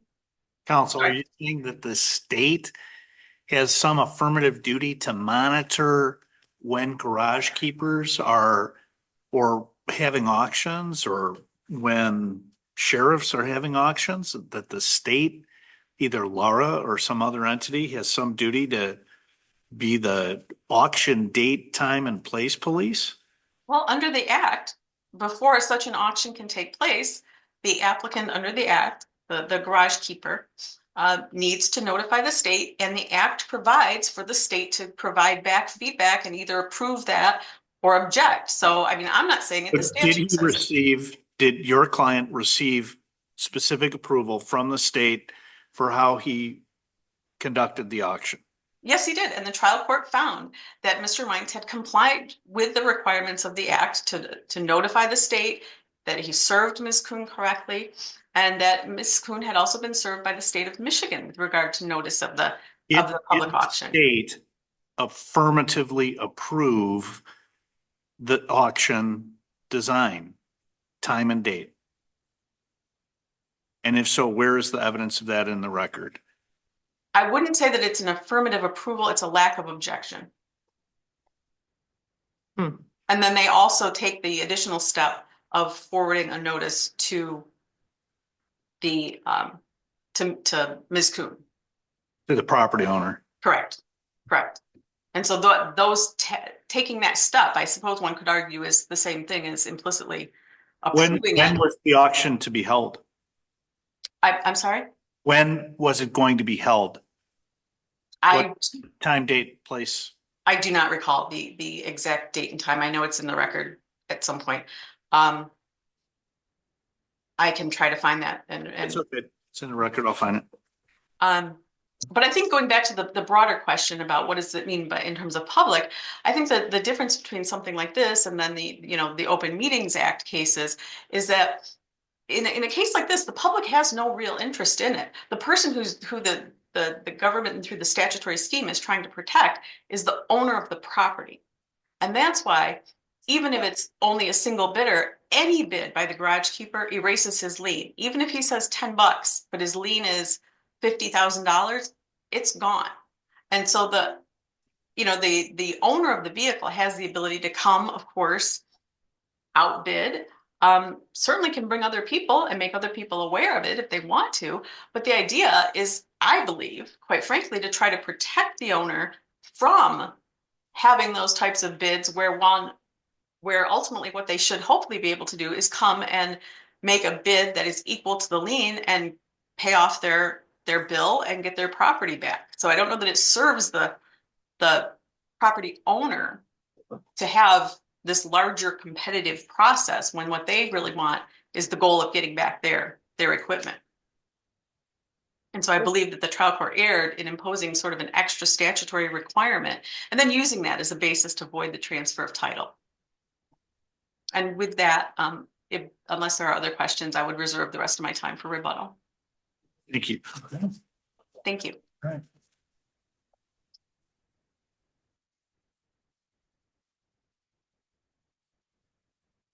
Thank you, Your Honors. I know today is starting to get late in the afternoon, so I'll try to be as brief as possible, Your Honor. I think Please, I'm sorry. Thank you, Your Honor. Philip Hamilton on behalf of the plaintiffs and Connie Kuhn and Kuhn's Yard and Garden Care and the appellees in this case, Your Honor.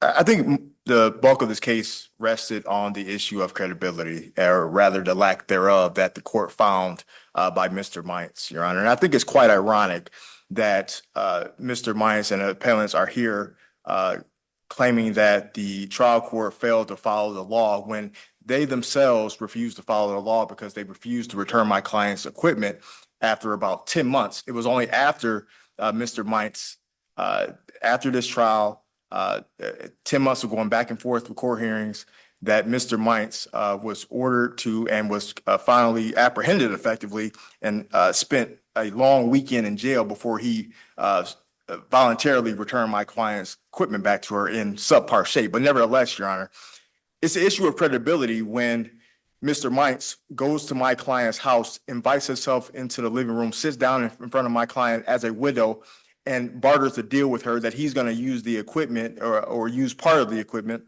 her bulldozer and her excavator, to do for his business or his home in exchange of doing some basic repairs, then turns around and then keeps the equipment for 2 years and doesn't return it to her. Then when she asks for it back, says, "What, you owe me tens of thousands of dollars." I think it's a problem. I think it's an issue of credibility when my client has a automobile accident, her personal Chevrolet Silverado vehicle. She takes it to Mr. Mites, knows that Mr. Mites might not have the money and the time to suspend on repairing that vehicle. So before he does any repairs to that Silverado, she gets the check from the insurance company and writes it over to him immediately before he's done an ounce of work on that Silverado because she wanted to make sure he got paid in advance.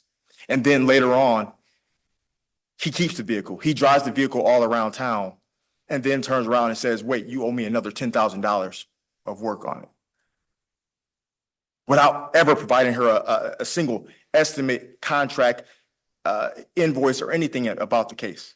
I think it's a problem with credibility, Your Honor, as the trial court found, when my client is complaining about and going to Mr. Mites and writing to the Attorney General's office and writing to the state and having the lawyers write to Mr. Mites. And Mr. Mites is responding to those lawyers, responding to the AG's office, but he's responding in writing, but he's not providing any of the estimates, invoices, or contracts to any of these other parties. I think is a problem, an issue of credibility when when my client shows up on August 7th, 2023 to Mr. Meiss's residence with the police in tow. And then all of a sudden, Mr. Meiss, the equipment is down at my shop. I don't have any of the estimates or invoices with me. And then to later find out, the first time I ever saw an invoice, estimate, or contract in this case was after I filed my lawsuit, after Mr. Meiss had already filed his garage keeper's liens. And what does it say when I look at the invoice? Ironically, as the court identified, the heat was on, because ironically, the date of the very first invoice in this case says what date, Your Honor?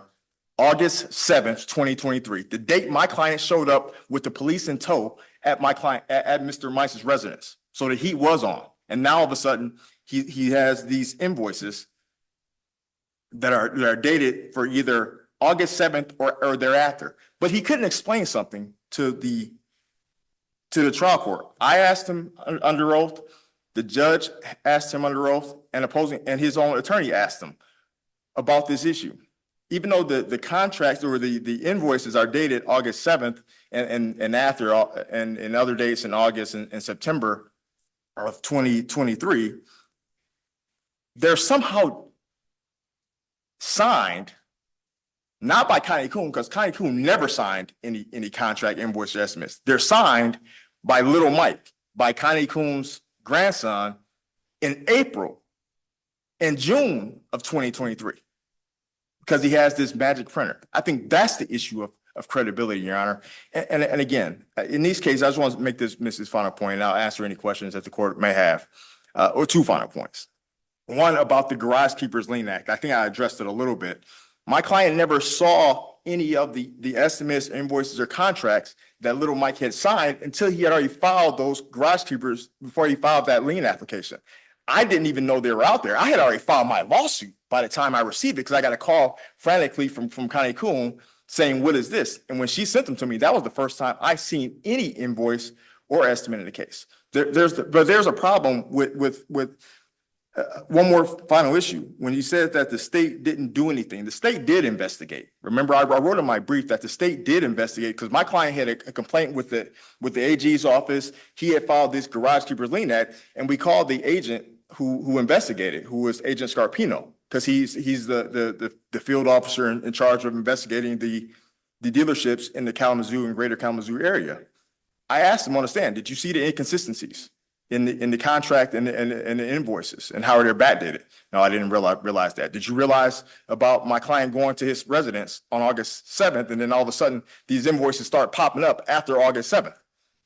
No, I didn't realize that. Did you interview Connie Coon? No, I didn't realize that. I took Little Mike's word for it. He said, Little Mike said he was the half owner of Connie Coon, of Coon's Yard and Garden. He wasn't. He said that on trial. He admitted that at trial. So he effectively lied to the state investigator. And I asked Mr. Scarpino, and again, I only make this point because sometimes in these cases you have people who are self-interested. Connie Coon, you got to take with a grain of salt. Mr. Mines, you got to take with a whole lot of grain of salt. But you had the investigator who was truly neutral. And I asked him, did you have all the information available to you to make a proper investigation? And he said, no, that's a fair assessment. I didn't. But I think the trial court had everything they needed to make the ruling they did. So I think for that reason, the trial court's ruling should be affirmed. Any questions? No Thank you, questions. Thank Counsel. you very much. Thank you. Yeah. Couple minutes for rebuttal. Thank you. Not mandatory, but To respond to the earlier question, in appellant's appendix, page 56, is the notice of the auction. That was December 26, 2023. It's at his shop, which is where it's required to be, at 8 to 9 a.m. And so there is an indication specifically, and that notice is dated November 8, 2023. But more specifically, to go to the points raised on argument, I'm not asking the court to somehow reverse or questioning the trial court's credibility determinations. I'm simply looking at this from pure legal issues. If there's a finding of implicit authority, then there needs to be a finding that that has ended at some point. And here, there was no record evidence and there was no evidence cited by the trial court with regard to that until July, which is again after the vehicles have been in my client's possession for 3 months, ostensibly not with the permission of Ms. Kuhn. And secondly, I would simply point out that issues regarding the collection of the judgment are simply not before this panel at this time. There is an application pending on that, and I would simply ask that those comments be disregarded. With respect to the notice, this doesn't say who it was sent to. It just says to whom it may concern. So Correct. is there any evidence of who who actually received a copy of that? Let me flip through the appendix. I believe there is a mailing.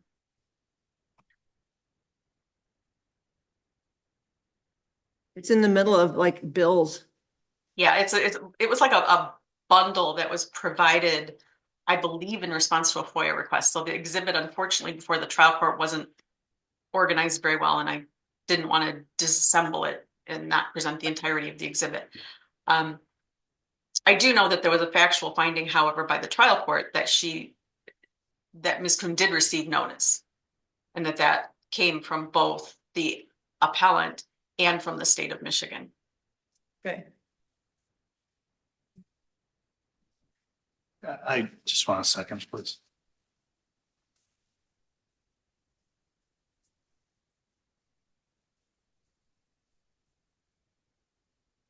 Oh.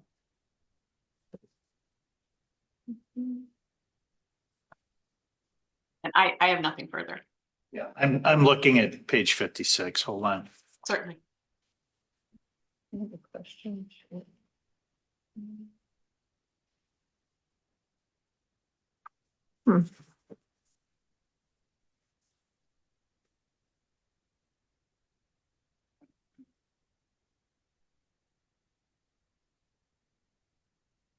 Thank you. Okay, Thank you, Your Honors. that's it. Thank you very much. That case will be submitted. Thank you. Brings us to item 12, which is a consolidated case. It is item numbers 369739 and 369749.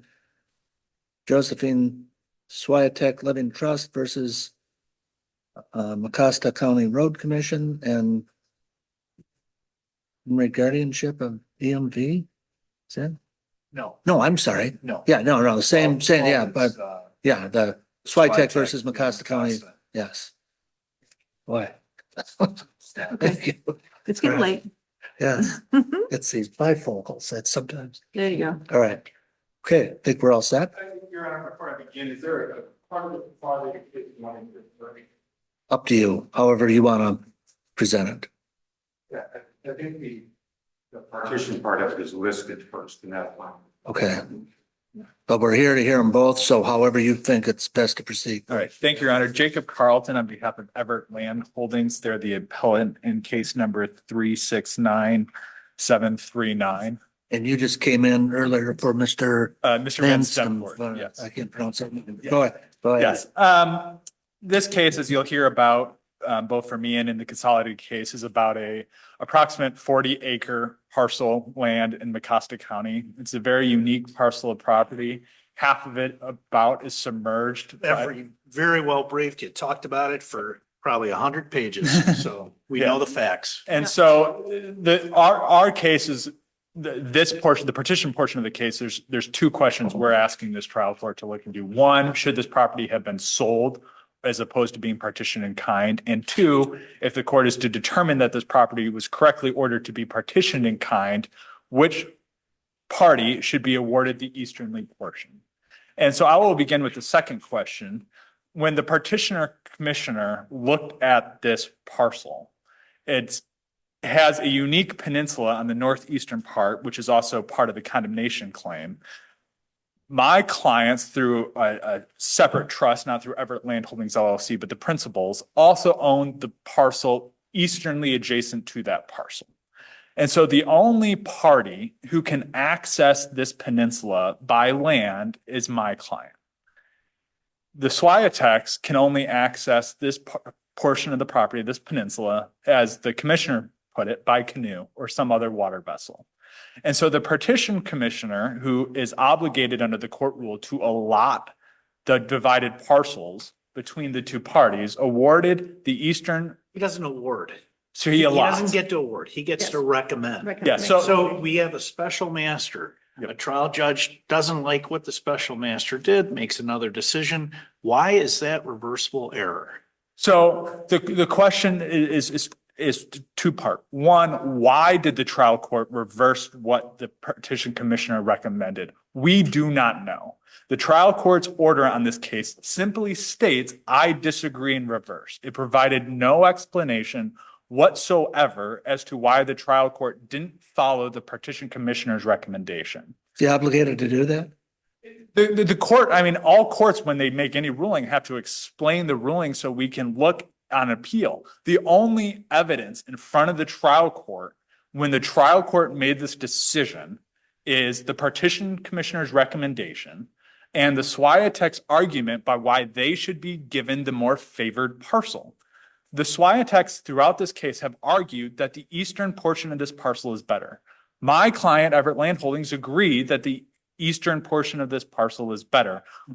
This is also why we believe that the parcel should be ordered to be sold as a whole, because if there's a better parcel, it's inherently not an equitable division of this parcel if everybody agrees that the eastern parcel is better. But apparently the plaintiffs plan to use it in a way that lended toward its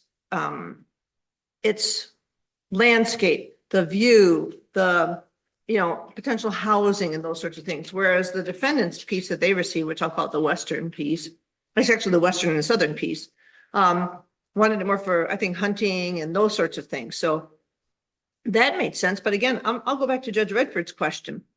I come from the land of 12 best interest factors and 14 property division factors. And if you don't go through the factors, we send it back and have them tell us what the factors were.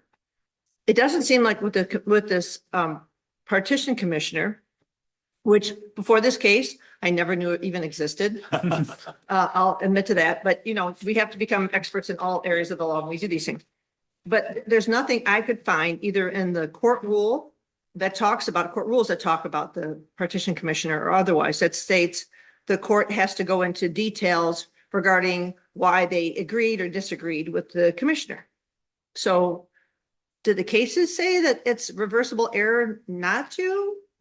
Is it, or do we just use the abuse of discretion standard of review? So the standard of review here, there's actually some disagreement in the briefing about what the appropriate standard of review is. Because this is an equitable matter, the standard of review that this court actually needs to take is a de novo review. Except for the trial court's findings of fact, which are reviewed for clear error.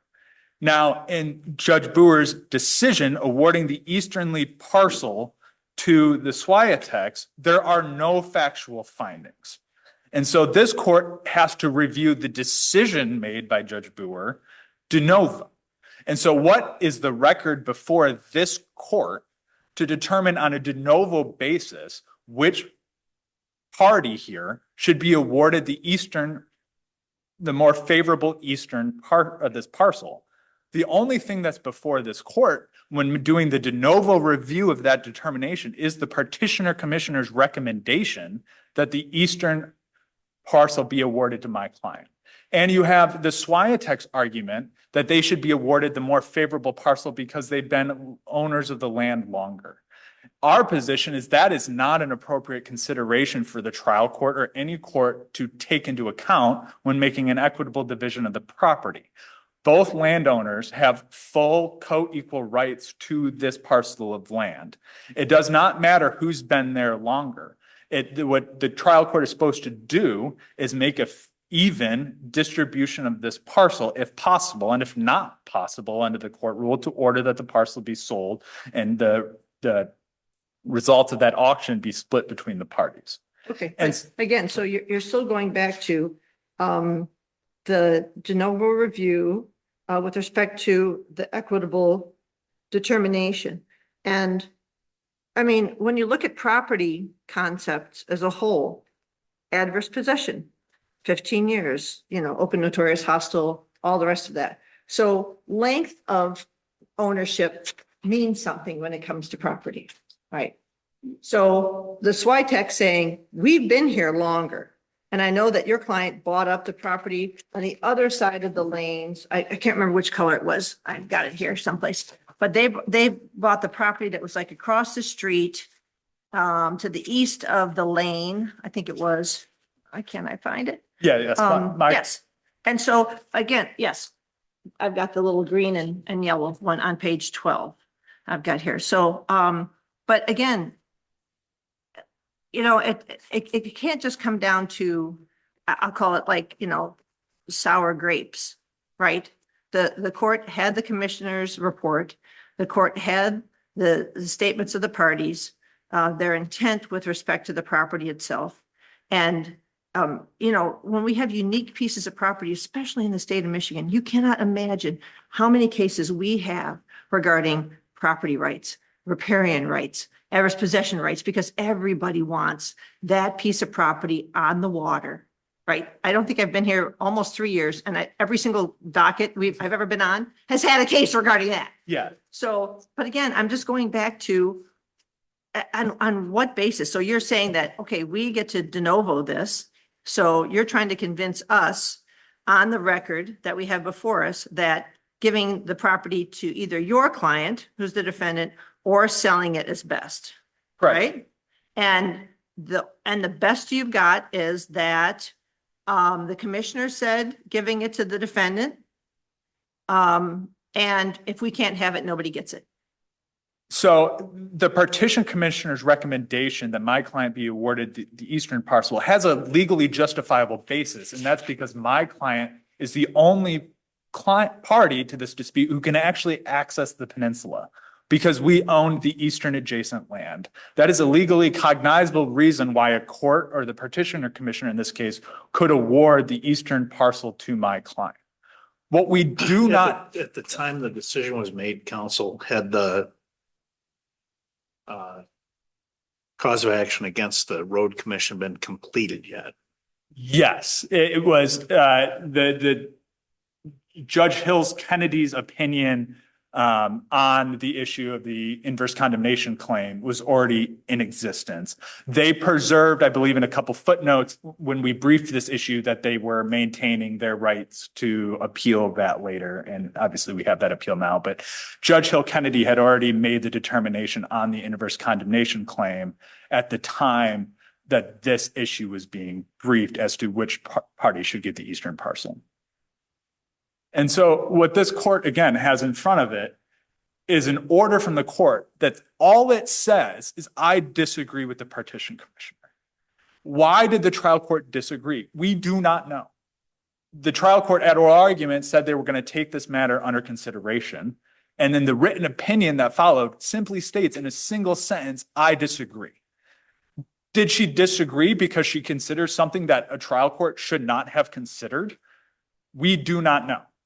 And so, if anything, this case should be reversed at minimum for Judge Boer to explain why she did what she did. But at what this court has to look at in a de novo review is, what does the record say? The record has the partition commissioner saying that Everett Landholding should be given the eastern parcel because they can access the majority of the eastern parcel, while the Swiotex cannot.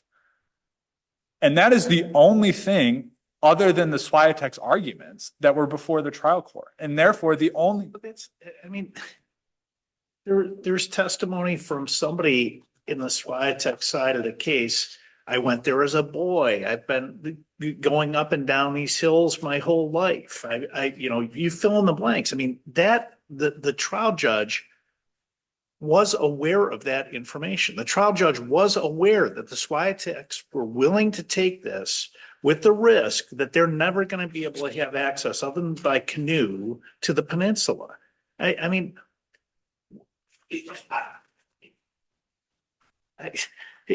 not just the only thing that exists is the petition commissioner's report. That is not the record.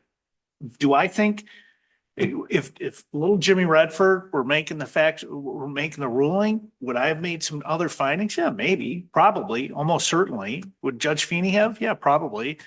But is it a reversible error? I just don't know. Well, and again, reversible error, this court is looking at this de novo. So this court has to look at the record because there's no findings of fact. Right, and the record has plenty of evidence to support what the trial court did. Well, so our position is the Swiatek's position that they should be given the more favorable eastern portion because I walked on those hills when I was a kid is not an appropriate piece of evidence for the trial court to consider which side. In an equitable decision? So in a court of equity. So my client has a full legal right to obtain half of the value of this property. Right. And so, I mean, again, this gets us to our broader point where if both sides are saying the eastern parcel is better, this is not an equitable division in the first place. Are they saying it's better or I want it more? They are saying it's better. They say, and this is again, Does better mean more valuable or just more sentimentally attractive to them for these other reasons? I mean, there's more, yeah. You want to develop it, right? I mean, that's in. So you're looking at the economic value of it, where the other people have more of a. So the Swiateks have said they want to develop it too. And this is, again, this is their own words. If you look at page 668 of the appendix, this is the affidavit of Mr. Swiatek. And he says the eastern half is more conducive to development. Mr. Swiatek in his affidavit is saying, I want this because I think it's better. It's the same thing Everett Lands Holdings is saying, is we want the eastern half because we think it's better. Swiatek's also, sorry, I misquoted the page number. That's 651 on his affidavit where he says the eastern parcel has significant advantages. It was that oral argument at page 68 where the counsel for Mr. Swiatek said that the eastern half is more conducive to development. It's both sides have said in the record that the eastern side is the better side. It's more conducive to development. It has this more unique peninsula. It is the better side. And again, if Mr. Swiatek didn't think it was the better side, then why are we on appeal in this case? Why did Mr. Swiatek object to the petition commissioner's report? It's because both parties in this case believe the eastern side is the better side. But that doesn't require them to go ahead and sell just because they both want the same side. Equity is one of those mushy, gooey sorts of ideas that we try to do the right thing. And when there's typically, as I found as a trial judge, when you have nothing else to rely on, you go to equity. Yes. And, but in this sort of a case, it has to be equitable. And the court came up with a determination. It could have explained it better. I agree with you completely, but that they deemed to be equitable because everybody could still access the property. So if you read, for example, the Burns case, which we cite, and this is a case where there's a parcel of land that has 5 or 6 buildings on it, and the parties are disputing there. I want to say it was 5, but don't quote me on that. 5 parties, they were trying to split this unique parcel of land, and the court says it would not be appropriate for a court of equity to distribute this property when, quote, half of them have expressed their unwillingness to accept separate portions of the property, end quote. And so if you're sitting there as a court of equity and you have both parties coming before you who have both the same equal right to this property, saying this half is better, we want this half, we don't want the western half. It is not appropriate. Saying we don't want the western half. They're saying this half is better. Yes, they're not affirmatively declaring, I don't want the other side. Is there evidence of record, either side affirmatively making that representation to the trial court? I believe there is. So like my client has said, for example, if we were to be awarded the western side to access it, we would have to build a 725-foot driveway. Yes, that's an entirely different thing, counsel, than saying, I don't want it. Of course, you're going to have to build a 725-foot driveway. You can look at the map, and anybody who knows how to read a section map for a county in Michigan understands that. But it's a far cry from saying that I don't want it. I don't remember seeing that. And if it's in the record, I'd like to know where. I don't think anybody ever uses the words, I don't want it. I think, Okay, so neither party is saying, I don't want it. Judge Bohr has given this report, evaluates it. We've already talked about what was said or wasn't said in either orally or in writing by the court. Judge makes its equitable decision. How is that an abuse? The equitable decision is not reviewed de novo. The equitable decision is reviewed for an abuse of discretion, correct? no. So the What ultimate, case says in Michigan, yes. when an appellate tribunal reviews a trial court's decision in equity, it is a de novo review? Yes. So What's the site, please? Name and yeah, site. Schaaf v. Forbes, 338 Mishap 1 at page 19. This was also a land partition case. Says, and this is in our trial brief, or sorry, our appellate brief at page 12. Says this court reviews for clear error the findings of fact in support of the equitable decision rendered and reviews de novo the ultimate decision. So the trial court findings of fact. What page? Yes. Of the Schaaf? 338 Mishap 19. 1 at 19. Hold on.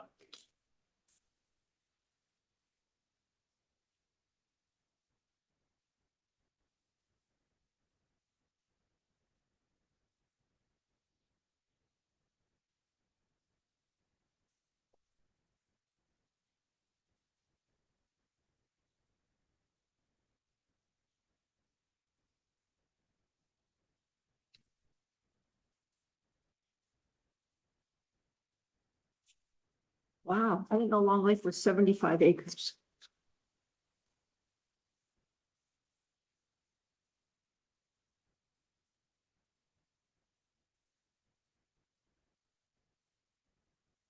Okay, proceed. So what typically happens is you have a trial court's opinion that has a set of facts and then a decision at the end.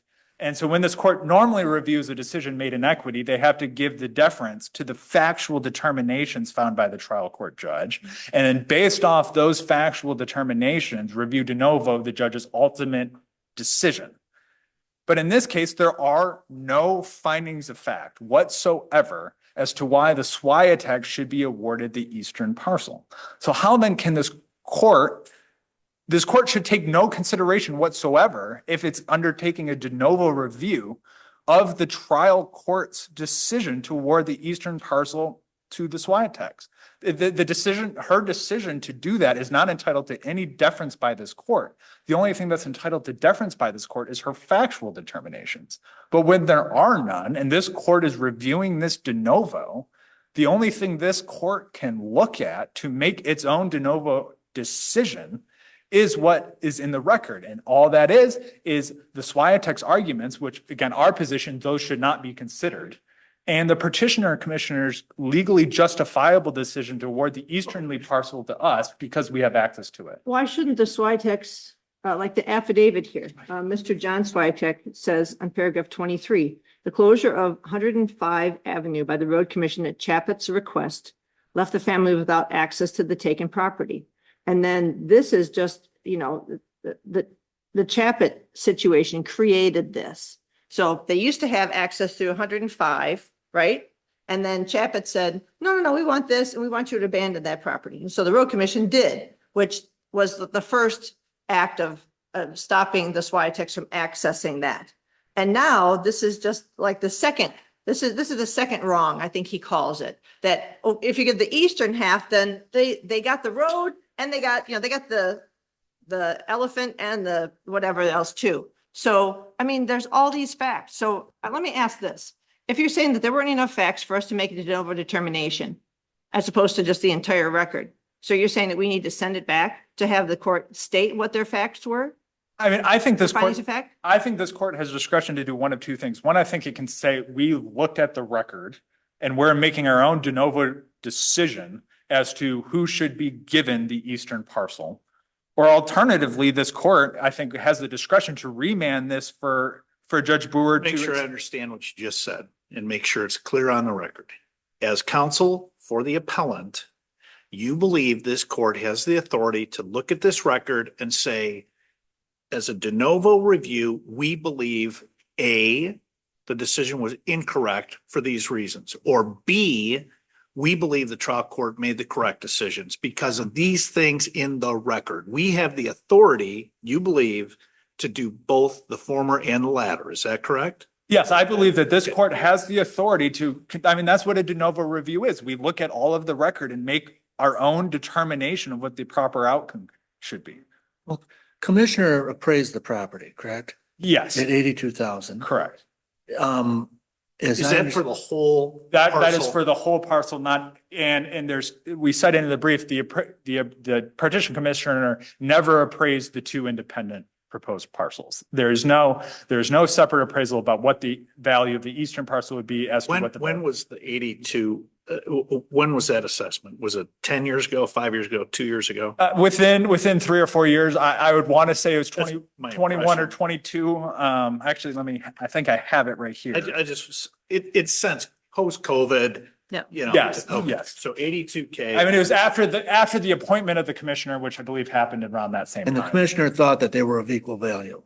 The commissioner testified, again, without any support, that he thought that they were approximately equal value. Now, we pushed back on that because A, he did not get an appraisal of the two parcels, and B, he admitted in the record that he was not aware about whether both sides were equally developable, whether you could have a well and septic on both sides, whether there's certain issues related to both parcels that he says he had no idea. Right. So unless the court has anything further. Or do you have a position on the issue, the road commission? No, we have no position on the inverse condemnation claim.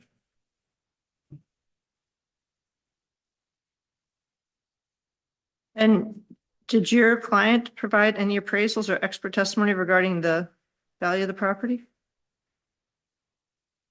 The two unique parcels or the property? Either. So as to, I don't know if specifically about the value, but we did we had an expert testify as to why this property could not be split. That's Rapp, correct? Yes, Mr. Rapp. And that's what the court found their testimony to be speculative and conclusory. Yeah, so Judge Hill Kennedy, this case transferred judges. So Judge Hill Kennedy did not credit that the opinion of Mr. Rapp in his decision to appoint a partition commissioner.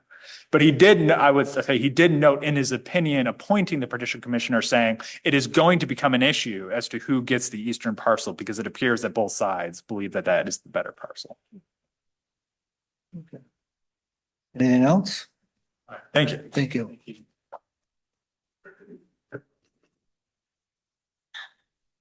Are you both arguing? No, I'm here on behalf of the Switek Trust, so I'll be on both cases.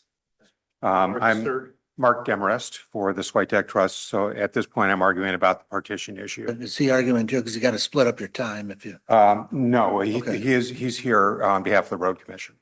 Okay. Yeah. So I assume we're going to have him make his entire argument right now, right? Yes. A whole shooting match. You get to talk. You want to talk about something? You need to talk about it while you're at the podium. The whole shebang right now. Okay, well, let me get my other notes. Okay. Well, I'm the appellant on one and the appellee on the other. Mm-hmm. All right, so with regard to the partition issue, on the basis that it's a de novo review, the record on that issue is very compact. There was a hearing at which both counsel argued for why the one side or the other should be awarded to their client. The partition commissioner testified. There was no rebuttal testimony, no appraiser or anyone else offered by the Chaput. Before Judge Bohr. Yes, correct, Your Honor. The partition commissioner testified that he came up with two parcels that were equal in acreage, equal in lake frontage, and equal in value. It's true that he did not do an appraisal separately of the split property, but his testimony was that if anything, the splitting would make the property more valuable. The question really is, should the property be sold, or should the Switex be allowed to keep the eastern side as Judge Boer decided?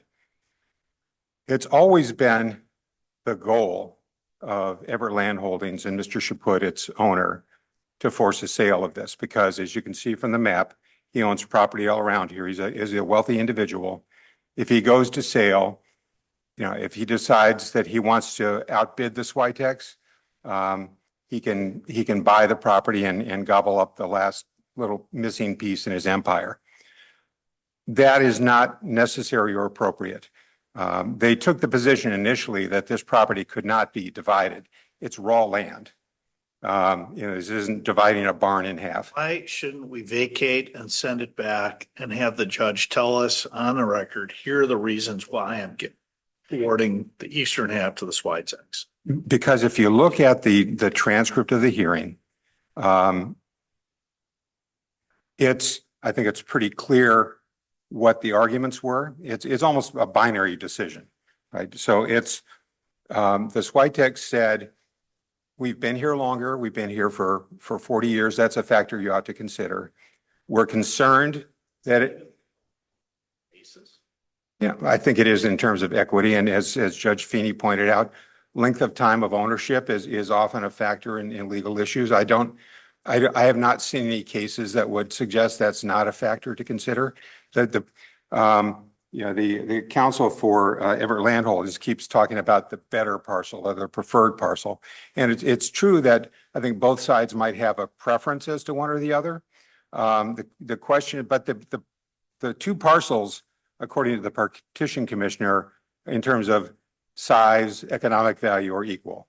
So the judge then having made a decision that partition is going to occur, needs to decide, one side or the other is going to get it. So is that a factor that can be considered? I don't see why not. The other factor that we argued for was that we weren't sure if there would be a negative impact on the inverse condemnation claim if our client no longer owned that peninsula. And I think that's a factor that the court considered. So this court certainly could remand it.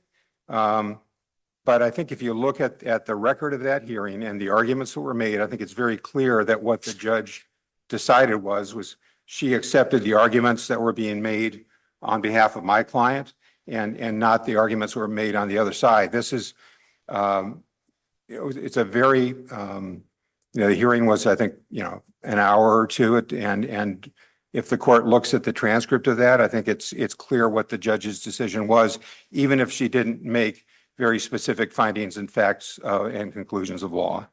I think the factors that she considered are relevant, and the parcel that Mr. Chaput is getting, he certainly has access to that. I have blown up one of our exhibits that I'd like to show. We don't blow up things in courthouses. We enlarge them. Thank you, Your Honor. That's an excellent point. But this is one of our exhibits. And if you can see that this is the property in question, that's the peninsula. Everett Land Holdings, or Mr. Also, Chaput. if you want to come up to, I'm well familiar. Yeah, owns this, and this. So if he gets the eastern part, he has access here. If he gets the western part, he has access here. So, it's really only, one small part that he doesn't already own. So it's more valuable to him, but the question is, what's the value of the property? If that's right? Well, if it's a question of economic value, the partition commissioner testified without any contradiction or any evidence to the contrary that they were equally valuable. So it's a question about the lake itself. Yep. Okay, so prior to both of these judicial officers who were involved in this case, a previously serving judge of that circuit ordered a dam to be installed, correct? In Correct. 1988. Correct. All right. Prior to that time, you've got maybe it's wetlands, but it's not a lake, No, there was a lake. The lake, but a lot smaller. or no? I believe it went from 60 acres to 75. Oh, okay. All right. and So it's- is this an all sports lake? Can you have something with a motor on it? Yes, Or- it's a deep spring-fed all sports lake. There are other houses on the other side of the lake. That was my next question. Yeah. So how It's many? not a swamp or something that you. No, it's a legitimate lake. How many linear feet of frontage are on this lake in its entirety, approximately? I do not know the answer to that in terms of feet, but the lake is 75 acres. Right, well, 640 acres is 1 square mile. Correct. So it is 675 is just over 1/10 of a square mile. Correct, Your Honor. So are we talking about it's 5,000 feet of frontage? It's, don't know. I don't know precisely the partition commissioner's report. Actually, if I grab I won't call it below, but the other, but this shows the frontage on the lake of each parcel, and this is 1, 2, 3, 4, 5, 6, about 600 feet of frontage for both the eastern and western parcel. At the end of the process, are both of the prior tenants in common going to have approximately the same amount of linear frontage on this deep water lake? Equal. That was one of the factors that the commissioner looked at. And part of the frontage that the SWITEC appellants have is on this peninsula that they only have access to via canoe when the water is not frozen and maybe snowmobile if you get an early freeze. That is correct. I don't have any other arguments I want to make on the partition issue. I'd be happy to answer any questions the court may have on that. And if not, I'll shift to the inverse condemnation. Can I ask, and this is my fault for not knowing the answer to this. Did anybody file a request for a motion for reconsideration or something else saying, hey, we don't know what the reasons are. Can you make a statement on the record? That sort of thing? Not that I recall, Your Honor. Okay, I don't think so. all right. I have a follow-up question before you pivot to picking on the county. Sorry.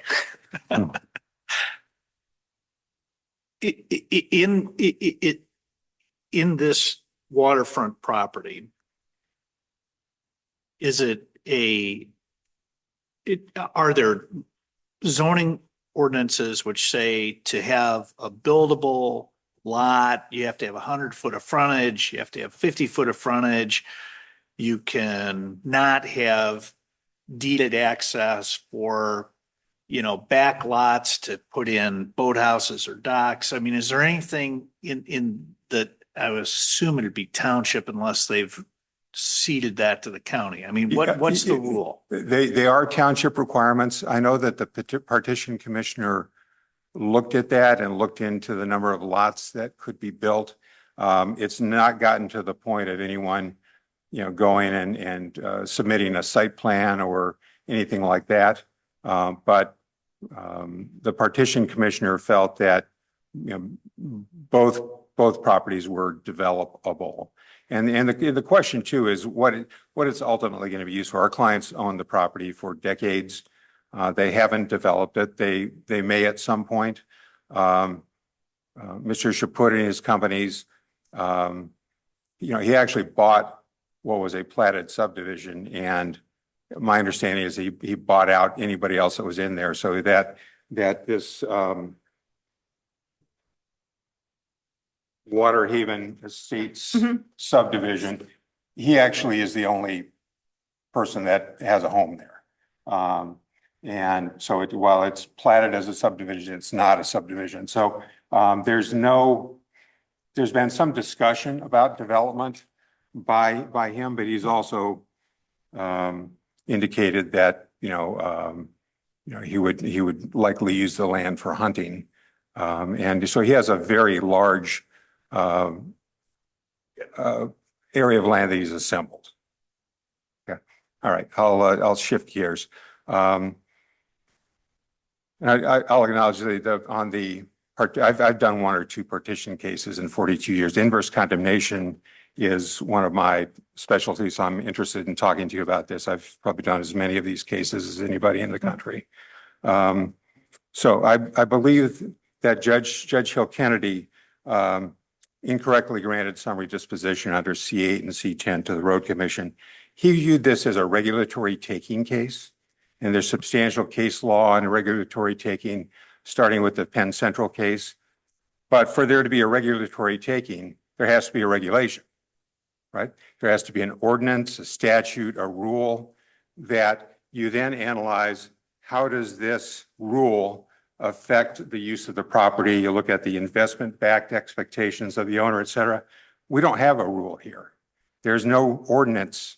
There's no statute. There's no rule. So for it to be viewed as a regulatory taking case, it's not. So that the K&K case doesn't apply. That's a regulatory taking case. The analysis of whether all economic value is taken doesn't apply. This is not a regulatory taking case. What this really is a de facto taking or an ouster case.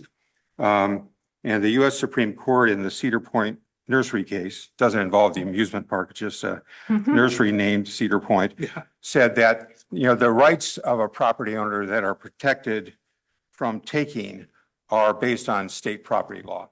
So you look at under Michigan law, if you have property that had road access and the road access is taken away, is that a taking? And there are a number of cases on that issue, particularly the THOM versus state case, where the state changed the elevation of the road and you couldn't get to the road from the neighboring property anymore. That was a taking. There are cases where alleys were vacated. That was a taking. And so it's very clear under Michigan law that if you have access to a public road and that access is taken away by the government, that constitutes a taking of property, and that just compensation is due for the taking of that property right. Now, the question is how much. We didn't get to that in this case because summary disposition was granted on liability. My understanding is the court said, hey, you still have access. The court said, yes, the judge did say that. So let me then address that. Like at my wife's church, here ends the reading. I mean, why is that not the end of the analysis? Okay.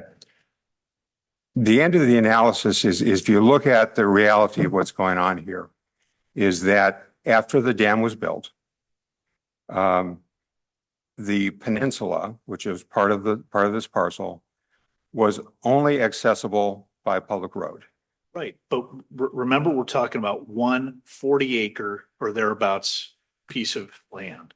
And when we look at to whether or not there's a lack of access, we look to does the fee holder still have access to the property? And we look at your map, and if you have the eastern section, you've got hundreds of feet of places where you can put a driveway in or put a road in or put a whatever. And you can't for that one peninsula piece. Yeah, you're gonna have to canoe over there.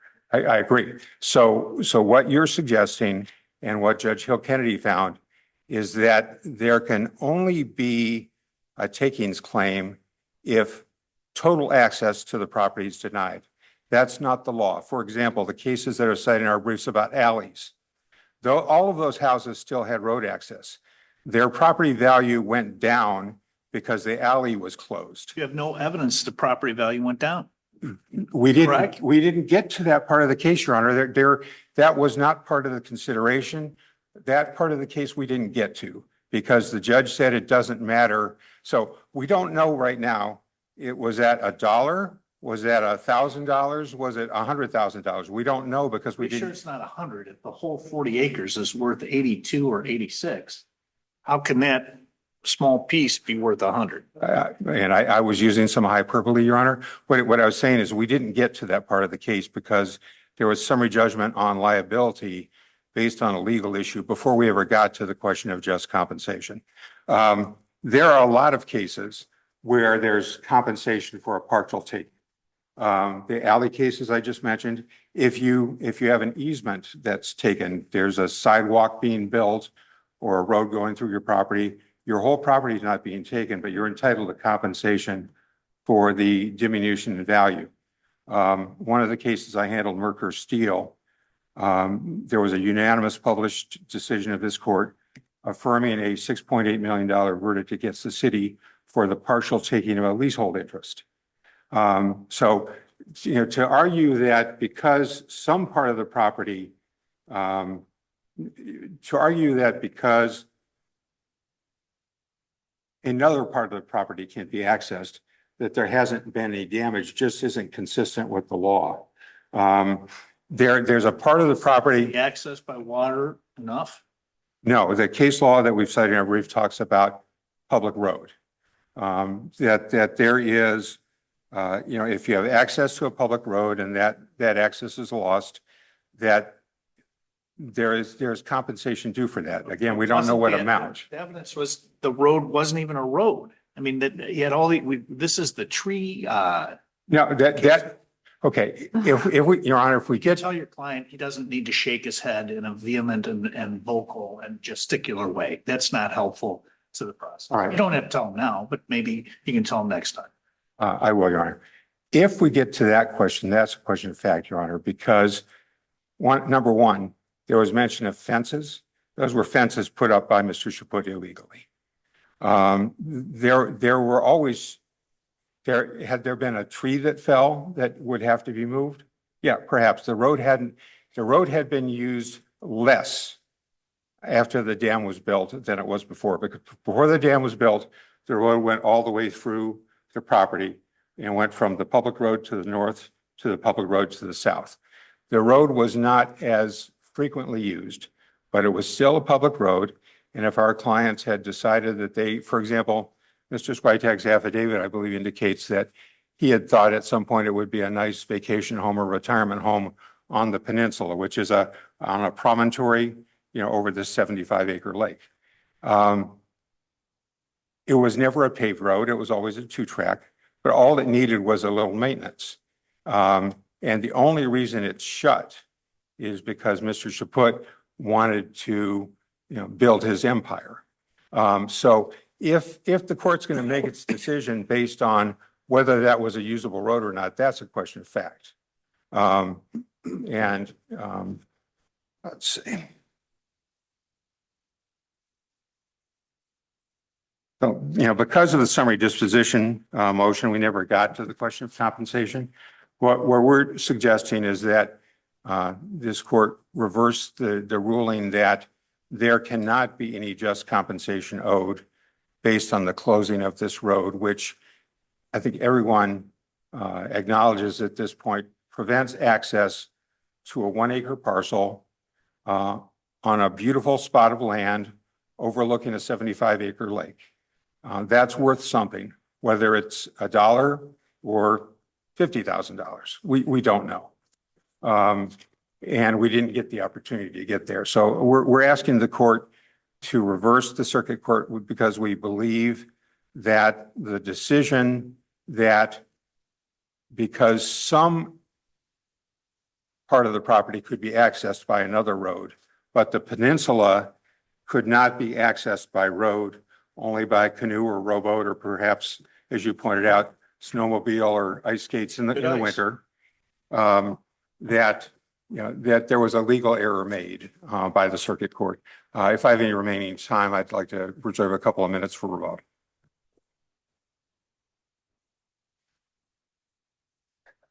Thank you. Thank you. Okay.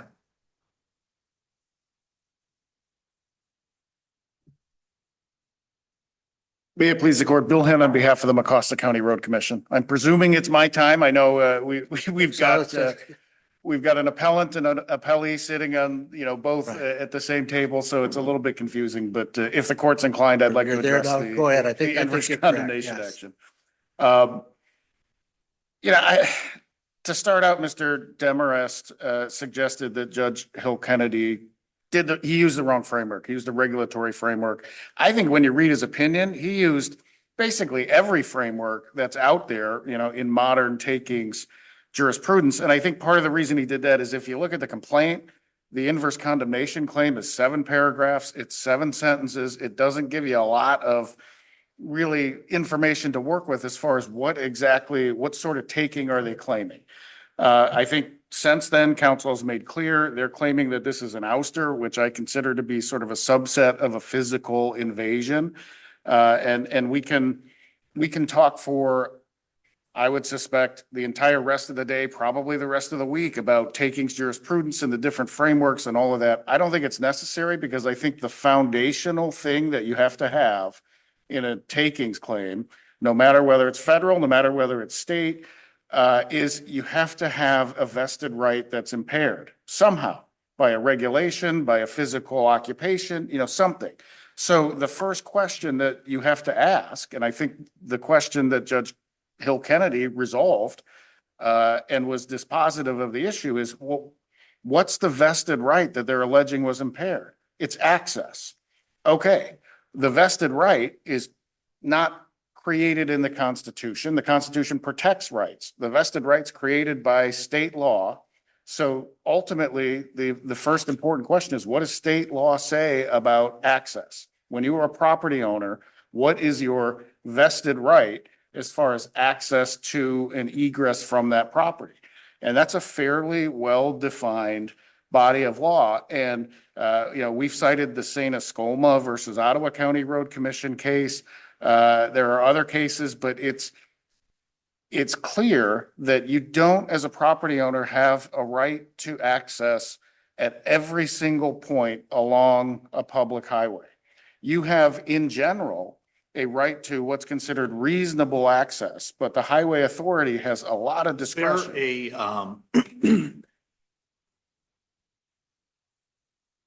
Minimum number of acres that are required for a buildable lot in this township? I have no idea. Okay, well, let's assume that you can build on a 1 acre lot. Let's assume that for a second. And you have a 1 acre lot that's on a bluff overlooking a lovely lake. I guess it'd be a westerly view. So you're going to just have beautiful sunsets. And the road commission comes in and says, we're taking away the road. Now you can never build on it. How have you not taken something that has a pecuniary value? Well, if there's a complete deprivation of access, then, I think the case law does support that could be an inverse condemnation. What, bring over their earth movers and their timber and all their materials on pontoon boats? I guess maybe I'm confused by the question, but you're suggesting that if the township had some sort of regulation, which we don't know what the township's regulations are, but if they had something that said, if you have a 40 acre lot, you need a governmental entity made it such that there's now water between the vast majority of this property and this 1 acre promontory. So this. Oh, the peninsula. Peninsula. Sure. Yeah. Okay. Your lifelong dream is you want to build on the peninsula. The government takes it. Okay, you're not as worried about it because there's a road there. Now the government takes the road back in something that had been in the deeded part of your property. How is that not taking something of value? That you can't ever build it if you can't get to it. Well, I don't see, their takings claim here is not it's not a deprivation of all value or even substantial economic value. They're claiming that their right to access, which is created under state law, was what was deprived.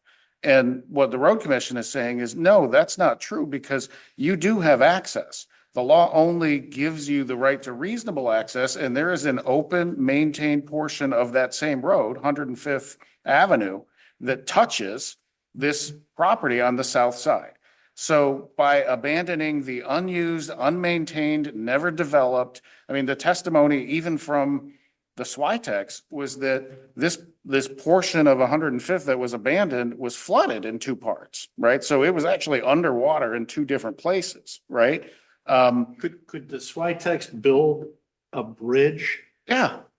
From their main lot, their main property to this peninsula? Of course.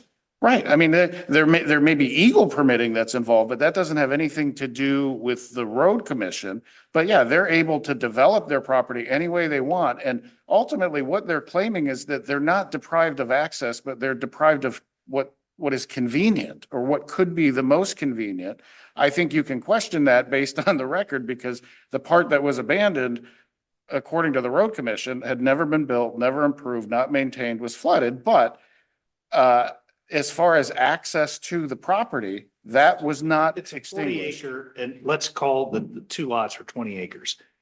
19 acres, they can do whatever they want with. But this 1 acre, this peninsula thing, your belief is if they want to put the money in, they can build a bridge over this creek that's been dammed.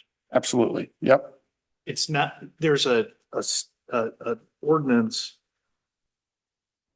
called the Scenic Waterways Act. Are you familiar with it?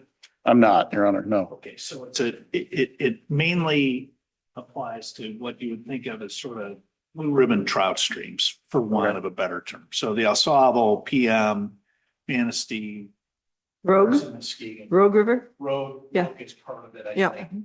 That you have setbacks, there's huge restrictions on what you can do to it. On those waterfront properties.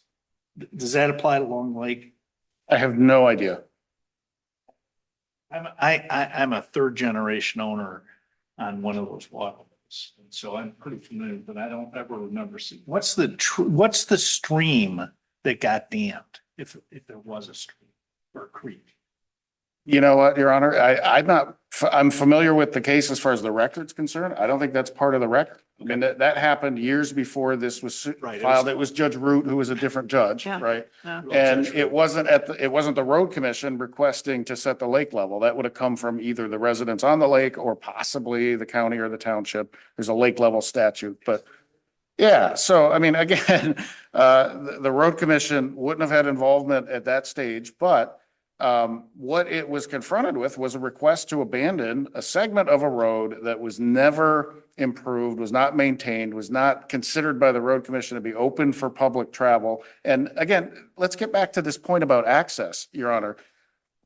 If what Mr. Demarest suggested is right, that if you abandon a road, that there's a taking, every single abandonment of a county highway would result in an inverse condemnation under his theory, because they all touch property, right? And so that can't possibly be the standard, because the road commission, through the county, through the Constitution, has reasonable control over highways and streets that are under its jurisdiction, and it has specific statutory authority to abandon those highways when it believes that they no longer serve the public interest. And that's what happened here. But every time they do that across the state, there is a loss of access in some sense to some property. That can't amount to an inverse condemnation every time that happens. So we know that can't be the standard.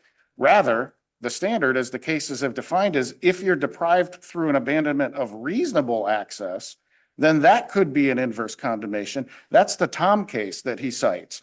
That's the case where the state of Michigan changed the grade of one of its trunk lines, and suddenly there was a 10-foot drop off, and the property owner, who was a farmer, said, now it's not safe for me to exit my property to get up onto this highway.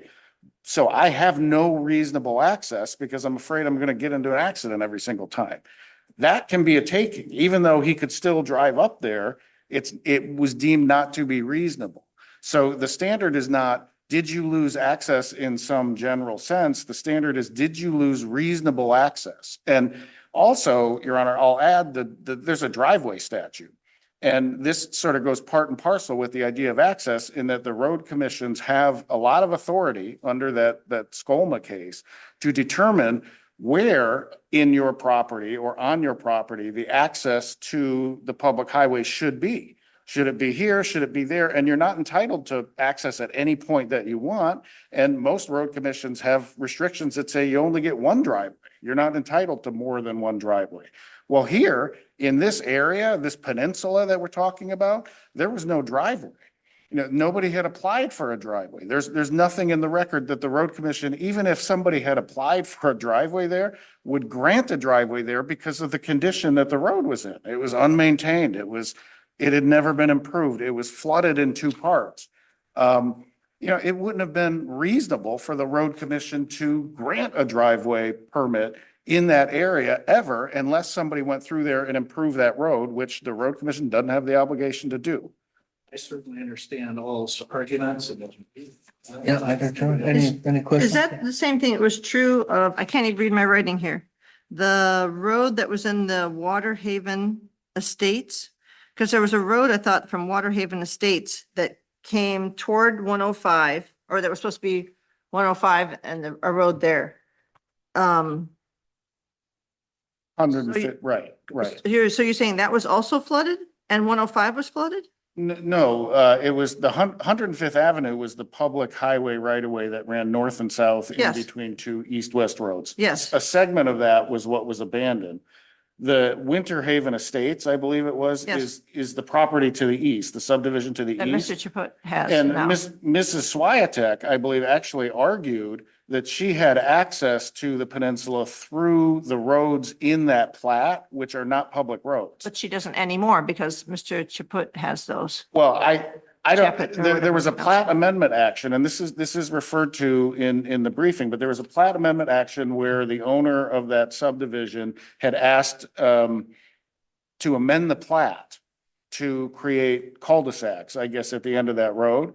And I don't believe that ever happened. I don't think there was a judgment, and I think we verified and stated in our brief that the plat had actually not been amended to show that those roads didn't run through to 105th. So part of our argument is that the Swiatek should be held to their previous representations that they have access to this peninsula across that subdivision. Which, you know, it's not in the record why that wouldn't be the case anymore. They'll be going trespassing on Mr. Chaput's property. Well, but they were claiming, and this in the plat amendment action, she was opposing the plat amendment on the basis that she had some sort of private right to access her property through those streets. Presumably that would be a prescriptive easement of some kind. But again, you know, that it was a claim that was made in a plat amendment action that was separate from this case that Gotcha. didn't involve the road commission. So we just kind of know about it out in the ether. I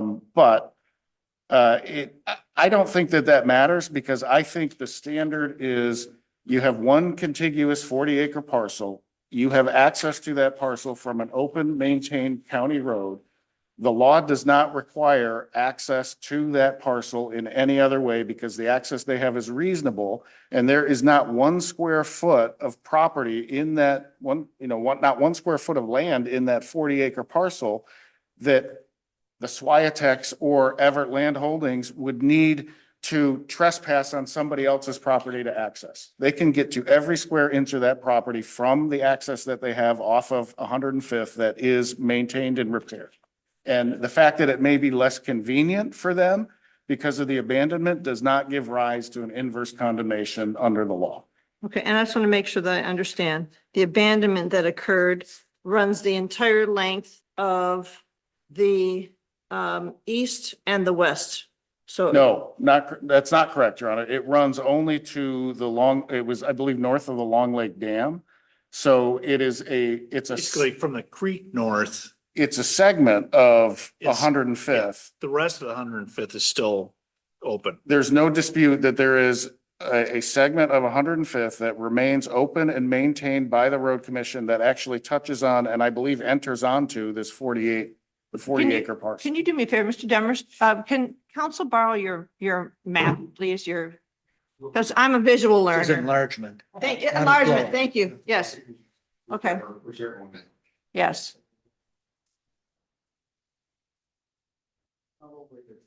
Okay, So, all right. okay.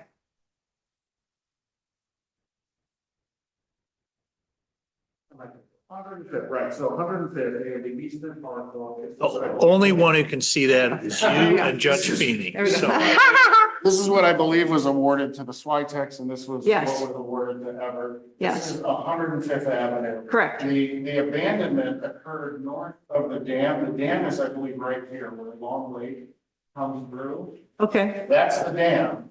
This is the peninsula. So Yes. north of the dam up to. sir, if you could be seated in the public seating area, that'd be great, since you're not counsel of record. so what you're saying is right at the southern tip of that nice little triangle up to there.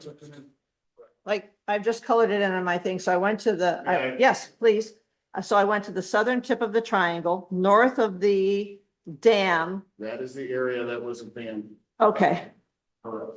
And what was not abandoned was the area, the part of the 105th Avenue right away south of that. That remains open and maintained by the road commission. so according to what you just told me, can't they go up to where it was abandoned and like go right past the dam and then just kind of hop over the fence and they're on their property? I have to believe, Your Honor, based on the fact that this is an issue, that there is something that prevents them from getting to the peninsula. And I don't know honestly, I don't know what that is. I don't know if that's because it's flooded or, the dam doesn't, I don't believe the dam is one that has a road on top of it. Sometimes dams have traffic that goes over the top of them. Oh, I see what you're saying. This, Sometimes they don't. this I think is not Okay. one of those.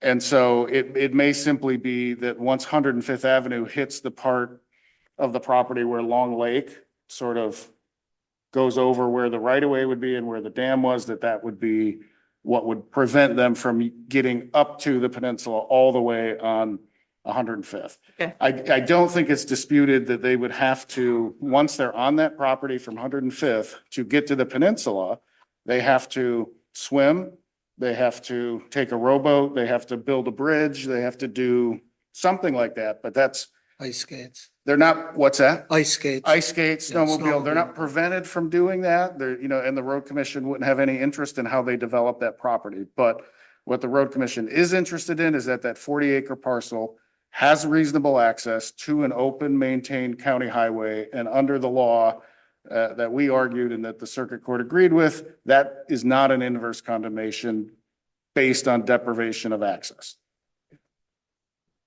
All right, thank you. Let's let him, well, this is fresh in our head. We've already forgotten everything you've said. Kidding. Couple of factual points. Yeah, the Water Haven Estates those are under the plat, those are private roads. And I can tell you that our clients are not allowed to use them. They've even been confronted on their own Can property. you build a bridge over the creek? I don't know, Your Honor. Is there anything in the record which suggests that you can't? I don't think that issue has ever come up. So That's a no. correct, Your Honor. Okay. Here's the way I think this needs to be analyzed is while both the northern portion of the road above the dam and the southern portion of the road below the dam have the same street name, 105th Avenue. Since the dam was built, they've effectively been two different roads. Right? They're both 105th Avenue, but they're two different roads. They haven't been connected for 40 or 50 years. And the Tom case says that the right of reasonable access by an abutting owner to a public road is an indefeasible right. It's long been decided the law in this state is that an abutting owner's right of access to a public street or alley is an interest in the land concerned, and that compensation is owed is if that is taken. So I think if you think about it as I've suggested is, as a practical matter, since decades ago, we've really had two separate roads. The question is, can the road commission close a road that's the only access to a piece of property and not have to pay compensation? I think it's a red herring for Mr. Hand to suggest that, well, if you make the road commission comply with the Constitution and pay just compensation when they take somebody's road access, That's not remotely what he argued. Well, Why don't you respond to what he did argue? Well, I think that's a fair characterization, Your Such an Honor. overstatement, counsel. Okay. But Well, okay. The short answer, Your Honor, is that we have a distinct, physically separate portion of this property that was serviced by a road. The road commission chose, over our client's objections, to abandon that road, knowing that they were cutting off access. That deprived our client of road access for that peninsula. And in our view, that's the taking of a property right for which compensation is owed. How much compensation is an issue for the trial court to decide, if you agree with me, that there's been a property right taken. I will address any other questions that you may have. I don't have any. I don't have any. Thank you, Your Honor. Thank you very much. Thank you. Thank you.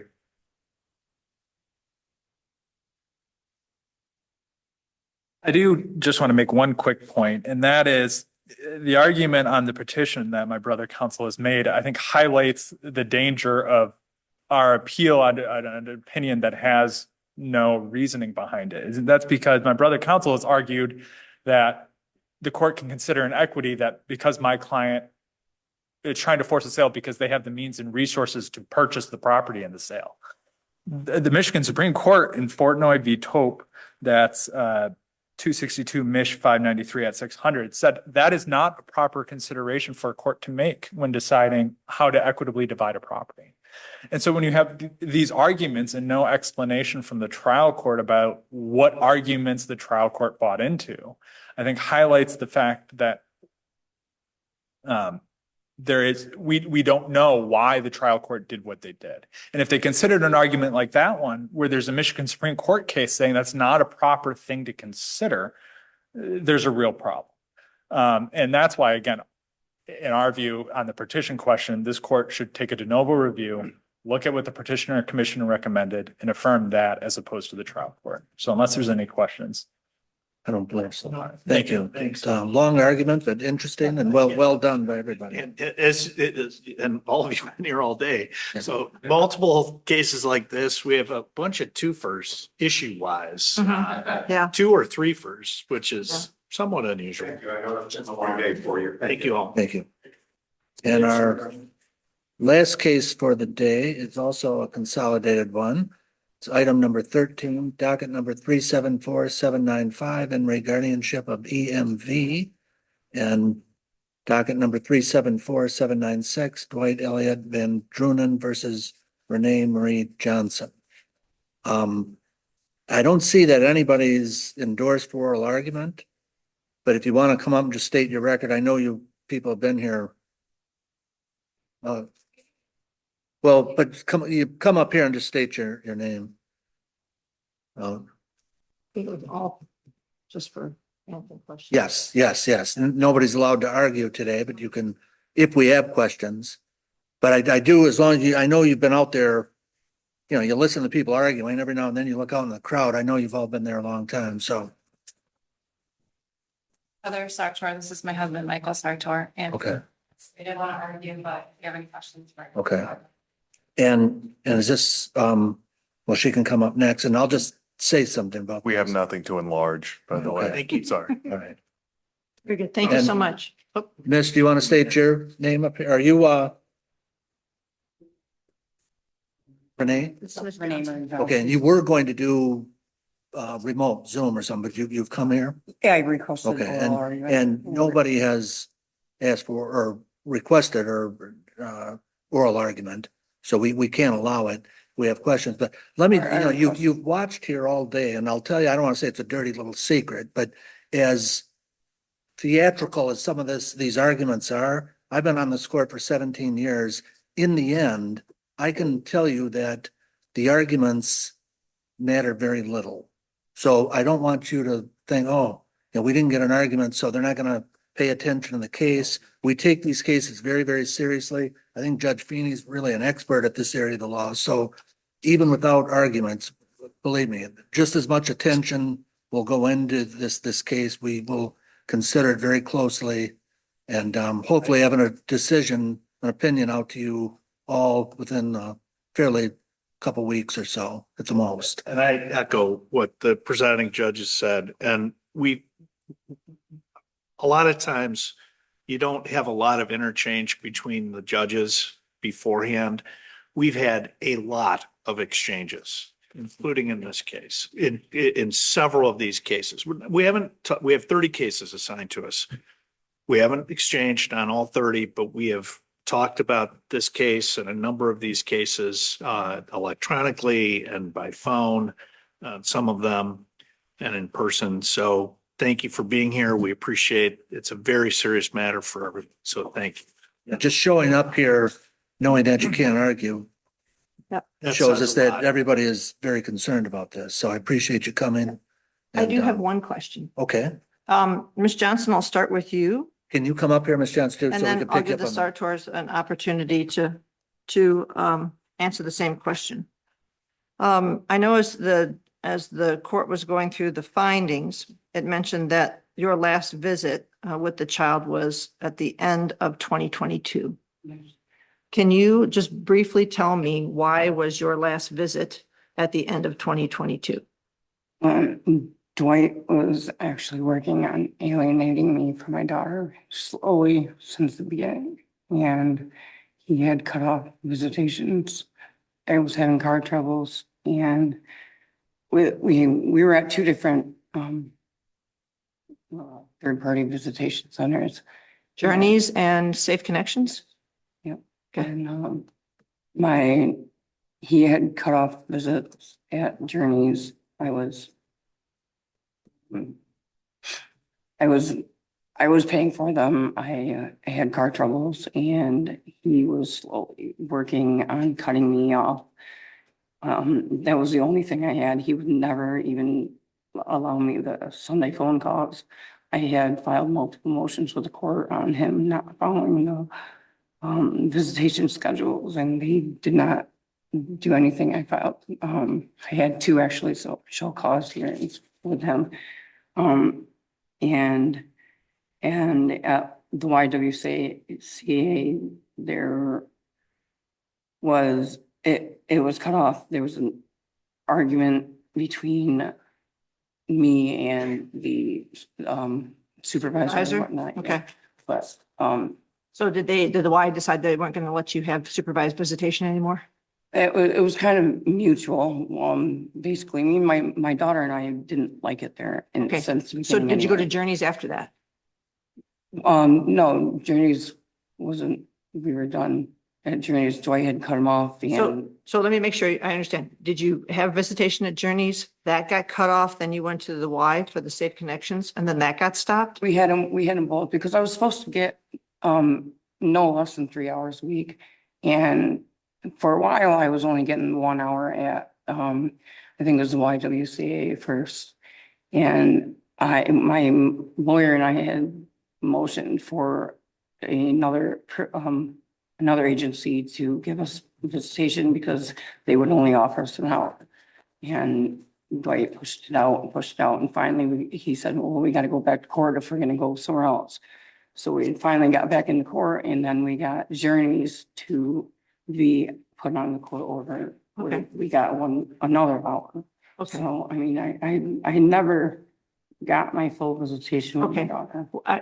I guess I was trying to figure out whether or not there was an order from the trial court that you, in order to get expanded visitation, you had to have a psychological evaluation or comply with parenting classes or do something like that. No, I've never been found unfit, unwilling, unable. I've never been found Right. unstable. So I you did- didn't have you didn't have visitation, it looks like, from the end of 2022, and Dad passed in February 21 of 2024. Right. So that whole time you were having car trouble.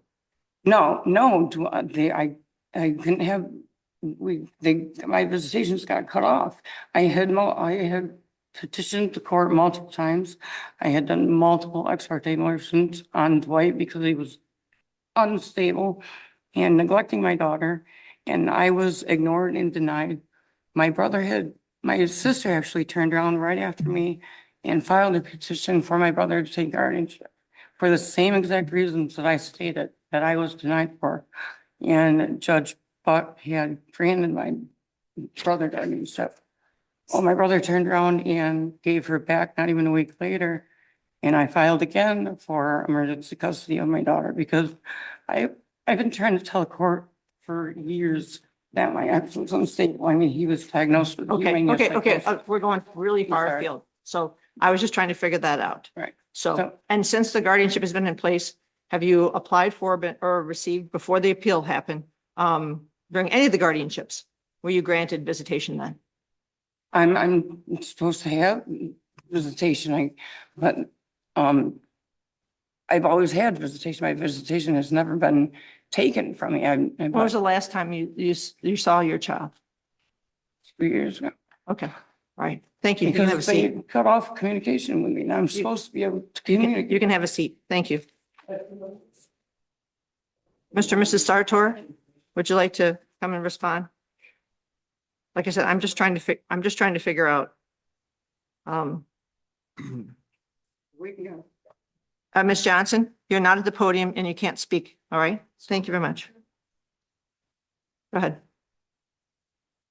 So the visitation was cut off after there was a physical altercation at the Y, I believe is where that one occurred. Prior to that, there was What year? Journeys. Yeah, and What year? 2020. 2020. 2024. And I was taking her to the Wednesday journeys ones because he worked on Wednesdays.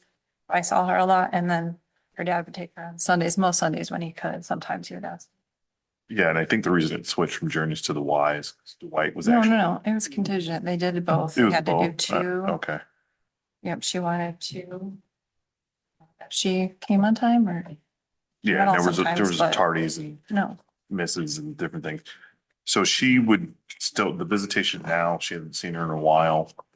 In the trial court that the Yes. case we had was there had to be some contact. She had to do, I think there was a psych eval. And then she could write at least letters, but the letters had to be reviewed by Her counselor. her counselor, Yeah. and then she could start phone call. The trial judge would review it every quarter, and then she could eventually have conversations and things like that Yeah. with Elise, which, we would welcome because, Mhm. we think it's good, but we think that, we found that the steps that the court put in place were sufficient, were the right ones to go about.